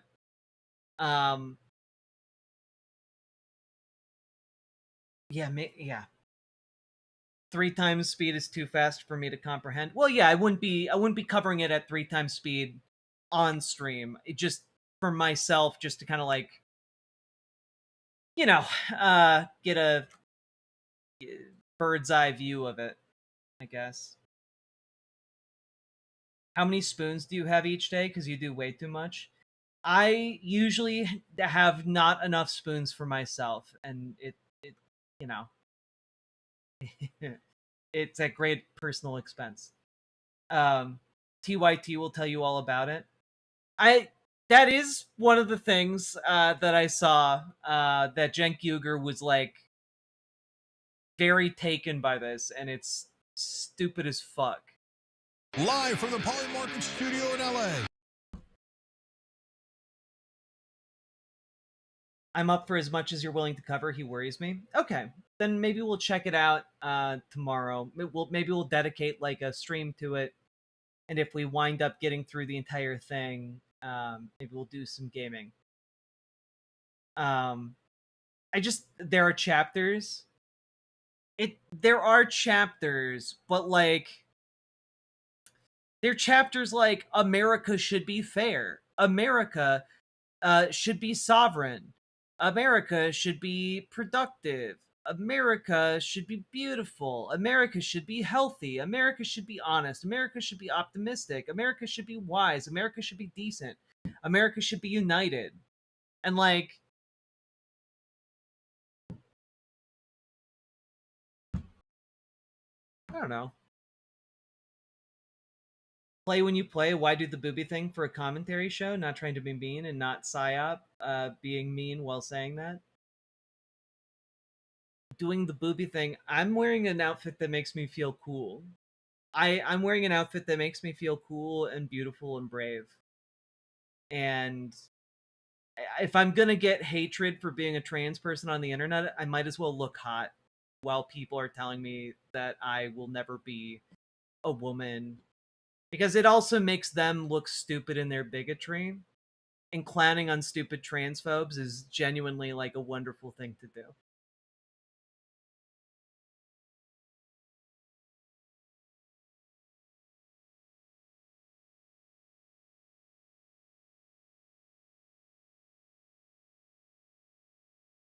I don't assume hatred, but like there are plenty of people who come through here specifically to be bigoted to me, and it helps me when I know that I look hot. And also, people have boobs. I have boobs. I worked hard to get them, and I think that having cleavage out during a show, one, I think genuinely helps people to come and watch me, but two, also it is just cool. Yeah, like women do have boobs though. Aura Pandora, thank you for subscribing with Prime. I very much appreciate it. Going for 6 hours tonight. I don't have that in me. I barely had 2 hours in me. Y'all got 4.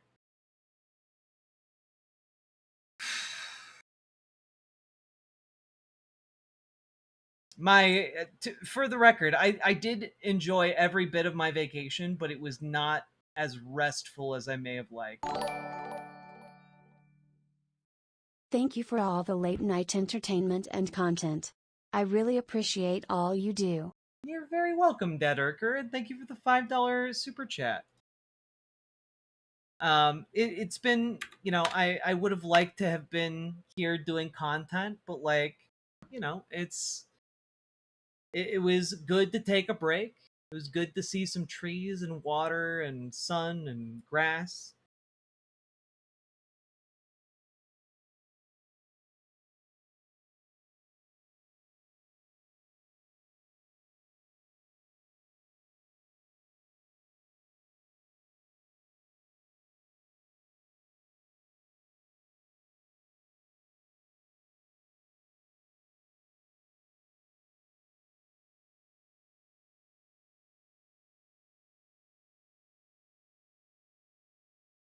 Love a good nature refresh. Isn't it nice? Also, I will say, you know, having like a cutoff sweater, it's just fun. Also, like, I don't know, it's a fun outfit.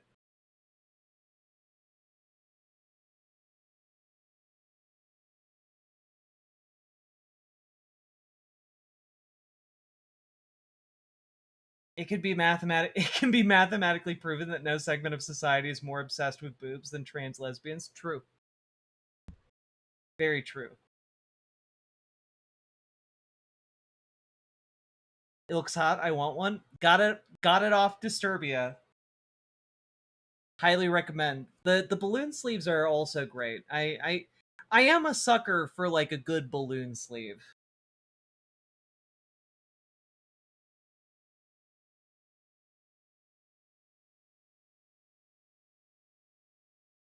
Jack, how long have you and Clarice been together again? 4 years, if my math is correct. Yeah, about 4.5 years now.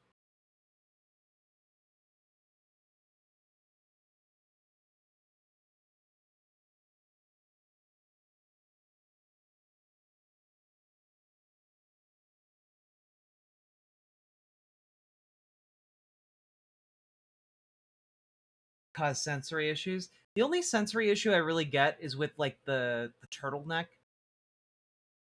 But after a bit, you just kind of get used to it, I guess.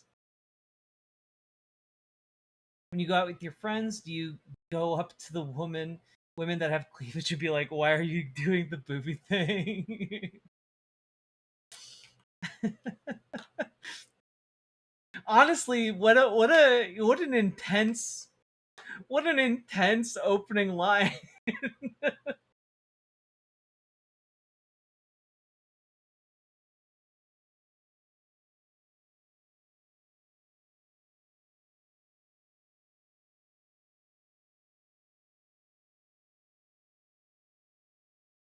I'm constantly pulling the bottom of my shirts down. I don't think cropped shirts are for me. Oh yeah, no, like this, if it was just this, I would not feel okay about it. But because I'm also wearing like this is also a shirt, it like kind of alleviates that feeling for me. Shadow Taco, hell yeah.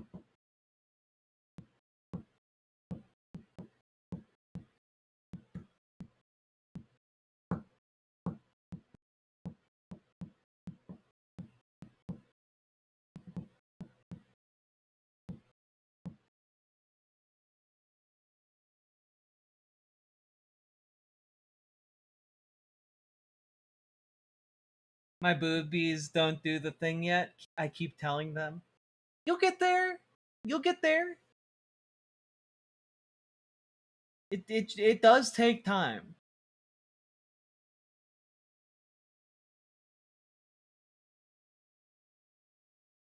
Oh, Cliff, that makes a lot of sense to me. A lot of polyester does that. I have developed a raging need for cotton fabrics.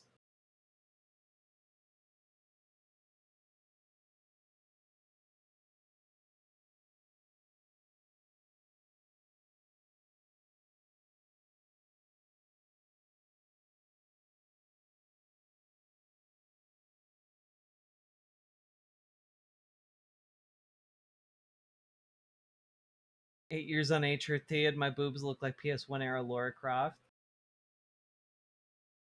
Just maybe you just need something with like a little bit more like, you know, like a little bit more structure or something. Because like I'm not gonna lie, like if I don't have like a supportive garment, then my boobs just be boobing around, you know, like having something that like grips them and pulls them together and like lifts them up, like that's what gives you like the shape, you know. That's how you get the girl in.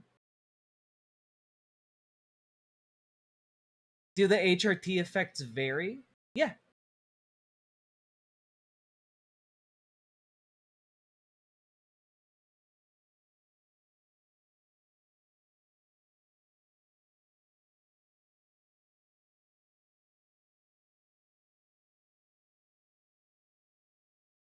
I got you, Lady Raincloud. It's all good.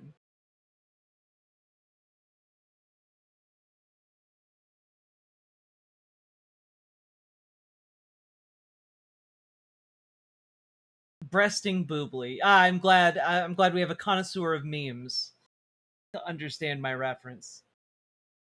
All right, I'm gonna go to sleep now. I'm gonna go, like, just quietly sit and stare at a wall for a while and then fall asleep. I appreciate each and every one of y'all. Thanks for being here. Maybe we'll get to the Victor Marks interview tomorrow. That could be fun too.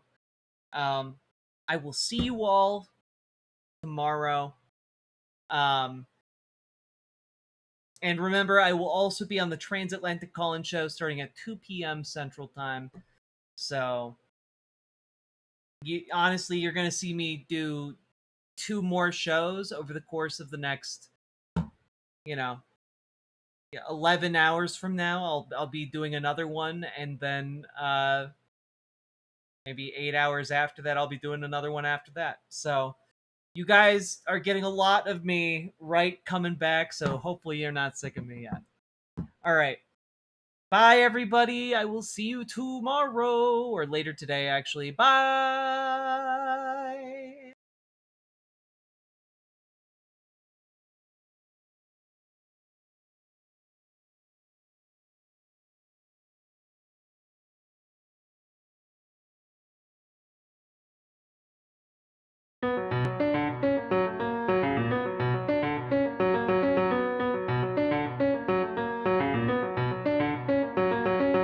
For as long as we can remember, the working people of New York have been told that power does not belong in their hands. Fingers bruised, palms calloused, knuckles scarred with kitchen burns.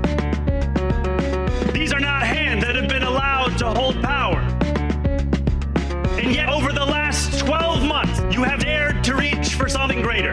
Tonight, against all odds, we have grasped it.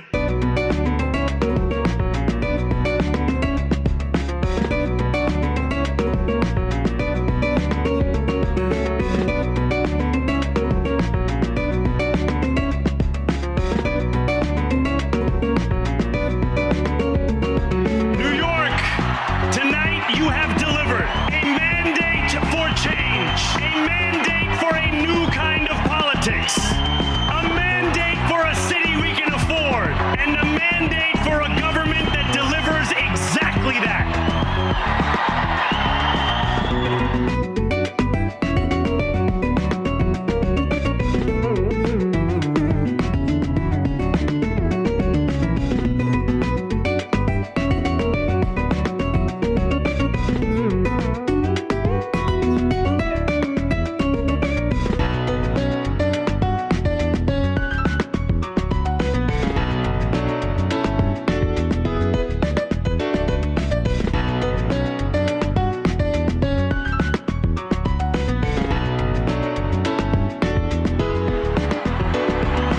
Thank you to those so often forgotten who made this movement their own.